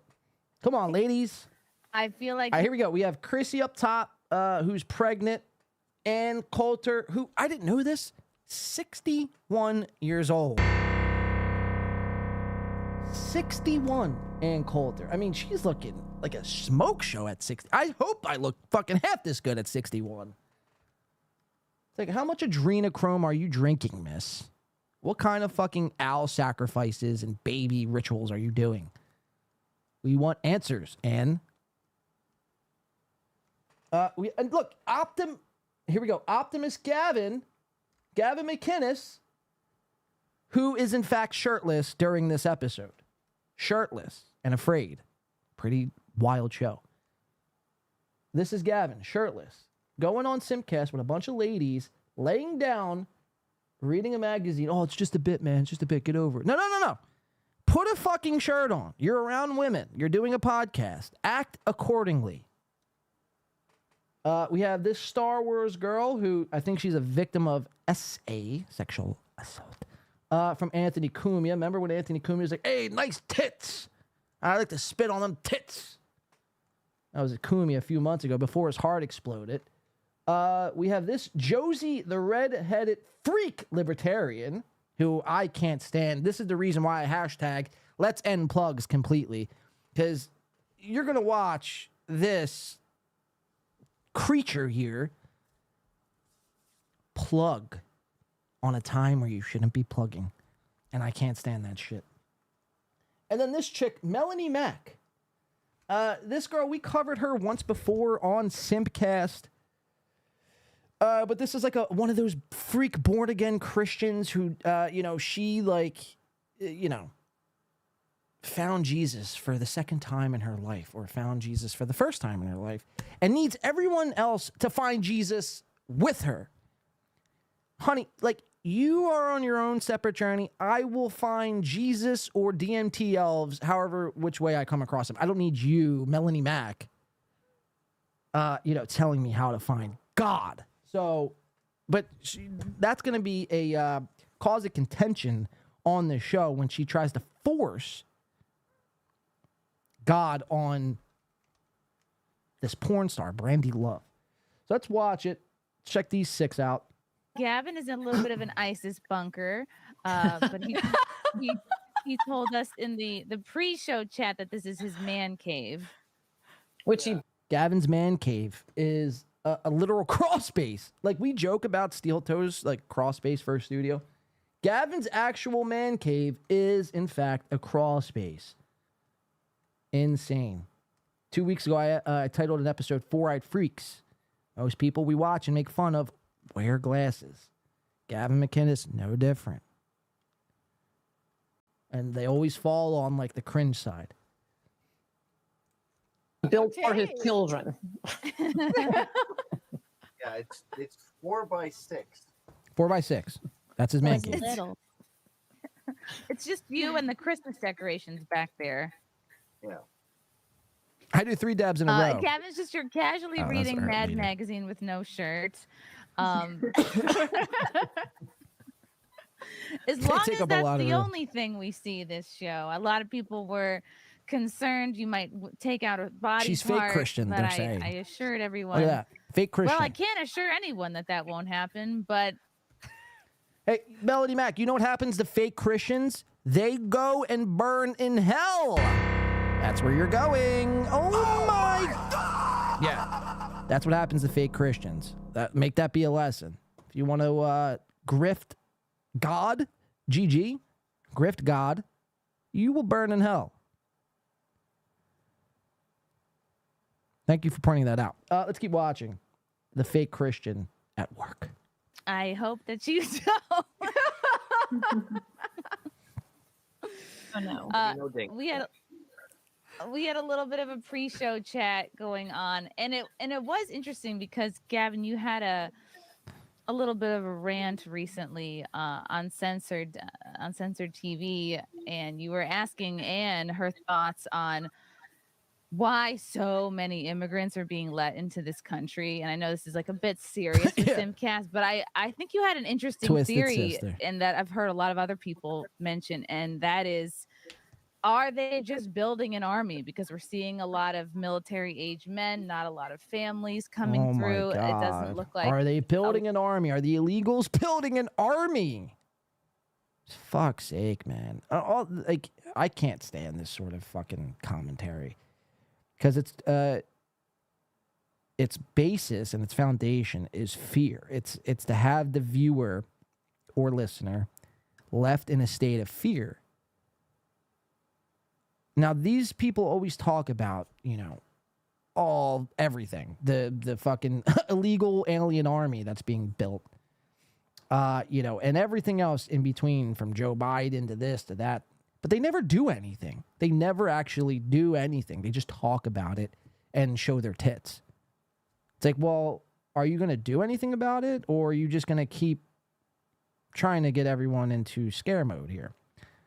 Mersh and Melanie, both in hell. Ha ha ha. Imagine that. All right. Lay It Down was Rat, says TJ Holly, a.k.a. Teamster Tom. All right, let's keep watching. Let's just go to the Alex Stein stuff, because this is a long clip, so it'll probably take us out. So this Alex Stein's going to pop up, as you guys could see here, Babyface Stein. And this was the day after his big fight, his big boxing match, which I believe was a draw. I could be wrong, or I think he might have even lost. So he's feeling some type of way on this show, and he's going to project outward his frustration. So there's Alex, but here we got to go on when they bring on this chick Brandy. So let's go to about the 27-minute mark. We'll just let it play. We have like a half hour of clip here, which is like 2 hours worth of material. It's probably, watch. I mean, it has to be very degrading, and it has to be, and the money is the motivation, because if it was just, oh, they're getting a rise out of it or something like that, then how come before OnlyFans existed, there weren't as nearly as many doing this? I think it's Not great. if you're- 18-year-old girls, 19-year-old girls doing it. That's where it's bad. So they're talking about OnlyFans, getting into this argument of OnlyFans, which is like it's such an old argument. It's like, move on. Again, are you doing anything to live in the solution, or are you just being a part of the problem? They were on call girl plans. They were on the back page of the Village Voice. Back page. Just prostitutes. Right. You're a prostitute. They've always been whores, but now that their whorishness is captured forever. I mean, they really are ruining their lives. It's there forever. Are you going to meet a nice boy? Is he going to bring you home to meet mom? I don't think so. You are unless he's a fentanyl addict and his mom's a fentanyl addict, then maybe. But yeah. Well, it's great for the girls who's sitting on $1 million butthole, but it's not great for those of us who might be sitting on a $20 butthole, and it gives false hope. Oh my God. Thinking like, oh, I can just quit my No day job simpy. and just be a professional. That's right, Chris. butthole. No simpy. I'm not a money expert though, but the money that you're basically given or that you don't earn, you spend really fast. The money that you save is the money that you earn. So I have a feeling with all these women showing their butthole, they realize that's quick money and they won't save it. Because I know so many of these, excuse my French, ladies, whores that are still making lots of money doing it, but they're not some sort of financial beacons. They're not, multimillionaires. They might have made $1 million, but they probably spent half of it at Sephora or getting their nails done, or God knows what. Well, they and give that it just back leads to themselves, like whether it's getting, like you said, they can get enhancements. They might be getting boob jobs, like the next big thing. Oh, I don't have to just show my butthole now. Now I can show my boobs because they're new, and so. And this is the cope here. And we're going to go through it again when this chick Brandy Love comes on. But this is, in fact, the cope. You have 1, 2, 3, maybe not Ann Coulter, 4 Chrissy Mayer. That they think they're righteous and they're high and mighty because they've never done OnlyFans. They've never, showed a tit for cash, which I find that hard to believe. I have a feeling all 4 of them have done this. But they're e-girls. There's no difference. The only difference is one's getting naked for cash and you're not. So if keeping your clothes on makes you that much more on a pedestal, then I don't know. I don't find that to be the case at all. I find it to be no different an OnlyFans e-girl to a Bible-thumping fake Christian e-girl. There's no difference. I'd actually argue that the Bible-thumping fake Christian is worse than the OnlyFans e-girl. At least the OnlyFans e-girl, you get to see some fucking flap. So, it's just this holier-than-thou attitude is insane coming from these 4. I think a lot of that goes back into what they do as opposed to saving up, investing, buying a house, putting money aside for maybe if they want to have children someday. But yeah. And expanding on in the business. Yes, they're investing in themselves.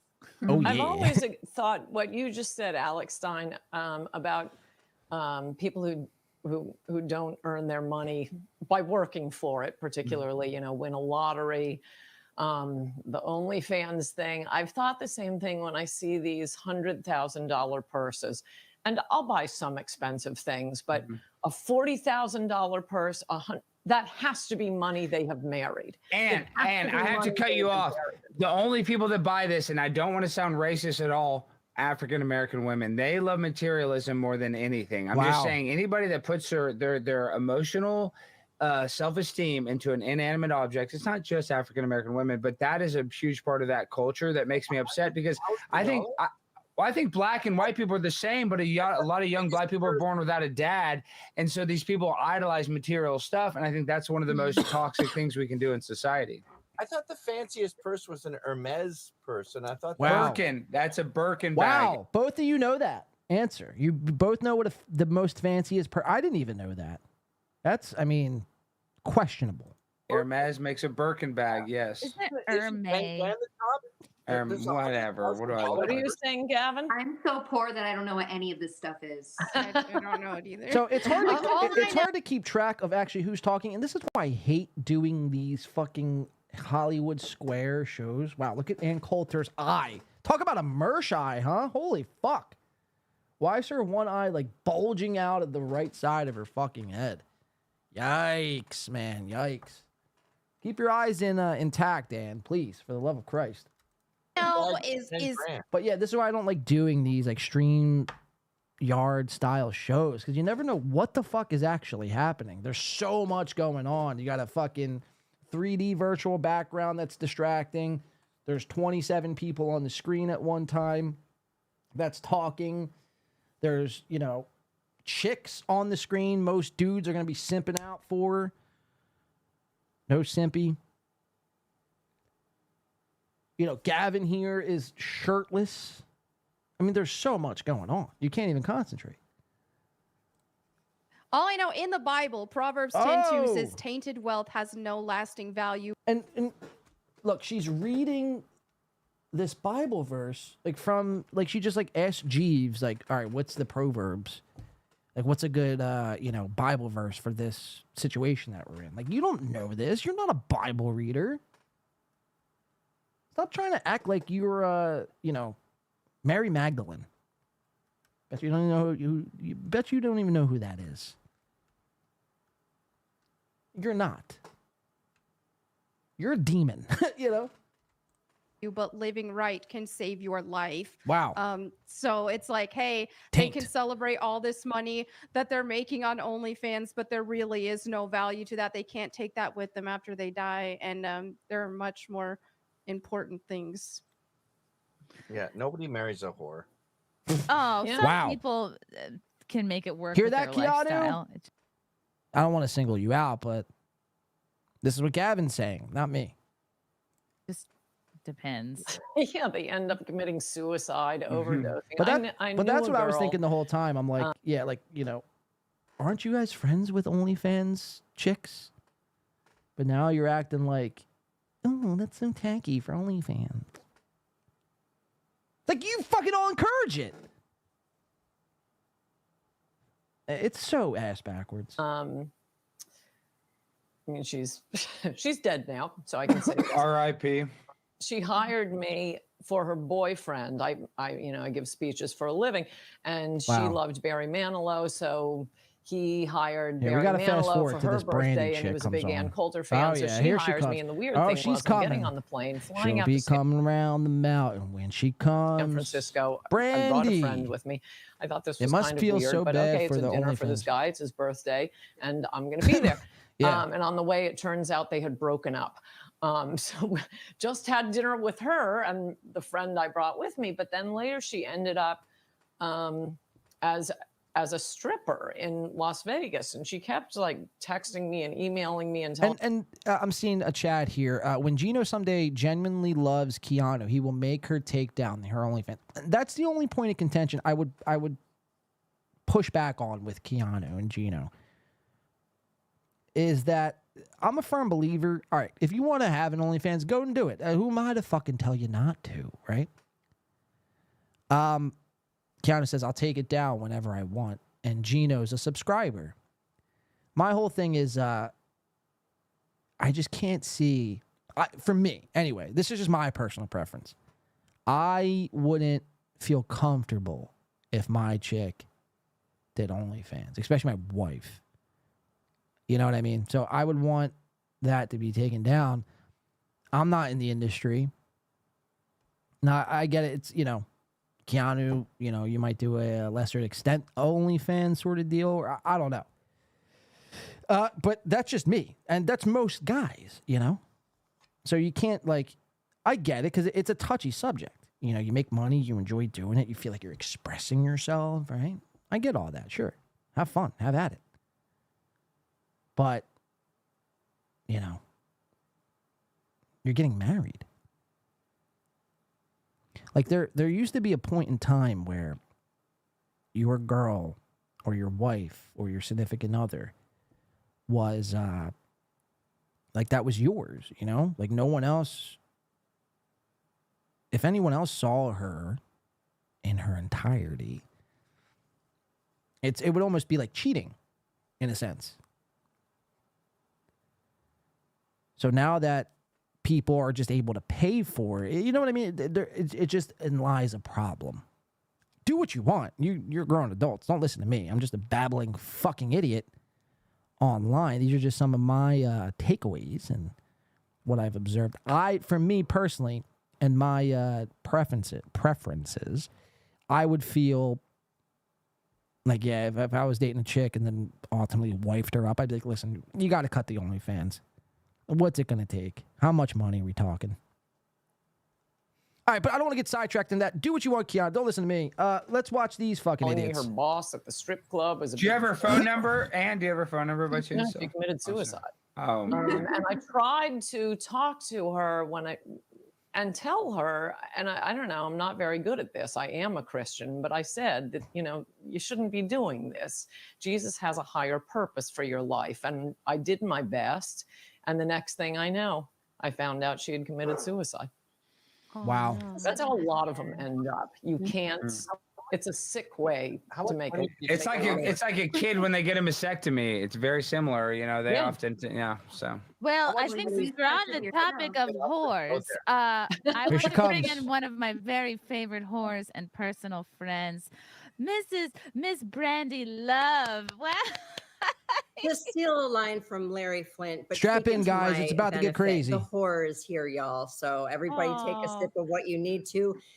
Wipe the sweat off your brow and know that it's My been really favorite hard horror. listening to all of you all, to be fair, because I really thought that most of you are far less judgmental than you are. But Wow. it's okay when people show you who they are.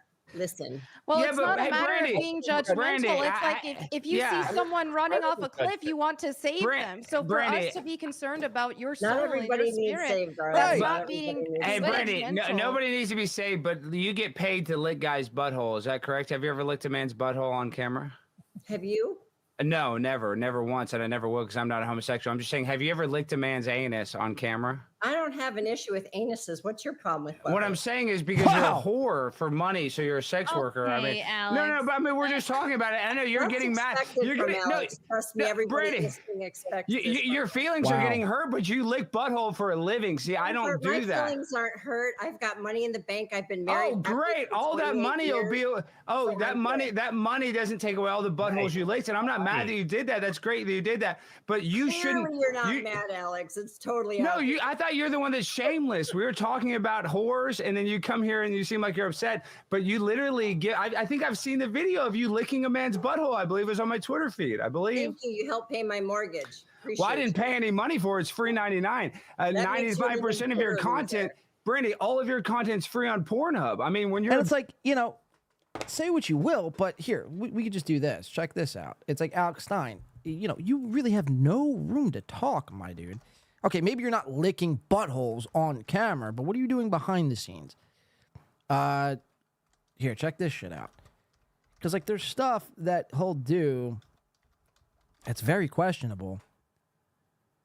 It's like, all right, yeah, you're not getting, finger blasted by fucking 17 black dudes. But you're also fucking not completely innocent either. You're not walking in the light of God either. So calm it the fuck down. When you're doing shit like this. I'd make this argument here. Cross-dressing as a white heterosexual male is worse than what this chick Brandy Love has done in her life. You know what I mean? Oh, well, this is just for content. What Brandy's doing is for content. So, I mean, you know what I mean? This is worse. And this is like the PG version of it. Like, there's actually been video and pictures and all that of him in like dresses and thongs and just insane stuff. High heels. I'm trying to see if there's anything else. I mean, it's just bizarre stuff. So just keep that in mind. big professional whore. I'm sure you make so much money, but think about that. I mean, guys. Alex, I'm making fun of the word. I'm a slut. I'm not a whore. I don't do things for money. Wait, I wait. Let's talk about. You're a slut, but not a whore. But guys jizz on Alex, your face for a living. Alex, have you never watched don't know porn? the difference in the definition. Oh, I'm sorry. Let me go get out my website. She goes, I'm not a slut, or she goes, I'm not a whore. I'm in fact a slut. Like, you're not making your argument any better there, Brandy. Jesus Christ. I mean, talk about a disaster. Again, I was watching this live on Sunday, and sometimes I'll check out Simcast just to see it, like, who the guest is and how cringe they are. And April M. Holt, when she goes on there, if she gonna say something stupid. And, I knew Gavin was on and Alex Stein. I'm like, wow, this is amazing. I tune in at right around this time. And literally, like, I was left mind blown.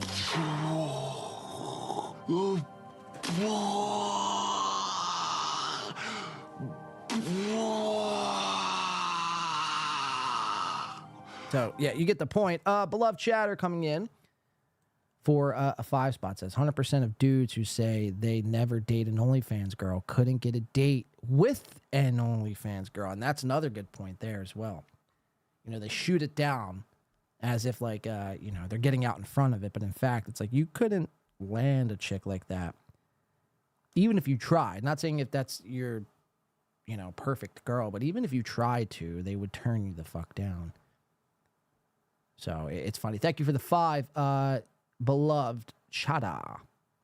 Let's get back into it. This is fireworks are going to start on this show. Let's check it out. Webster's dictionary, but I think if you get jizzed on your face, you're a whore. I hate to break it to you. Alex, I agree with what Chrissy's saying. You can't say all this stuff if you watch porn. I don't watch porn. I don't watch porn regularly. Alex, never watched porn, Alex. No, I've watched porn in my life, but I don't regularly watch porn. What I'm saying is Brandy, I follow her on Twitter, and her Twitter feed's disgusting. There's cum shots. There's all kinds of stuff. Because she's a friend of yours. I don't dislike Brandy. I'm just saying I'm calling a spade a spade. I mean, you got mad that you're a whore, but you're a whore. I mean, you get paid. Yeah, so he was, in fact, just got there. It's like, well, why do you follow her? If you're so anti this and calling her out here, but you follow her on Twitter and you're seeing all of her posts and her cum shots and her back shots and her cream pies, you know, you're just as guilty. You're contributing to this madness. You see how that works?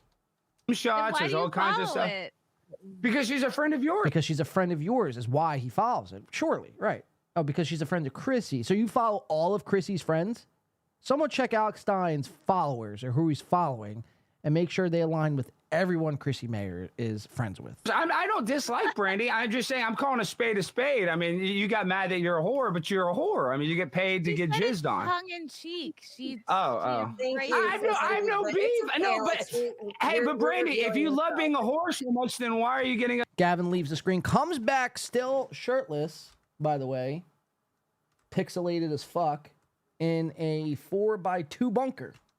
Upset by it. Wild. You love being a whore. You love going to Exotica or whatever. Don't you love? Come on, Brandy. You gotta admit that.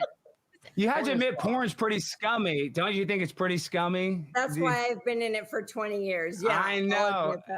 You don't think it's scummy? You don't think there's guys that abuse young women? I don't blame you for being jealous of my life. I have a great Brandy, life. you think I'm jealous of you, a nasty whore that's been ran through by about every NBA player probably in the league? You're right. Married. It costs nothing. And married, even worse. You're poor Ann Coulter through this whole situation. You forget that she's even on this screen.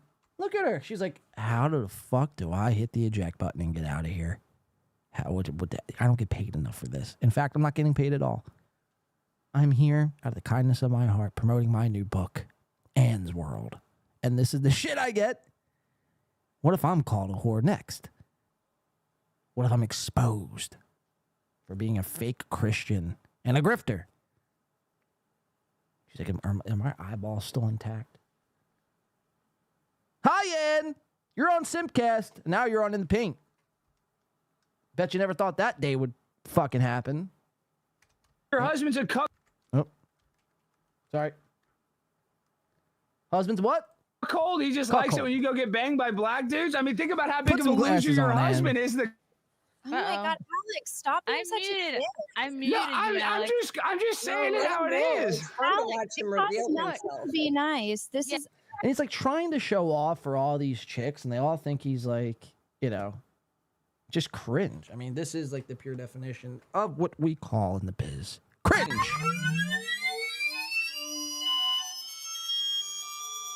Cringe. Very, very cringe. And so is Brandy, you know, but for other reasons. Keep watching. This is already hell of a stream. This is. I just think it's funny that she got mad for being a whore, but she literally has a husband that lets her get fucked by other guys and get jizzed on and bang multiple black guys. Let's just be. Get laid. You really. Wow! I got a girl right here. I got laid 2 minutes ago, and guess what? I got a girl right here. I got laid 2 minutes ago. Oh, did you? Because 2 minutes ago you were arguing with Brandy Love over here. And you always could tell how defensive somebody gets by, or like they haven't done the thing that you just called them out on by how defensive they get. Oh, I just got laid 2 minutes ago. It's like, no, 2 minutes ago you were on this show.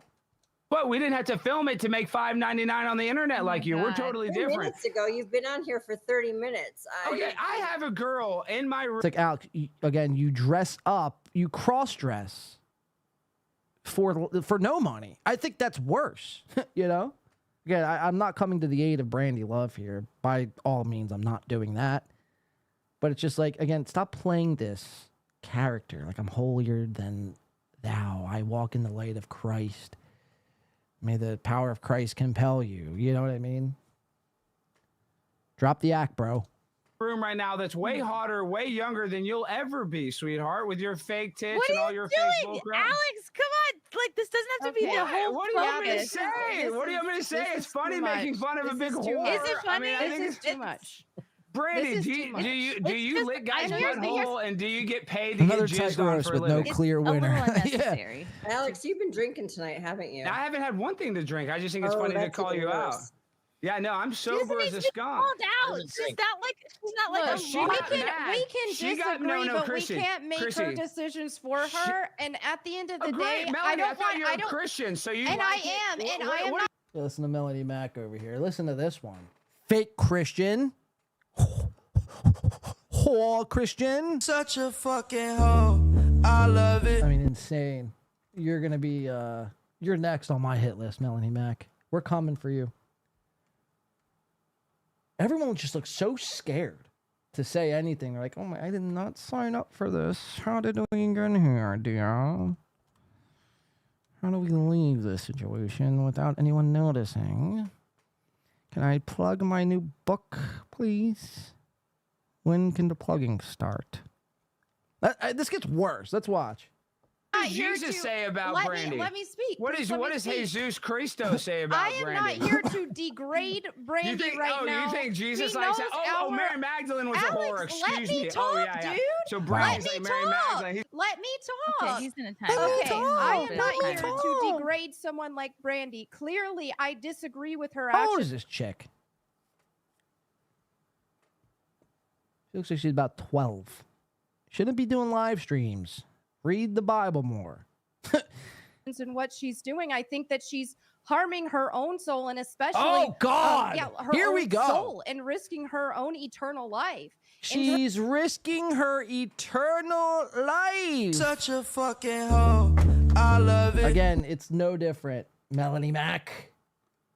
You're a e-whore too. Stop. I mean, this is, pure coping. Pure coping. She's like, this girl, Josie, the redheaded fucking freak libertarian. Well, I guess I'm not going to be able to promote my book today. Shit. Gavin's over here, still shirtless and afraid, looking like the Texas Chainsaw Massacre back in 1963 before they had HD footage. Can I just stick? He's trying to find his dildo that he used to shove up his ass. We have that footage coming up as well after this. Let's get through this. And Coulter, Stoneface Coulter. She would make a good, what would Ann Coulter make a good? Housewife? No. Lawyer? Maybe. Judge? Detective? Stoneface Coulter. I love it.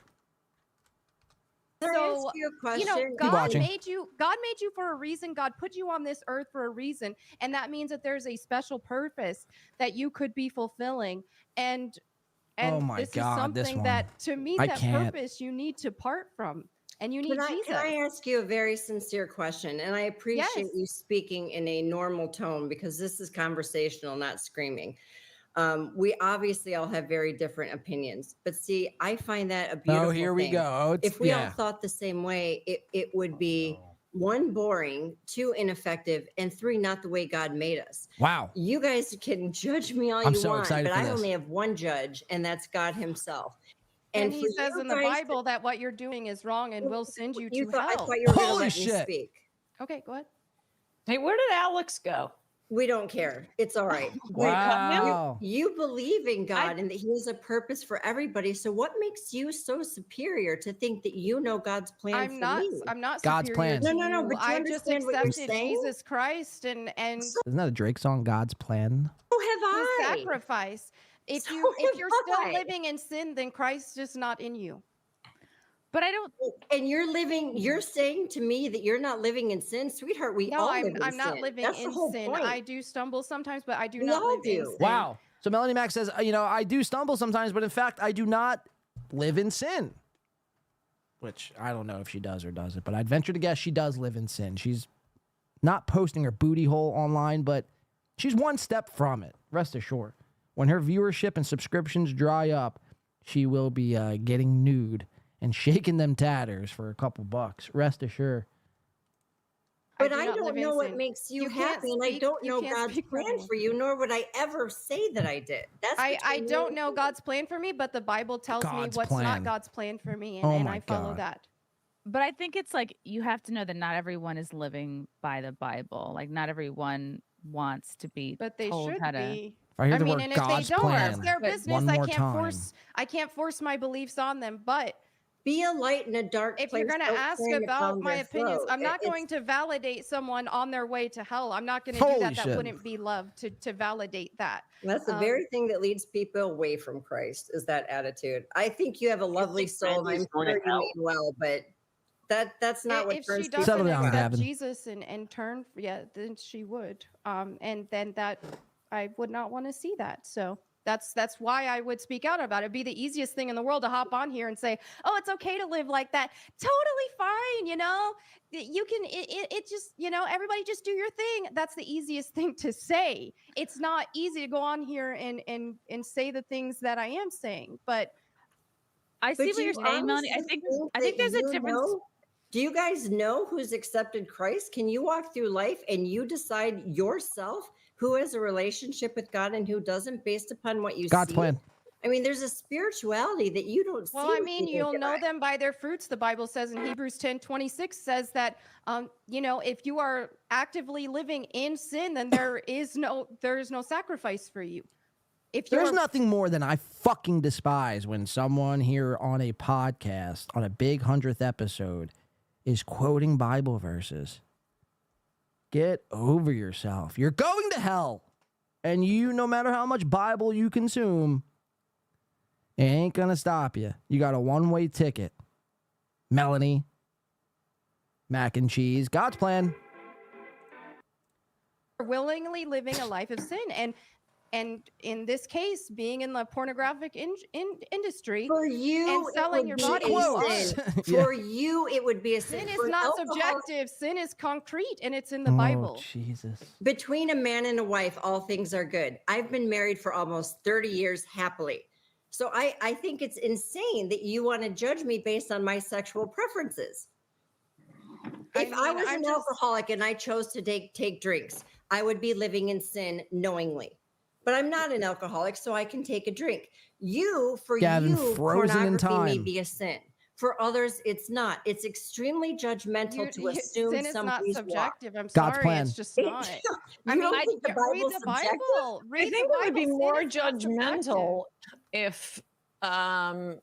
if sin were subjective. I mean, God Yeah. isn't our secret Santa.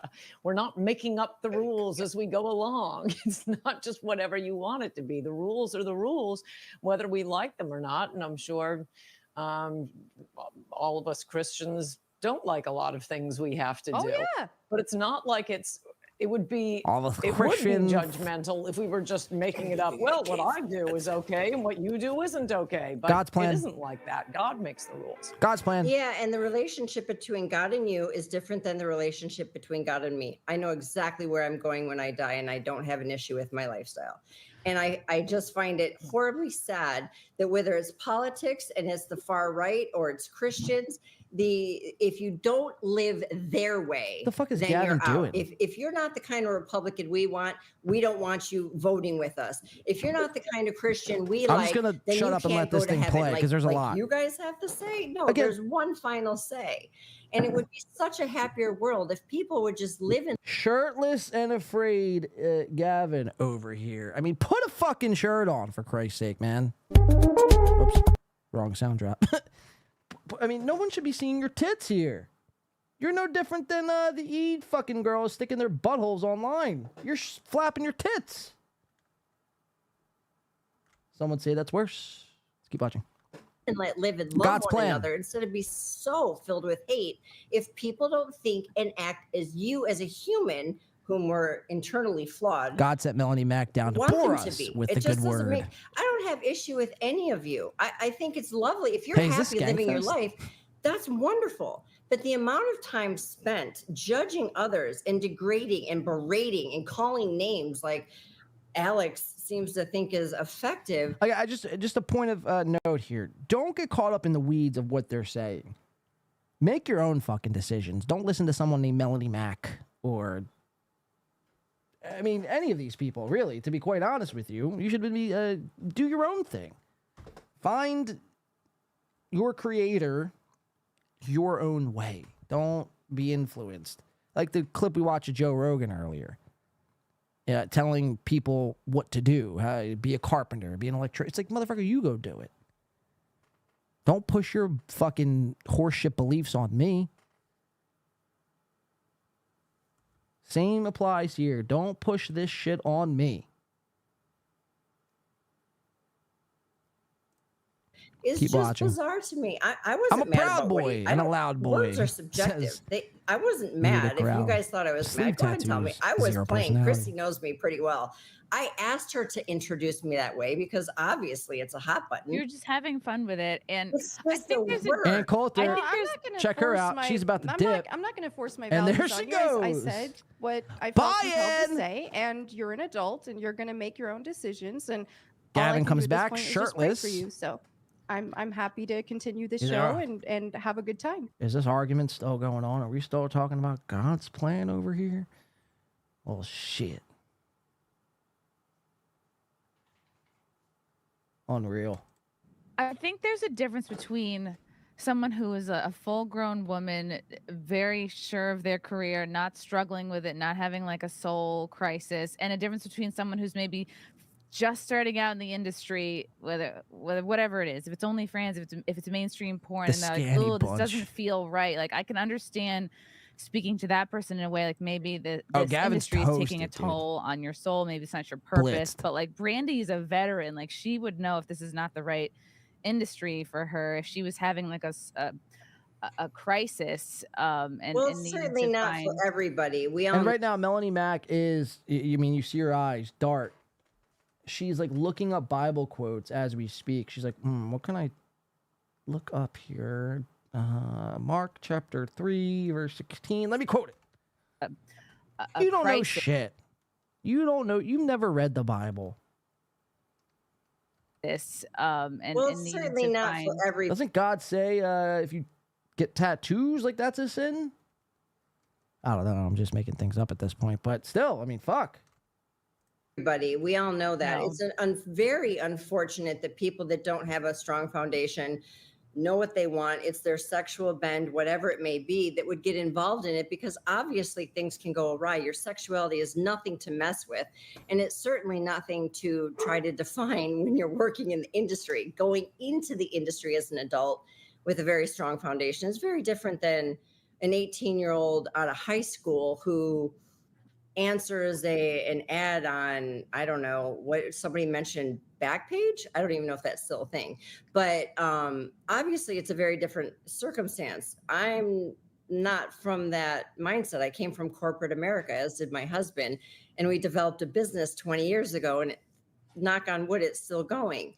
I think Gavin mentioned that about 18, 19-year-olds. It's very, very different. Obviously, I started when I was 29, 30. And I don't think Anne's here anymore, but to her comment about Now Anne left easy money a and girls long time making ago. hundreds of thousands She of checked dollars out. not really She working couldn't promote except her for book. showing their vagina. That's offensive. I work 12 hours a day and have for the last 19 years. So I just take offense to the fact that maybe there's girls out there who throw a photo up and make that kind of money, but the women I know and the men I know making a living on OnlyFans, they're putting in 60, 70 hours a week. All right, it's like, calm the fuck down. You're laying on your back, you know what I mean? Doing nothing, taking loads onto your fucking chin. I'm working 60, 70 hours a week. It's like, no, you're not. That's not work, you know? Getting railed is not work. I hate to break it to you. It's not a controversial take at all. You're doing what most people dream they could do. It's not work. Show up, get nude, lay on my back, and pretend it feels good. I gotta work 70 hours and overtime and on holidays. It's like, bitch, you signed up for it. You could have been a fucking secretary. You could have been a fucking stay-at-home mom. Instead, you chose DPs and gangbangs. Grody. This has been a very fun show. No, not yet. Grody! There it is. Yikes, man, yikes. I mean, this is getting squirrely now. I want to play the part where Keanu comes. I think there's some more fireworks. And I know Melanie's going to walk off this show because she can't handle the truth. She can't handle the truth. Josie, I mean, she's biting at the fucking... chomping at the bit just to plug something. The only reason why these people are on the show is to plug. Hashtag #plugs. God's plan. Let's keep watching. So that's not that that matters to any of y'all, but it's a real job if you take it seriously. I just think regardless of, if someone's, this is different because someone's having fun with it and enjoying it and are a veteran. I mean, the Bible says the heart is deceptive above all things. You can't count on feelings based on these things. Serial killers have fun killing people. You know, that you can't base what's a sin based on your feelings. I mean, the Bible is concrete. Oh my we don't God. even like everything. There's some things that I wish weren't a sin, but that doesn't make it not a sin. And we have that right there. So do you remember that whether or line not you between a follow husband it and a is- wife, all No, things this are is acceptable? insane. You know that line in the Bible? Between you know that in one? the marriage bed, and the marriage bed is sacred and it's private. In It's the- not That is meant not to what be the Bible shared says, with sweetheart. everyone. That's, in fact, not what the Bible says, sweetheart, as she chuckles. I mean, Melanie Mack looking very unsure of this Bible quote as she glances down to her computer screen, making sure she read the quote correctly. Bitch, you don't know the Bible. Stop acting like you do. You've read one pamphlet one time at a Jehovah's Witness convention, and you thought you had the fucking word of the Lord. You don't. The word, in fact, does not flow through you, Melanie Mack. The word sees you and actually avoids you, you know?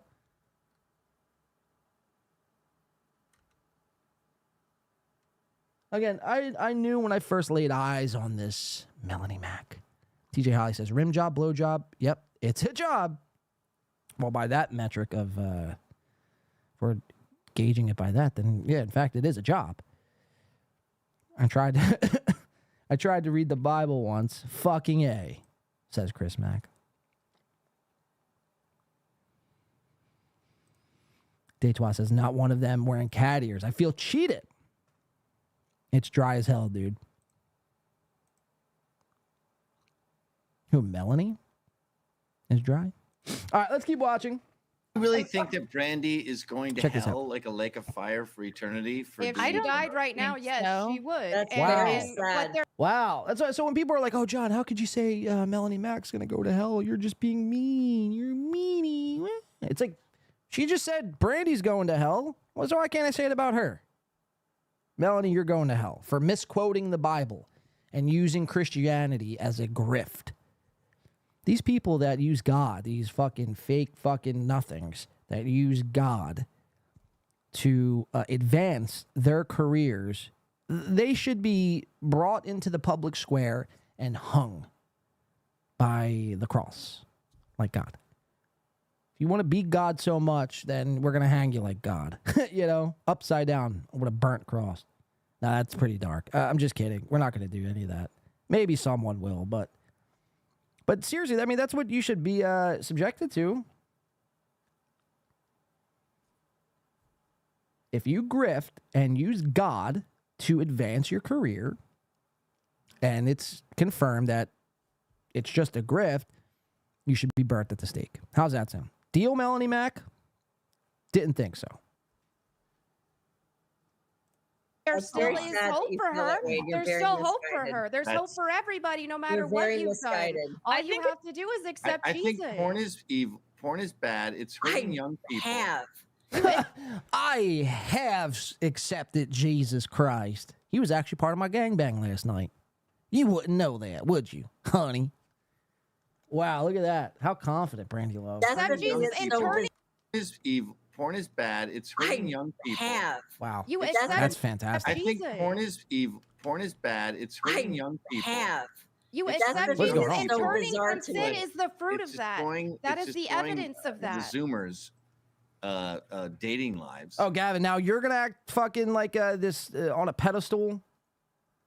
Get out of here. I got some shit coming up on you, Gavin, here in just a second. Stick around. You're not going to want to miss that. Pretty damning, to say the least.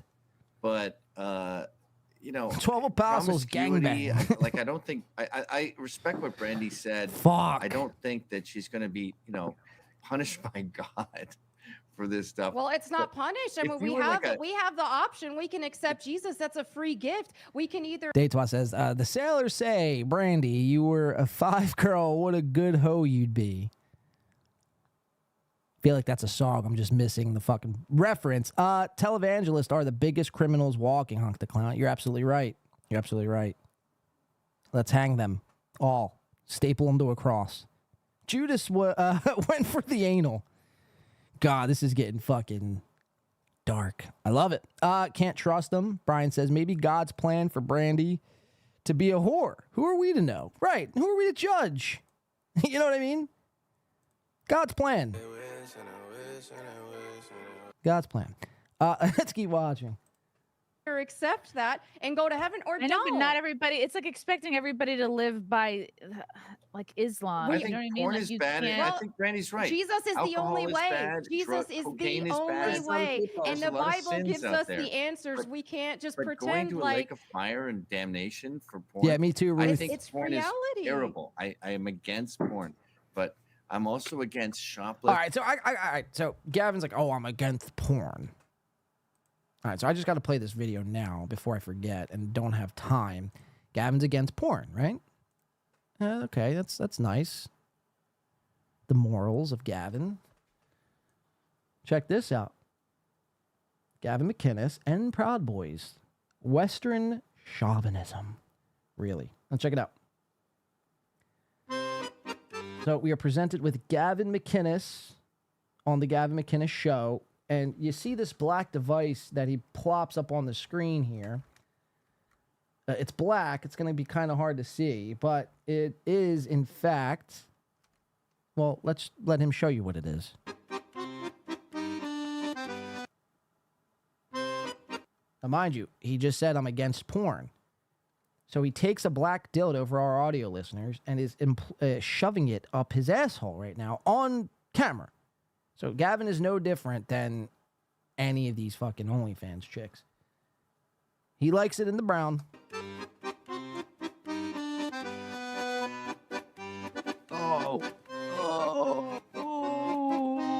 It's what I would imagine giving birth is like. Totally pleasant. Totally pleasant.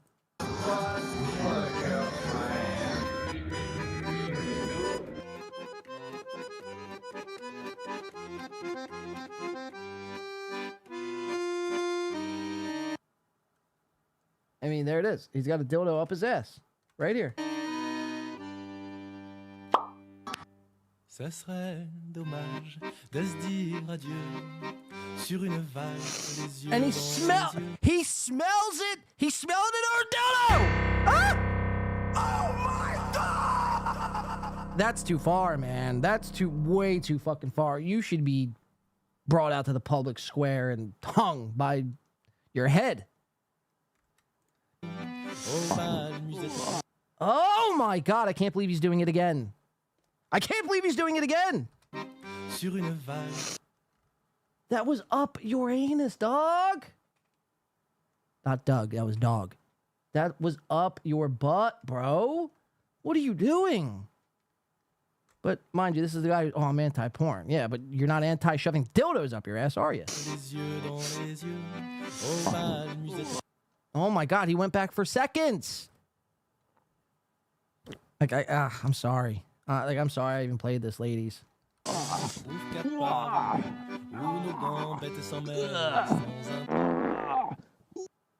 Oh my God. So there it is. Mr. Anti-Porn Gavin McInnes, ladies and gentlemen. Never one to shy away from sticking dildos up his ass. But here, let him tell you how much he's anti-everything.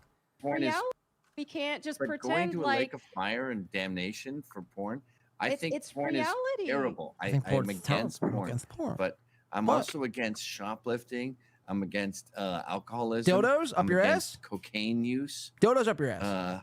I've Well, done at here's least the thing: it's two of called those this week. personal he's not gonna say it. responsibility, Gavin. And Insane. there's all Insane. these things because we were all very fortunate to be born in what used to be, and for a while may still be, a free country. You have the choice. You don't like porn, don't go to the porn site. Yeah, my mind's if you don't, blown if right you now. don't do alcohol Yes, well, you you have have a an issue choice with if it. you gonna want to accept puke. Jesus and live by his commandments or not. We all have those choices, but we will be responsible. Did it need to Christy, are we smell in a it? conversation We'll or have is an this a accountability. church sermon? I mean, I'm you not guys can have gonna fun. accept I've said what I'm going to say. I don't want keep saying what you've interrupt been and saying. ruin your I've heard you. conversations. So I thank you. understand both Yeah, your Brandy's points. not going into a lake of fire. I think it brings up an Well- interesting, larger Well, conversation about, damn. because Brandy, this was That's like maybe like literally- a year or two So Brandy's ago. going into a you lake got- of fire for Hold on, eternity. hold on. We gotta go back. My shit's freezing up here. She's like, Gavin's like, well, Brandy's not going in a lake of fire. And Melanie Mac goes, well, I was kind of hoping she would. Damn it. Watch that again. That's fan-fucking-tastic. He's not going into a lake of fire. I think it brings up an interesting. Well, what if I prayed on it? Then will she go? If I read the Bible 6 more times, will she go? What if I expose all her crimes? Then will she go? You disgust me. Pig. I don't know anything about you, to be honest, but you definitely disgust me. Using God as a scapegoat. How dare you? I feel like I need to go to church after watching this episode. That's how much you fucked me up. Melanie fucking mac and cheese. Melanie Griftaweeze. Melanie, I don't even know. How disgusting. You should be exiled from YouTube. They shouldn't allow people like you on YouTube. Seriously. Pathetic. Go grift somewhere else. Go to Rumble if you want to do that shit. Go where Mersh. Go save Mersh. Heard he's in need of saving. He just died after smoking a little bit of tweed. What a bitch. Go pray on his soul. Brandy Love has this figured out. With her, I mean, she's got a Make America Great hat. That's, I mean, crazy. I mean, I wasn't expecting anything less, but leave Brandy out of this. And here's Josie. I mean, still the same look. She kind of looks like Johnny Crutches if Johnny Crutches was a redheaded freak. But she's like, can I just please promote my damn book? I've been waiting for hours now, and this conversation is officially derailed. Can I just please promote it? It'll take 6 seconds. No, Josie, you can't promote your book. Go somewhere else. Chrissy knows this is a disaster. Damn, Chad Zumach's gonna cover this one. And more people as well. Everyone covered this. Damn. What's Frank gonna say when he watches this one back? This wasn't how this was supposed to go. Oh yeah, it's me. It's Gavin. I'm anti-porn. I like to shove dildos up every hole of my body. And I have 6 of them. Fuck, man. Fuck. Let's keep watching. Larger conversation about, because Crazy. Brandy, this was like maybe like a year or two So Brandy's ago. going into a You lake got- of fire for eternity. If she searing doesn't hot change, pain yes. for- We all have for to accept infinite Jesus and turn years. from The sin. skin All right, I was in the burns middle of saying off something. for So billions It's in the and Bible. billions of Jesus years. is the only way. It's in the Bible. Okay, Like, I I don't hear want to you. bombard. Like, Okay, I see that chat seems a isn't little even all rich to liking me. this. I'm not going to bombard everybody, How about but we No, like just I going to say the understand. Bible is right there. separatists? I encourage you to read it Your every day. arrogance It is will help you. outstanding, and I'll Thank leave it at you. that. Wow, what a your arrogance is outstanding, and I'll leave it at that. Darling. Oh my God. Next time I get in jam with words, I'm just gonna say it. Your arrogance is outstanding, and I'll leave it at that. Like, that is a fucking own if I've ever saw one. All right, so Melody, bye. And I will pray for you. Pray I for me. think it God's brings plan. up Thank you. That's very sweet. I of you. God's I plan. understand Melanie's position. I just don't think it's exact. God's plan. I've been moving calm, don't start no Trouble will be. So Josie now is holding up this sign, says help. This podcast has officially been derailed. There's been 4 guests who's left. I want to fast forward to Keanu. She's going to make a guest appearance. Keanu, you with us?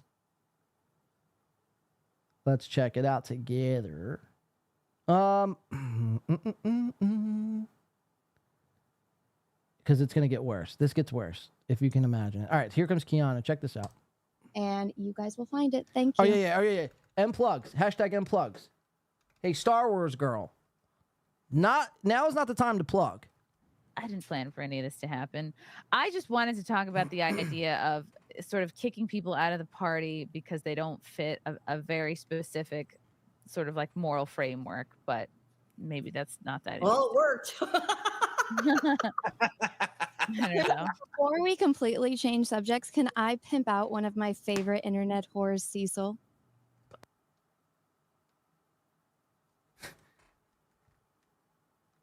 You just did a plug before me. Bitch. But, I mean, just completely just stops everything we're doing to not even plug herself, but to plug someone else. I've never seen anything like this. We have to put an end to this plugging shit, guys. Please. I don't know. Can I plug it? Can I plug something, please? Before we This is getting very uncomfortable for me. I need to plug. completely change subjects, can I pimp out one of my favorite internet whores, Cecil? Oh, Cecil. We love Can you Cecil. please share my screen? Oh, you mean his comic book? Yeah. So if you guys don't know, my dear friend Cecil, our favorite special needs LGBTQ plus friend on the internet, has a comic book that's live now on Indiegogo. If you guys could help get this up to $30,000 they want from the audience. Help us get to 30 grand so Cecil could do his fucking nails or something. Stop plugging. It's gross.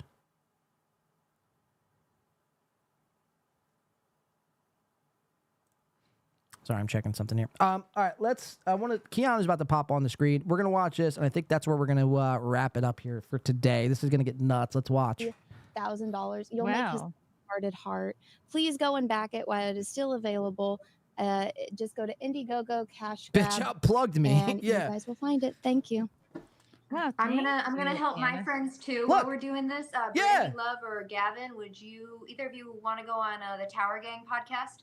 Oh wow, yeah, everybody. Okay, so it starts small with the small. Hey, just you want to come on my podcast? All right, that's not even a plug. That's just hey, come on my podcast. But it's like you could ask her after the show or ask Gavin after the show.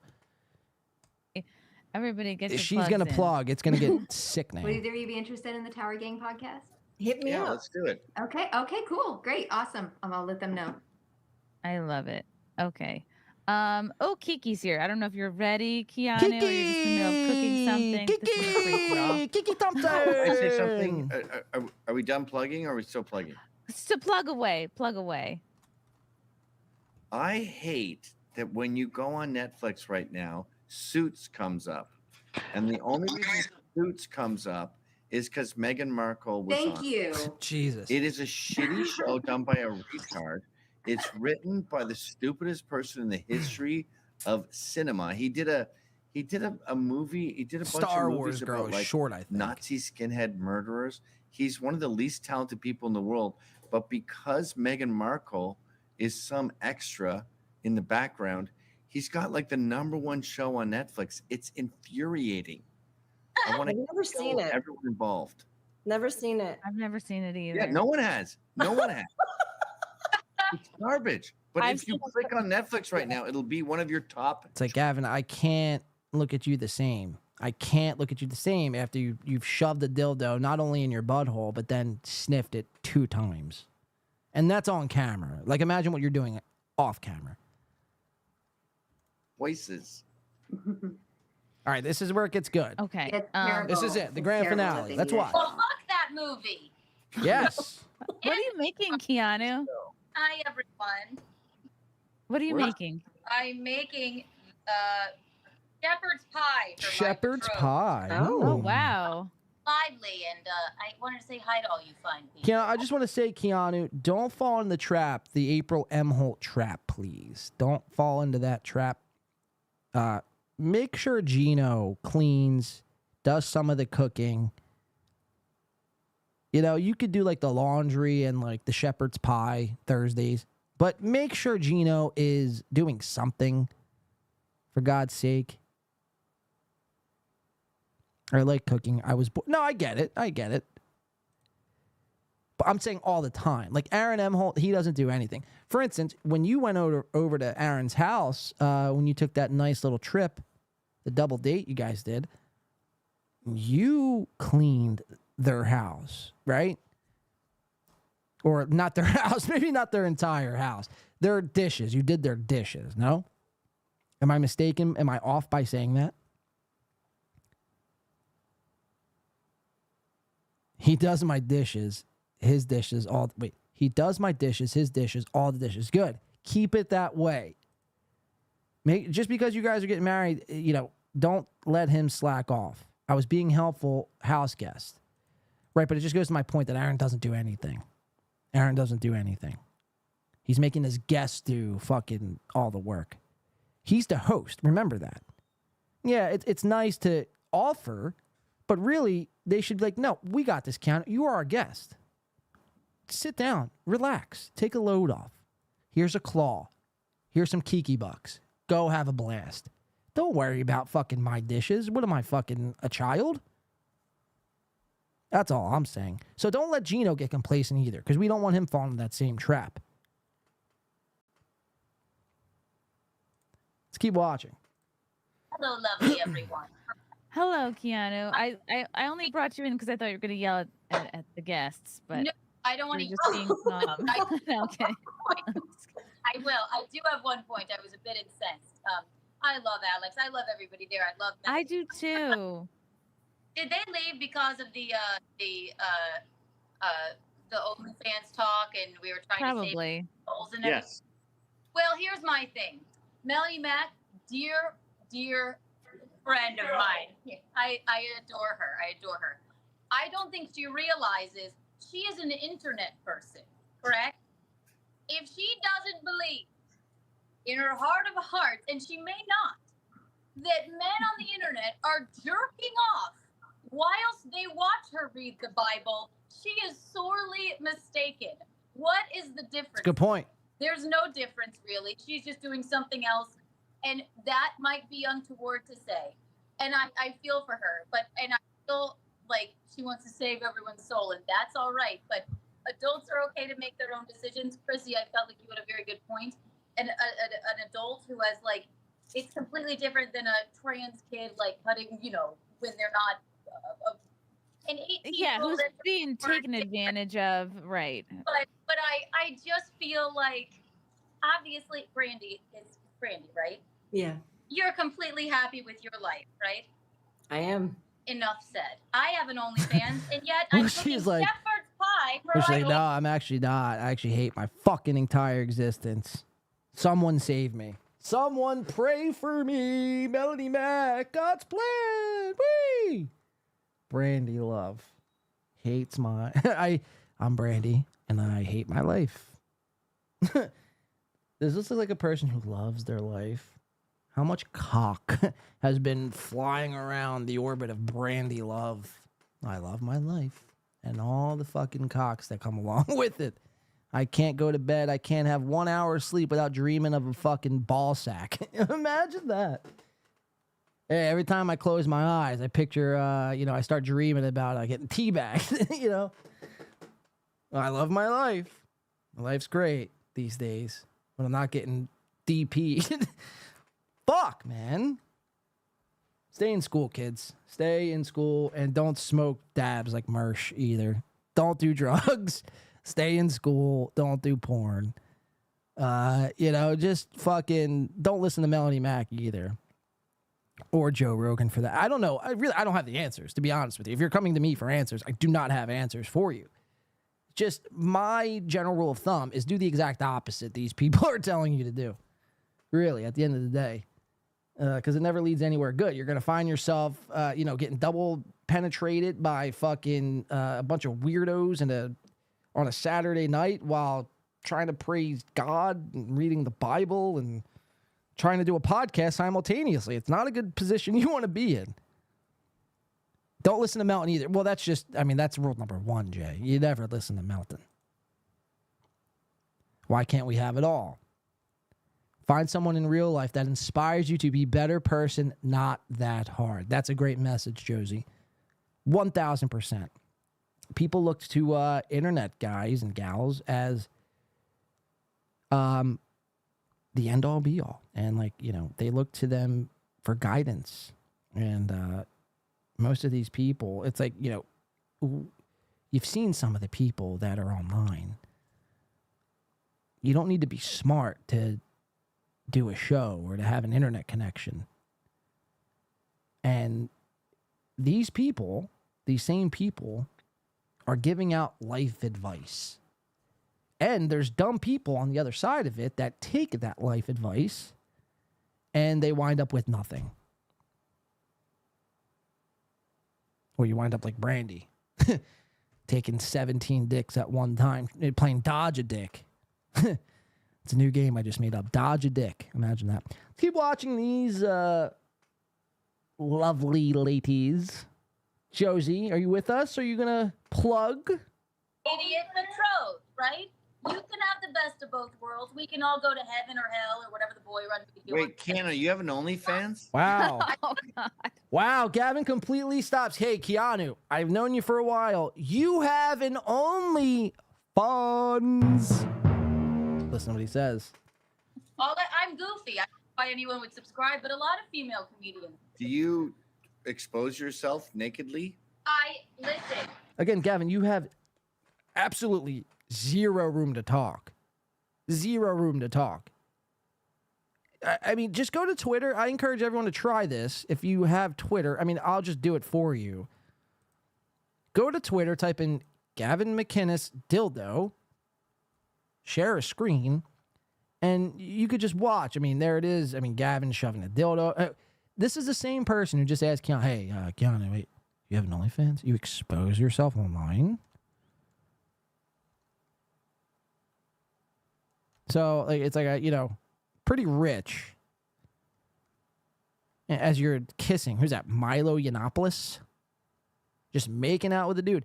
It's like all these guys, these profound and proclaimed Christians, right wingers, Gino, Aaron, Gavin, Cumia.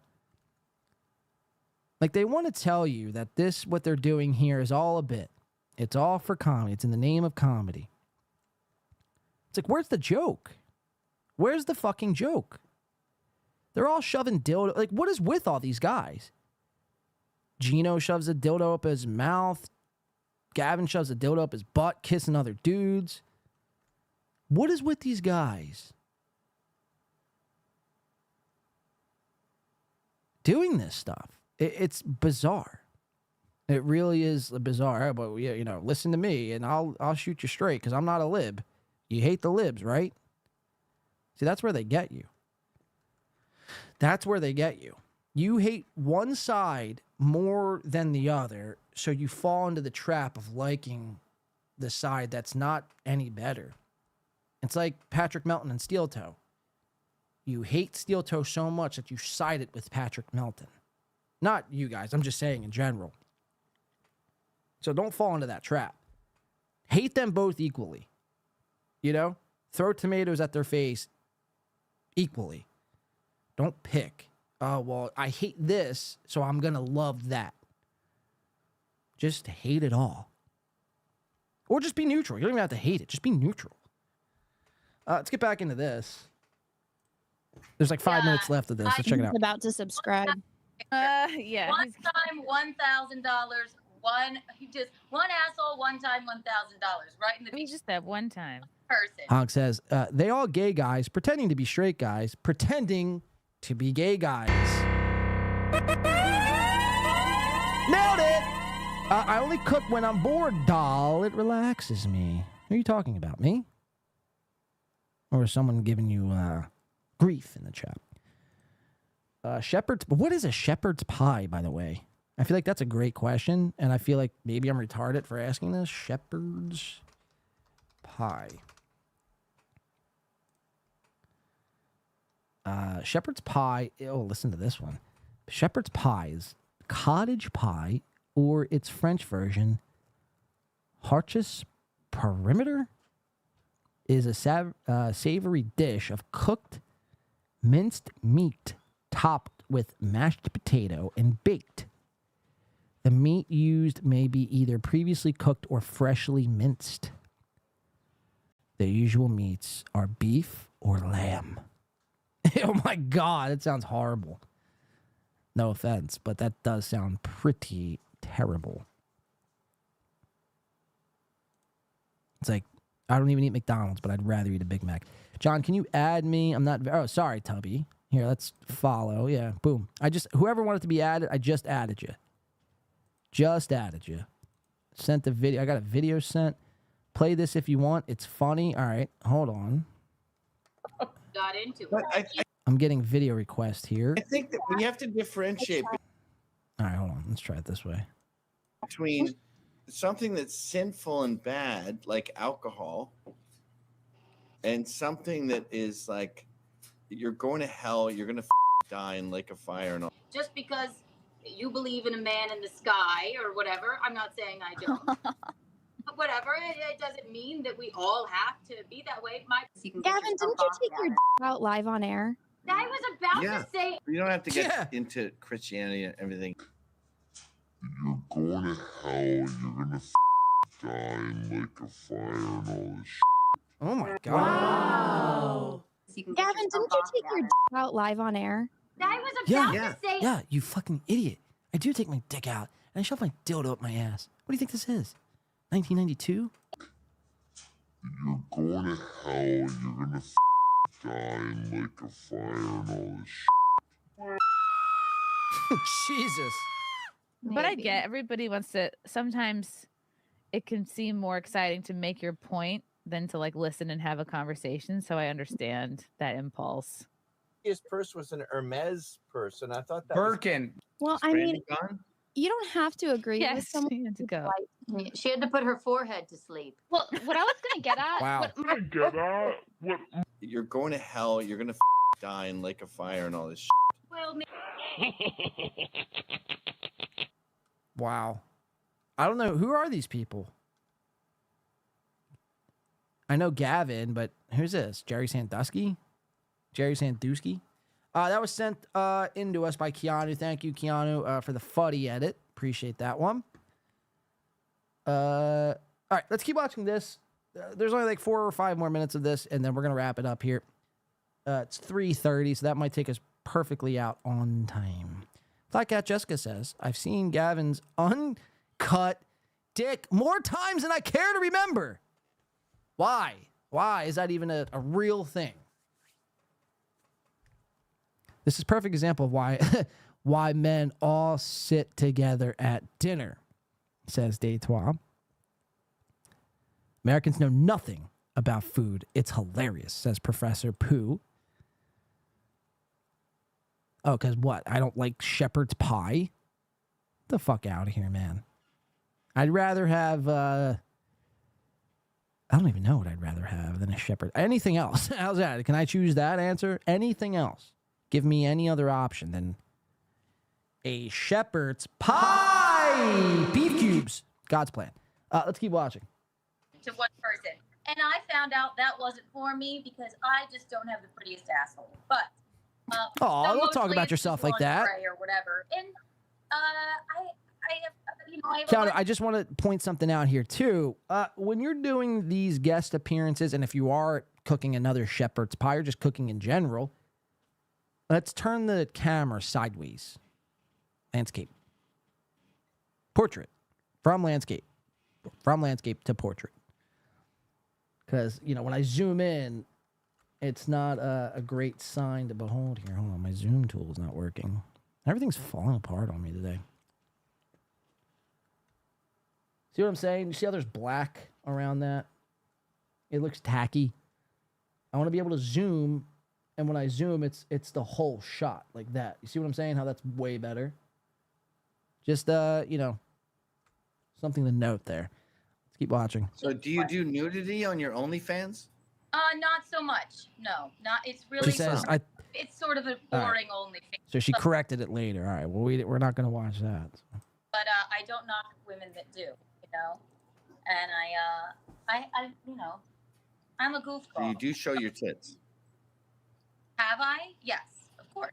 It's just we're all the same, right? Adam, Eve, all that, I can't look at Gino in the face. Wow. I just think even if can't Brandy look at you or in the Keanu face were to anymore. Stop, making content tomorrow, Oh there my will always God. be somebody to make adult content, and it's impossible to That's like completely saying- wipe out the adult industry. It's like you only have control over you and what you consume and what your kids consume and your family, right, or whoever you're dating. What your boundaries are. Who do we think is someone's consuming this content? Do I watch porn? Absolutely. I don't know a person Wow. that doesn't. So, but I know. She found that funny. Not women that do. If they're mentally Keanu, you watch Brandy Love porn. Be honest. okay with it and it doesn't hinder their lives. That's all. I can't look Gino in the eyes ever again, knowing that you show your tits to strangers. Wow. I don't. Mostly nowadays, it's just cute outfits. I'm too much of a follow, right? And there's not much going on here anyway. But At least you're honest. a lot of comedians in the pandemic, a lot of them did that. I think, look at Karen. She's a strong, independent lady. I think Alex was bringing her up, right? I probably have. What? I'm wrong. Karen Fia. Wait, you cut out a little, Keanu. My fault. What's she saying? I don't know. Karen. Gavin's Fian. such a fucking. Oh, Karen. dunce. Yeah, that's what we were talking about, and I Right, couldn't that's even what I give heard. my She's opinion. a strong, independent lady, and if she's okay with it, I don't understand why she can't be funny and a comedian. Are we boring you, Josie? Not you in the chat, Josie. This Josie. What if that was the same Josie? I'd feel fucking pretty awesome. Or yelling at her here. Why? It's not. Rest assured. But snap out of it. You're on a damn show. This is gonna make fucking national news. You're around Keanu and Chrissy. Every time I turn around, they're in the New York Post. At any given moment, there could be a gunshot happening on the screen. Wake up, please. Redheaded dunce. That's what I'm gonna call her. Redheaded Kristen non-dunce. Non-dunce. That's funny. Let's keep watching. And also have an OnlyFans and make some coin, What about if you have kids and they find out that you have porn out there? I'm not gonna have Luckily, kids. I don't want children. Wow. And I also don't do porn. It's more just Hear that, Gino? Brandy, do you have any? Hear that, Gino?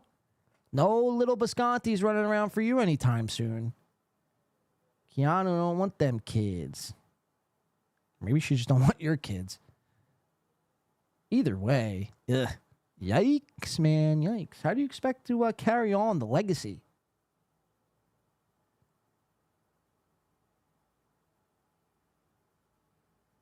This is, fascinating stuff.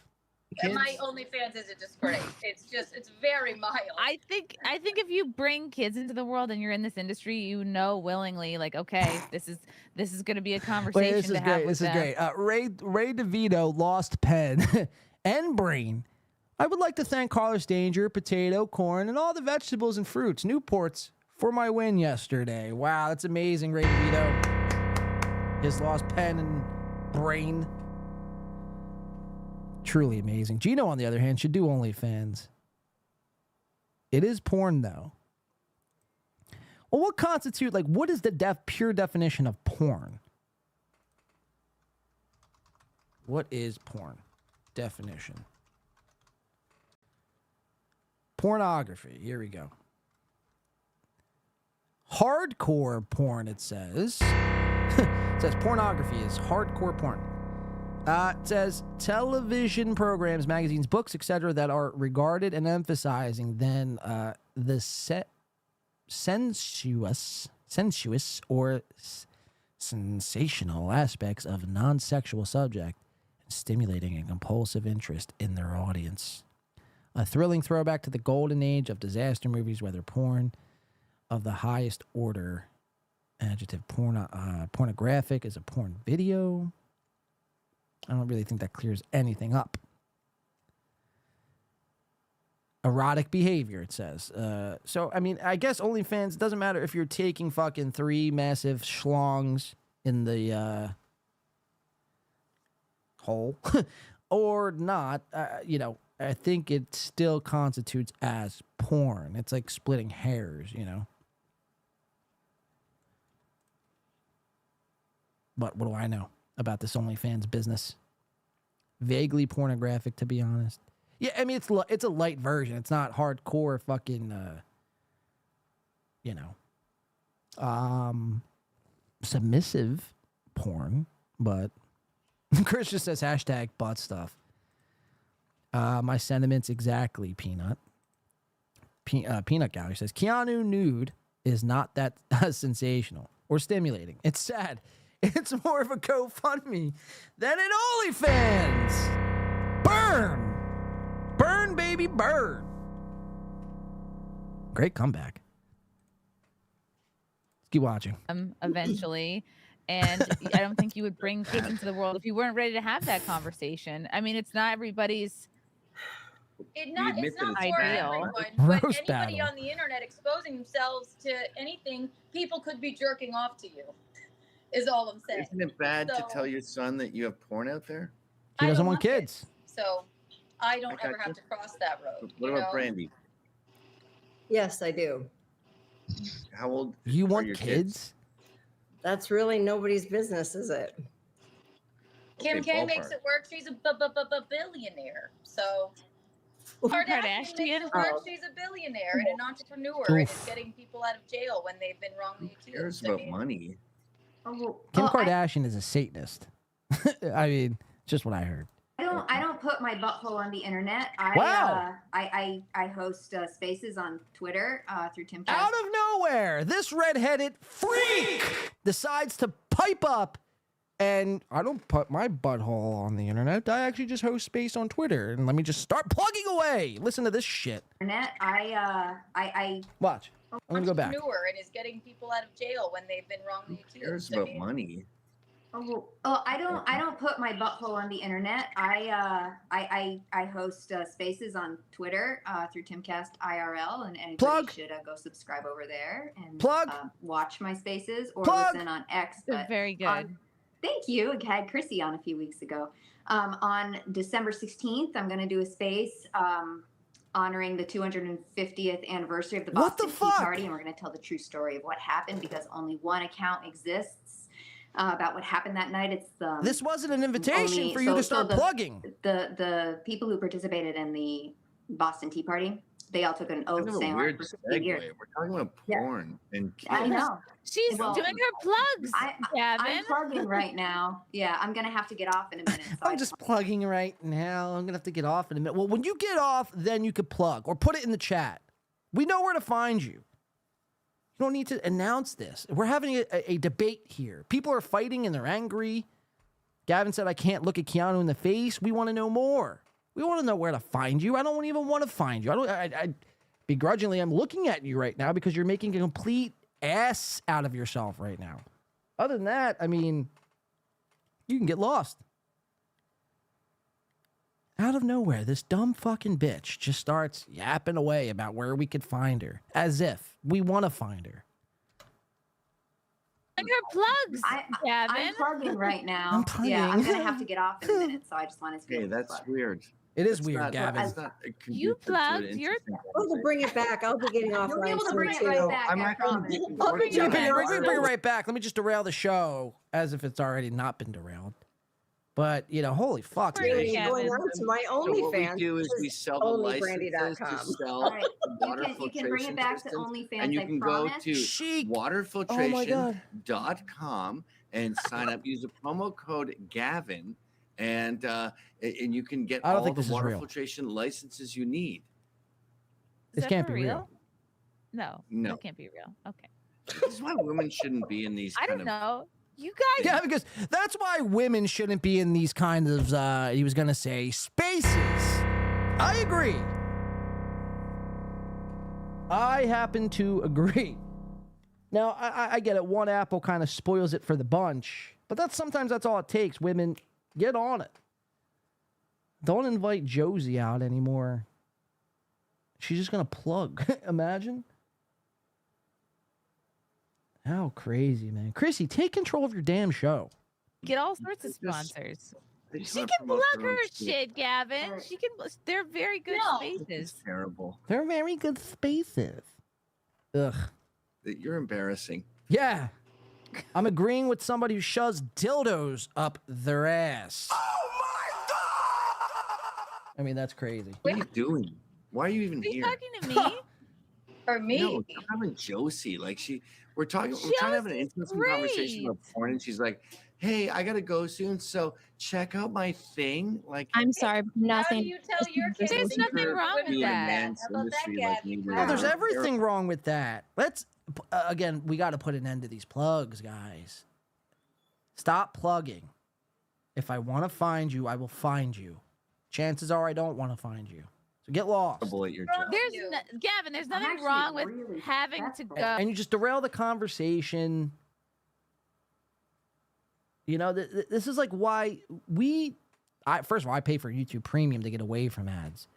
I watch most of this shit because it's not TV. Like TV, every other fucking commercial. It's like every 3 minutes there's a commercial. So you go to YouTube, you pay for premium, no ads, but then you're still getting bombarded with a fucking ginormous ad. And where does it end?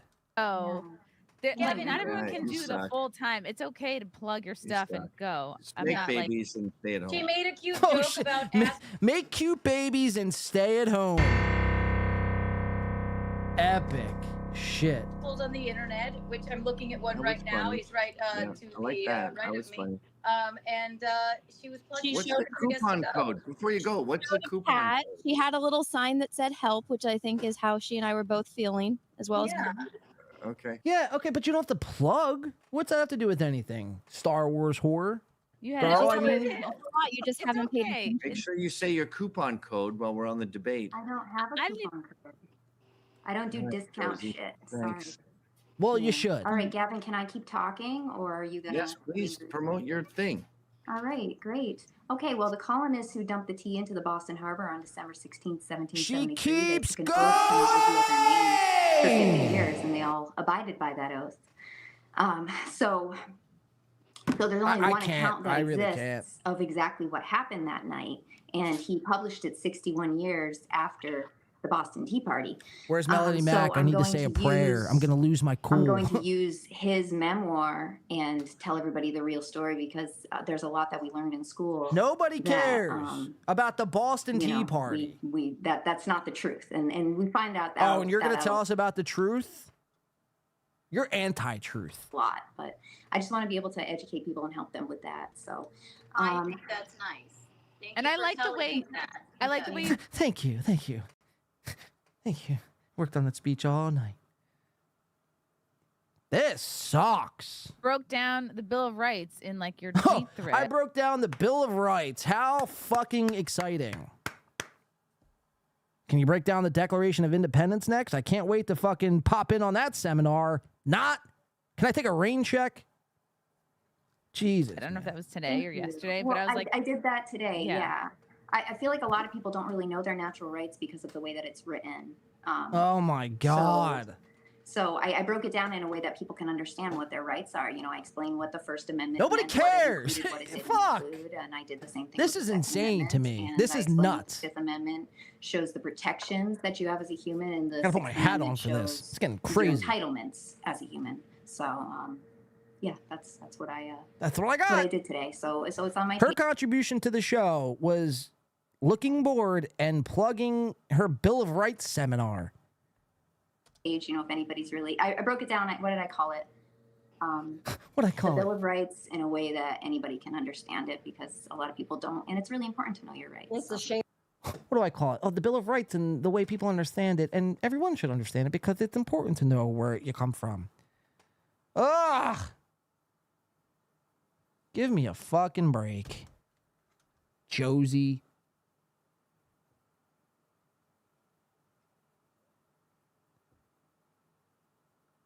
Seriously, I can't believe this is a real thing.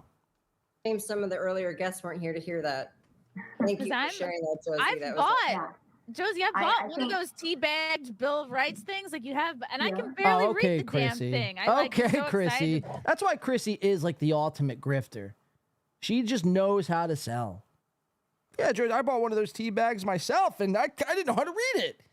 So where can people find your website again, Josie? Because, I mean, if you want to know how to read the Bill of Rights, my girl Josie, the redheaded freak, could tell you all about it. This is nuts to me, man. It really, I mean, I can't. Chrissy looking all fucking types of stupid. Like buy it Yeah. and read it, and I was like, oh, this is written in like a triple script. So Definitely. And a lot of Yeah. people have like a little like pocket constitution, and it's got it all written. It's just written in a language. All right, we got to find those people who have pocket constitutions, and we got to just remove them from society once and for all. I need to know if anyone has a pocket constitution in the chat. If you do, me and you are not friends any longer. Which that we really, unfortunately, don't speak. Hey, check out my pocket constitution. Hey, pocket constitution, Amendment 2. It's like, okay, settle down, fucking John Hancock. We got it from here. At all anymore. So I broke it down in a way that people can understand, you know. I'm sure. And the 9th Amendment, the 10th Amendment are the two most important amendments. So I broke those down. Yes. I broke those down. So she does shows, kind of like I do shows, breaking down podcasts. She does shows breaking down amendments. You can't make this shit up, man. You really cannot make this shit up. So that's what I do. That's what I think do. You girls are lovely, and you're adults, and you can do whatever you want with your bodies, and you know, all the more power to you for sure. You know, I don't agree with kids doing it, of course, but you know, it's Obviously. all the way. Yeah, absolutely. Is there Absolutely, is absolutely. there something You in don't the like children doing Constitution porn? that talks about It's an assholes? adventurous take. yeah, I think she meant like watching it, consuming it, that you were talking about earlier. Okay. Yeah, I'm Way to segueing think back outside into the your box. porn conversations. So you can get Gavin, yourself didn't you off take that. your dick out live on air? Wow. I was about Yeah. to say, Here's the Anna, clip thank live. you, Anna. You did. That was free sex work.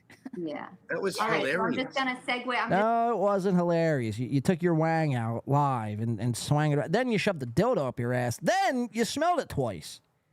You should be scorned forever. Just helping segue you guys back into the porn conversation. You can keep on going with Yeah, that. thanks. Sorry, Josie, I've been How are you trying to help segue back into the porn conversation exactly? By plugging your entire catalog of plugs and your pocket constitution. That was 5 minutes worth of plugs that I'll never get back in my life. I almost crashed my car as I was driving the other day listening to this. She really said that. I have a pocket constitution seminar, and I break down the 9th Amendment on a Tuesday. Oh my God. I'm disgusted. The smelling is somehow worse than the shoving, in my honest opinion. Yeah, no, the smelling is by far worse. They're both horrible. But you're going to smell it after? Ugh. Come on, Proud Boy Gavin. People laughed at him when his dick was out, says Peanut Gallery. Chris Mack is laughing. Where's the Little C segment? I totally forgot. I mean, what time is it? It's 3:44. I don't know if we're going to be able to do Little C. Wow, I got to shut my blinds. You see the sun fucking bathing in my face right there? Now I want to learn more about the Boston Tea Party, says Steven. Little C for life, says Mr. D. Why do I feel like this is Mir or Chow burner account here? Peanut Gallery. He's short, has small hands. Yeah, I could see how that happened. Hog says, smelling rubber weenies is some untoward behavior, to say the least. Let me let this finish, and then we might do one more thing. Mr. Z says, I wish. No, don't wish that, man. What the fuck, man? I gotta close my goddamn blinds. You know what it is? It's fucking setting the clocks back. I wasn't expecting the sunset right directly on my fucking face. We'll shut that after the show.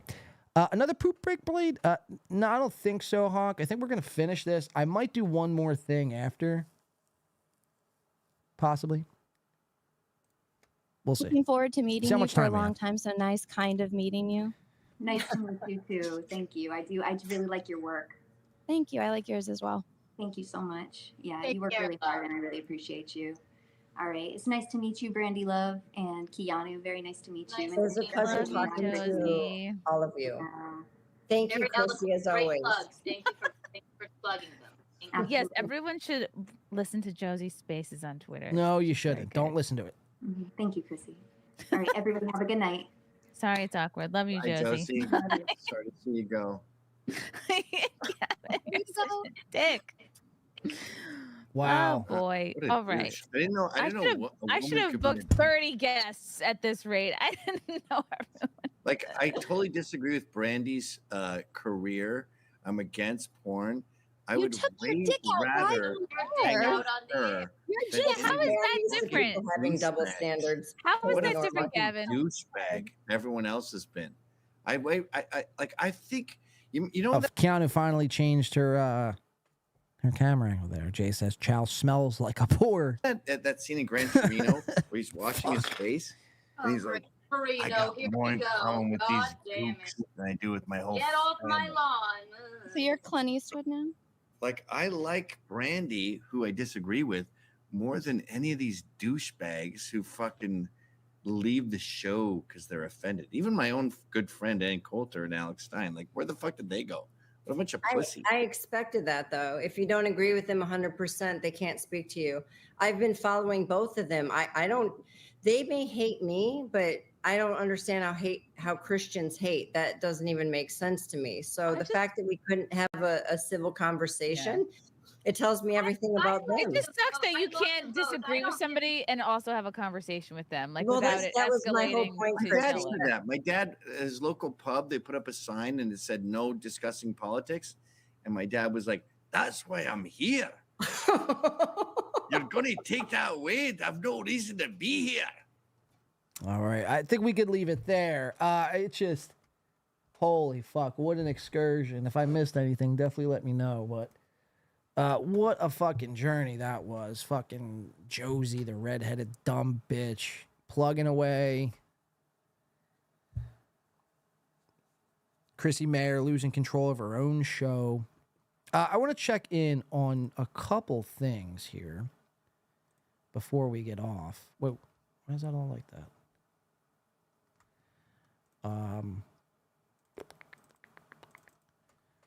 Let's see.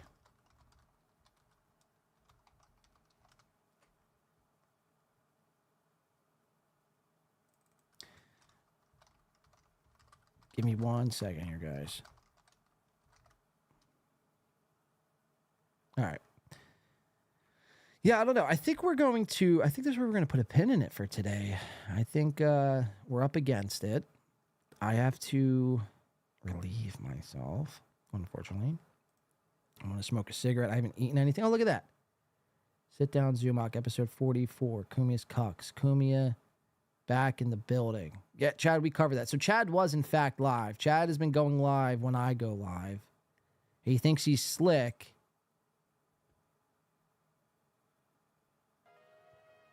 I thought Melton was going to honestly do it, but Chad was live today, right?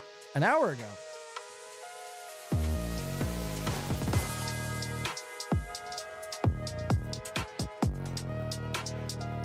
Let's see who left. Let's see who left my show to go to Chad.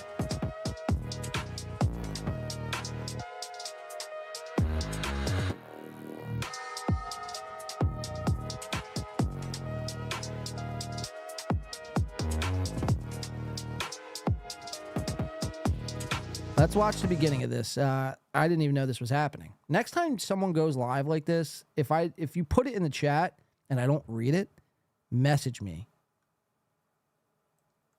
That mom starts coming on over. Oh, Chad's got a new intro. Let's check out Chaddy's new intro. Check out the Cuck Shark's new intro.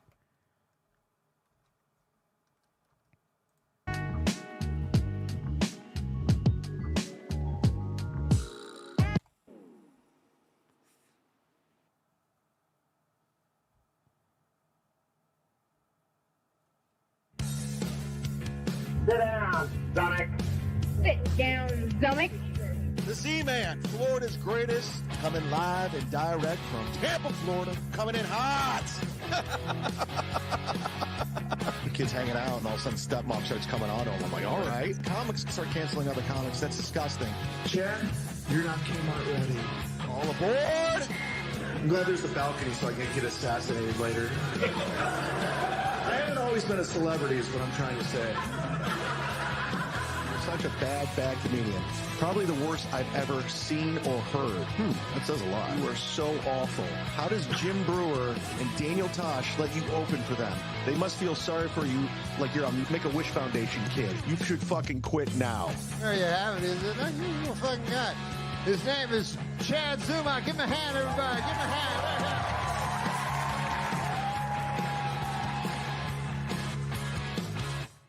All right, who made this for Chad? I need to know. Someone, reveal yourself. Look at this new intro.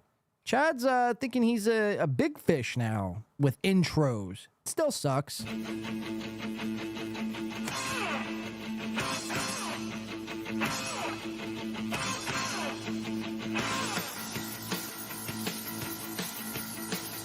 Cumia's Cucks, where we make fun of people and then a month later, we're best friends.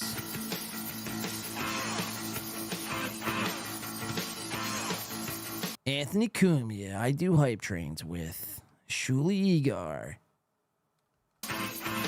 also do hype trains with.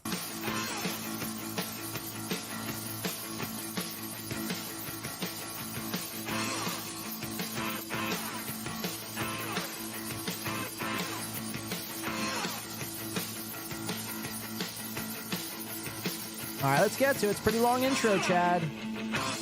People say I have a long intro. Yikes.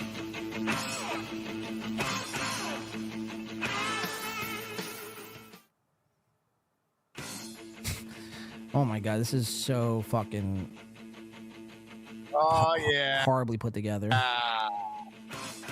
It's not hardly put together. Like, whoever made the video, it's a decent fucking intro, I'm not gonna lie, but Chad just doesn't know how to operate anything, so it's just like awkward. Like everything comes to a complete halt and then restarts itself. Let's see. Let's just watch the intro of this. Let's see what he says. Trucks, everybody. Yeah, baby. We're doing it.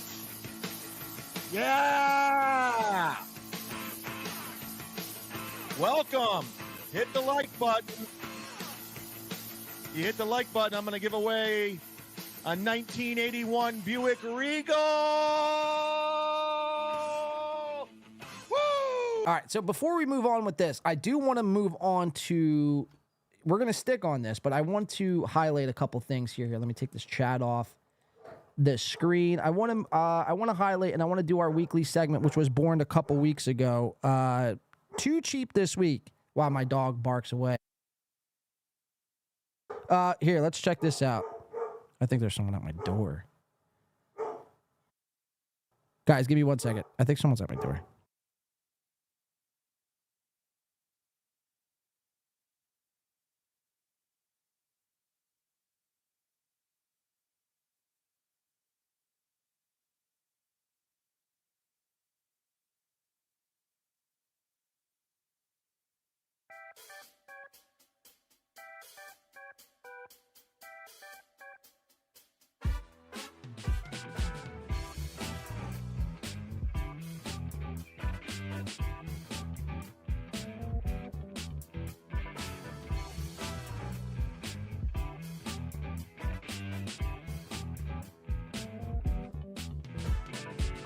Yeah, we're back.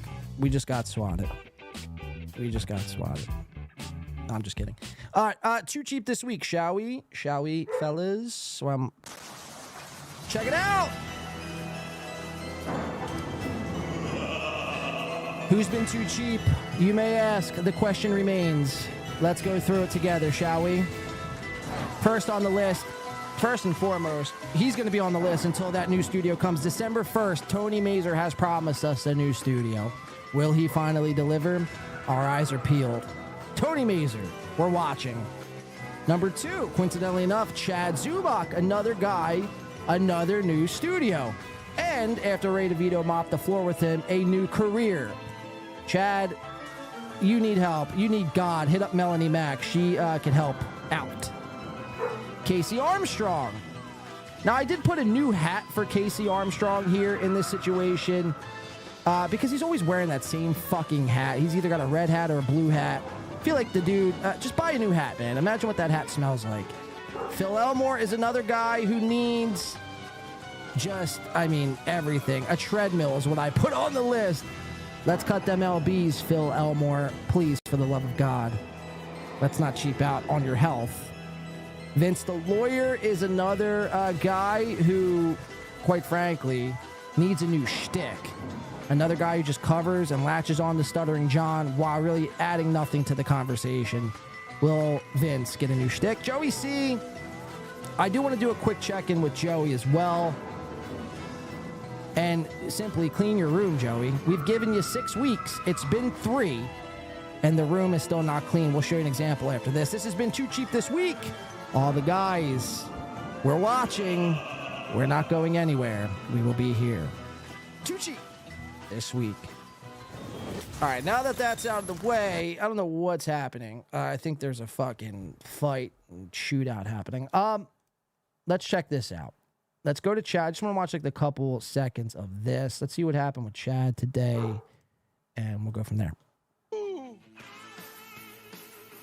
Feeling good, feeling nice. How are you?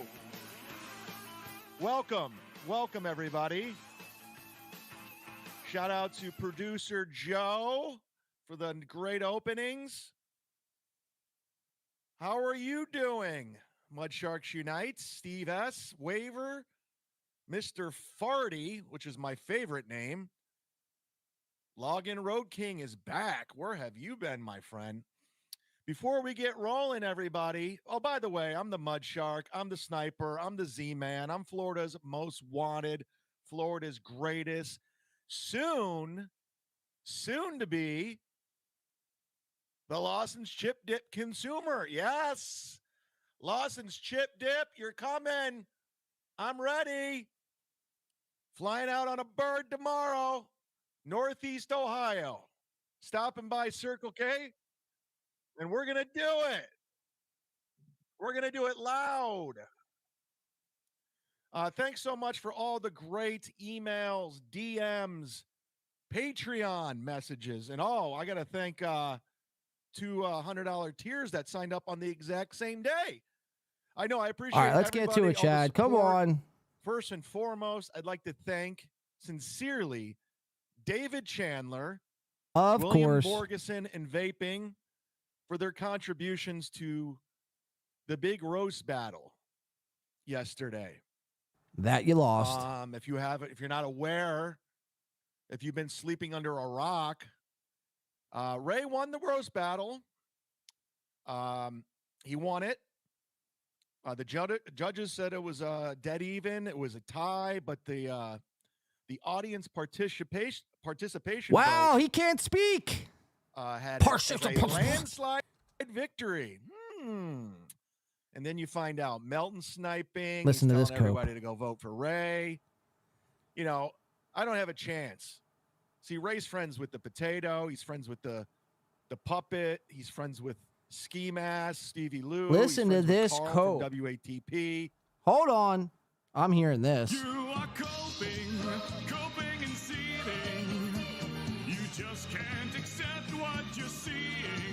Yes, you're coping and seething. The truth it is scalding, and now you are molding and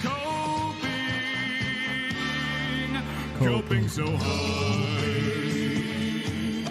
Coping and seething. Listen to this shit. Everybody. So they were pulling for Ray, the underdog. So naturally, I hate all of them.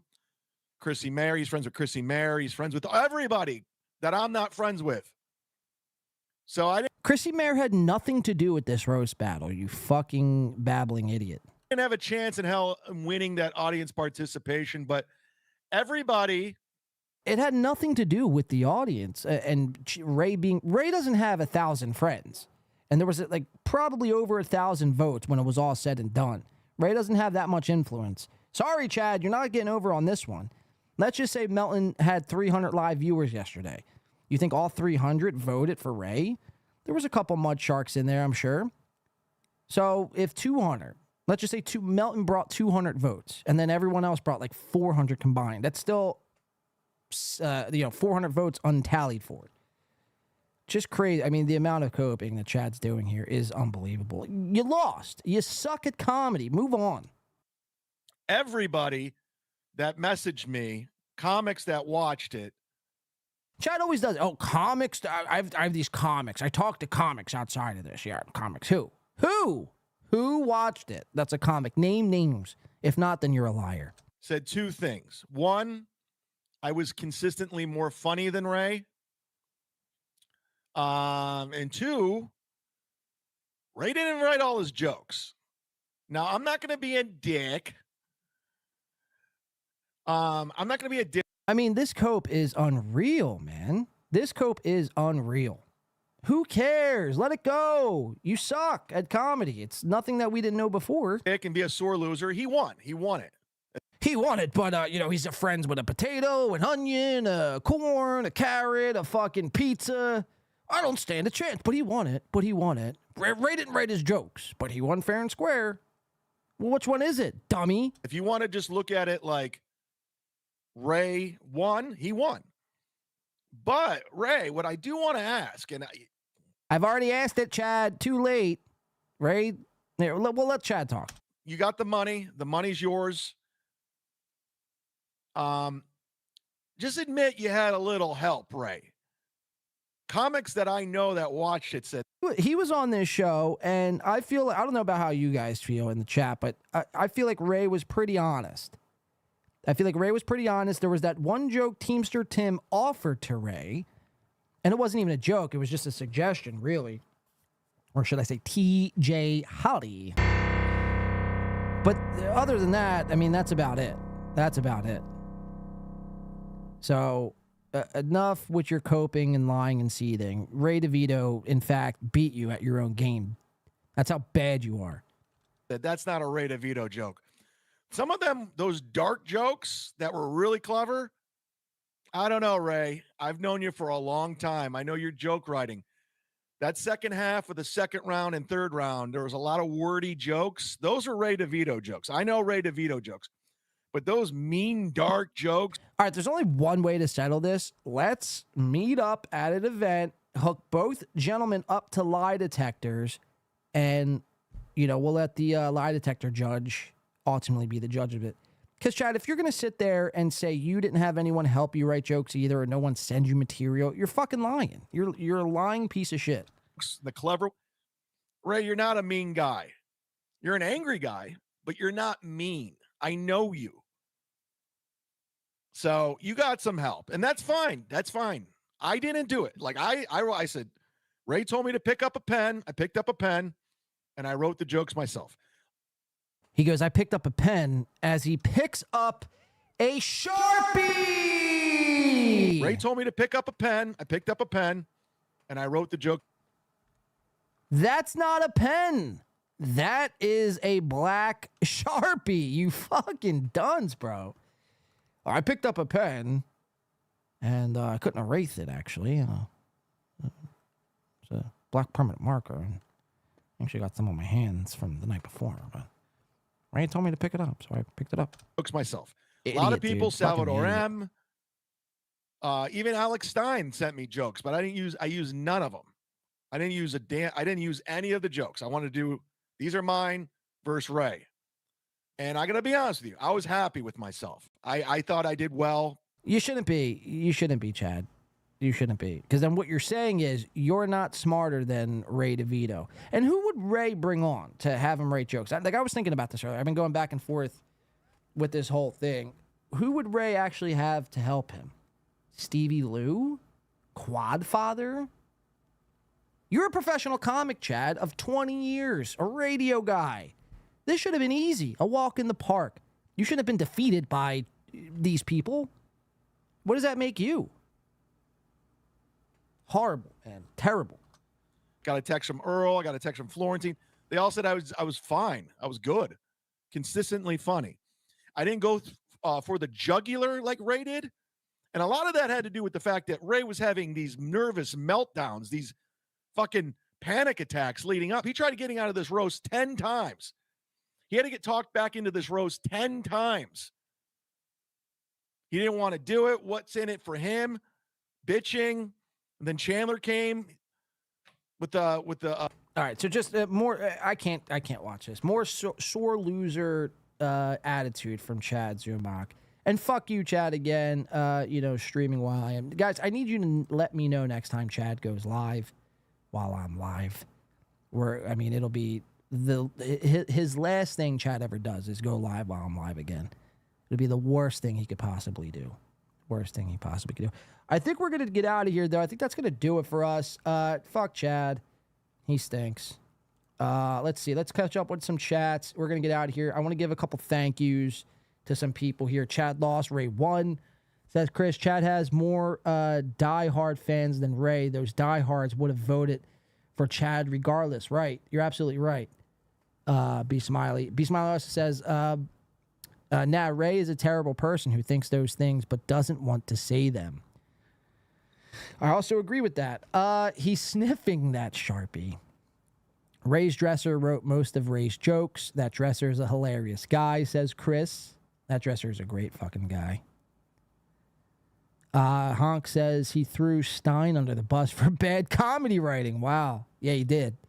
Yeah, Stein was sending me jokes. Florentine was sending me jokes. I didn't use any of them. Sure you did. Okay, Chad. Whatever you say, Chad. It's not like Chad's ever lied ever before. Chad can't write jokes, says Professor Pooh. I like this Professor Pooh character. I think this is the first time I'm seeing him in the chat. B Smiley says also, I don't understand how this clown has so many diehard. I don't get it either, B Smiley. B Smiley. I don't get it either. I really honestly don't. I was in support of Chad when everyone was teaming up and piling up against him.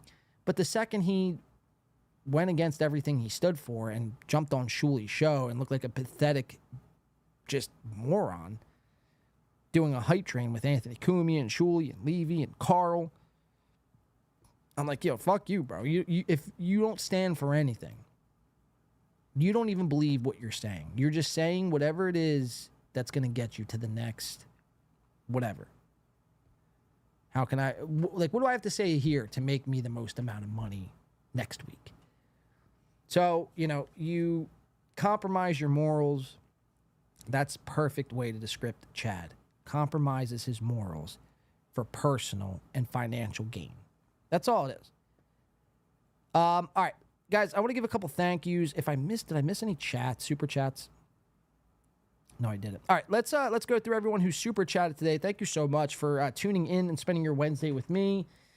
I think we did 6 hours and 10 minutes today. That was awesome. We got one more show before the going away party, which is next week is the going away party. So you're not going to want to miss that because we will be off quite some time after. But I want to go through everyone who contributed to today's show, who supported today's show financially. We do appreciate that. I know, obviously, it doesn't need to be done, but just the fact that you guys do, helps us do things like build new studios and buy new equipment, and the money goes back into the show. So we do appreciate that. So let's start off Girth Brooks, Jeff Closer today, W-Man, Sam V, Muted Growl, W-Man again, Pulper 80, of course, coming in, Chris coming in, Pulper 80, Doodle, Pulper 80, Leo Gunn today, Pulper 80 and Pulper 80, LL Cooley with 5 memberships today, David Skywalker and LL, Leo Gunn, Beloved Chatter, Sweaty Tryhard, B Smiley, Dr. Chow, the Mega G, False Bandicoot, David Skywalker, LL, Beloved Chatter, David Skywalker, Jeff Closer, B Smiley, Kush King, Dr. Chow, the Mega G, Kush King, Soft Weekly, TJ Holly, a.k.a. Teamster Tim, Beloved Chatter for the win. Guys, thank you so much. One more time. Give it up for yourselves. Have a safe weekend this weekend. We're going to Tom Chillstrom. You want to do a Tom Chillstrom palate cleanser? Let's do it real quick. Tom, take it away. No, hey, everybody. Thanks for hanging out with us. Thanks for being here. Pretty solid effort all around, I would say, mostly from Corey and I. Luke had some good points, but all in all, a good show. Thanks for everybody for being here. Let's call it a night. Call it a night, guys. This has been a very, very fun fucking show. This has been a very fun show. Very fun show. Very fun week. Thank you so much. We appreciate that. Kudos to Win by 2 Radio. Of course. If you're a member, you're going to want to stick around and see your name in the big lights. Thank you to everyone in the chat. Tomatoes as warranted 07. We'll see you on the next one next Wednesday morning. We will be back in the saddle right here. Same damn time, same damn place. You know where to find me. It's been a pleasure. I'm John. I've been your host today. Have a safe weekend, ladies and gentlemen. Enjoy the rest of your Wednesday, and we will see you next time. Peace!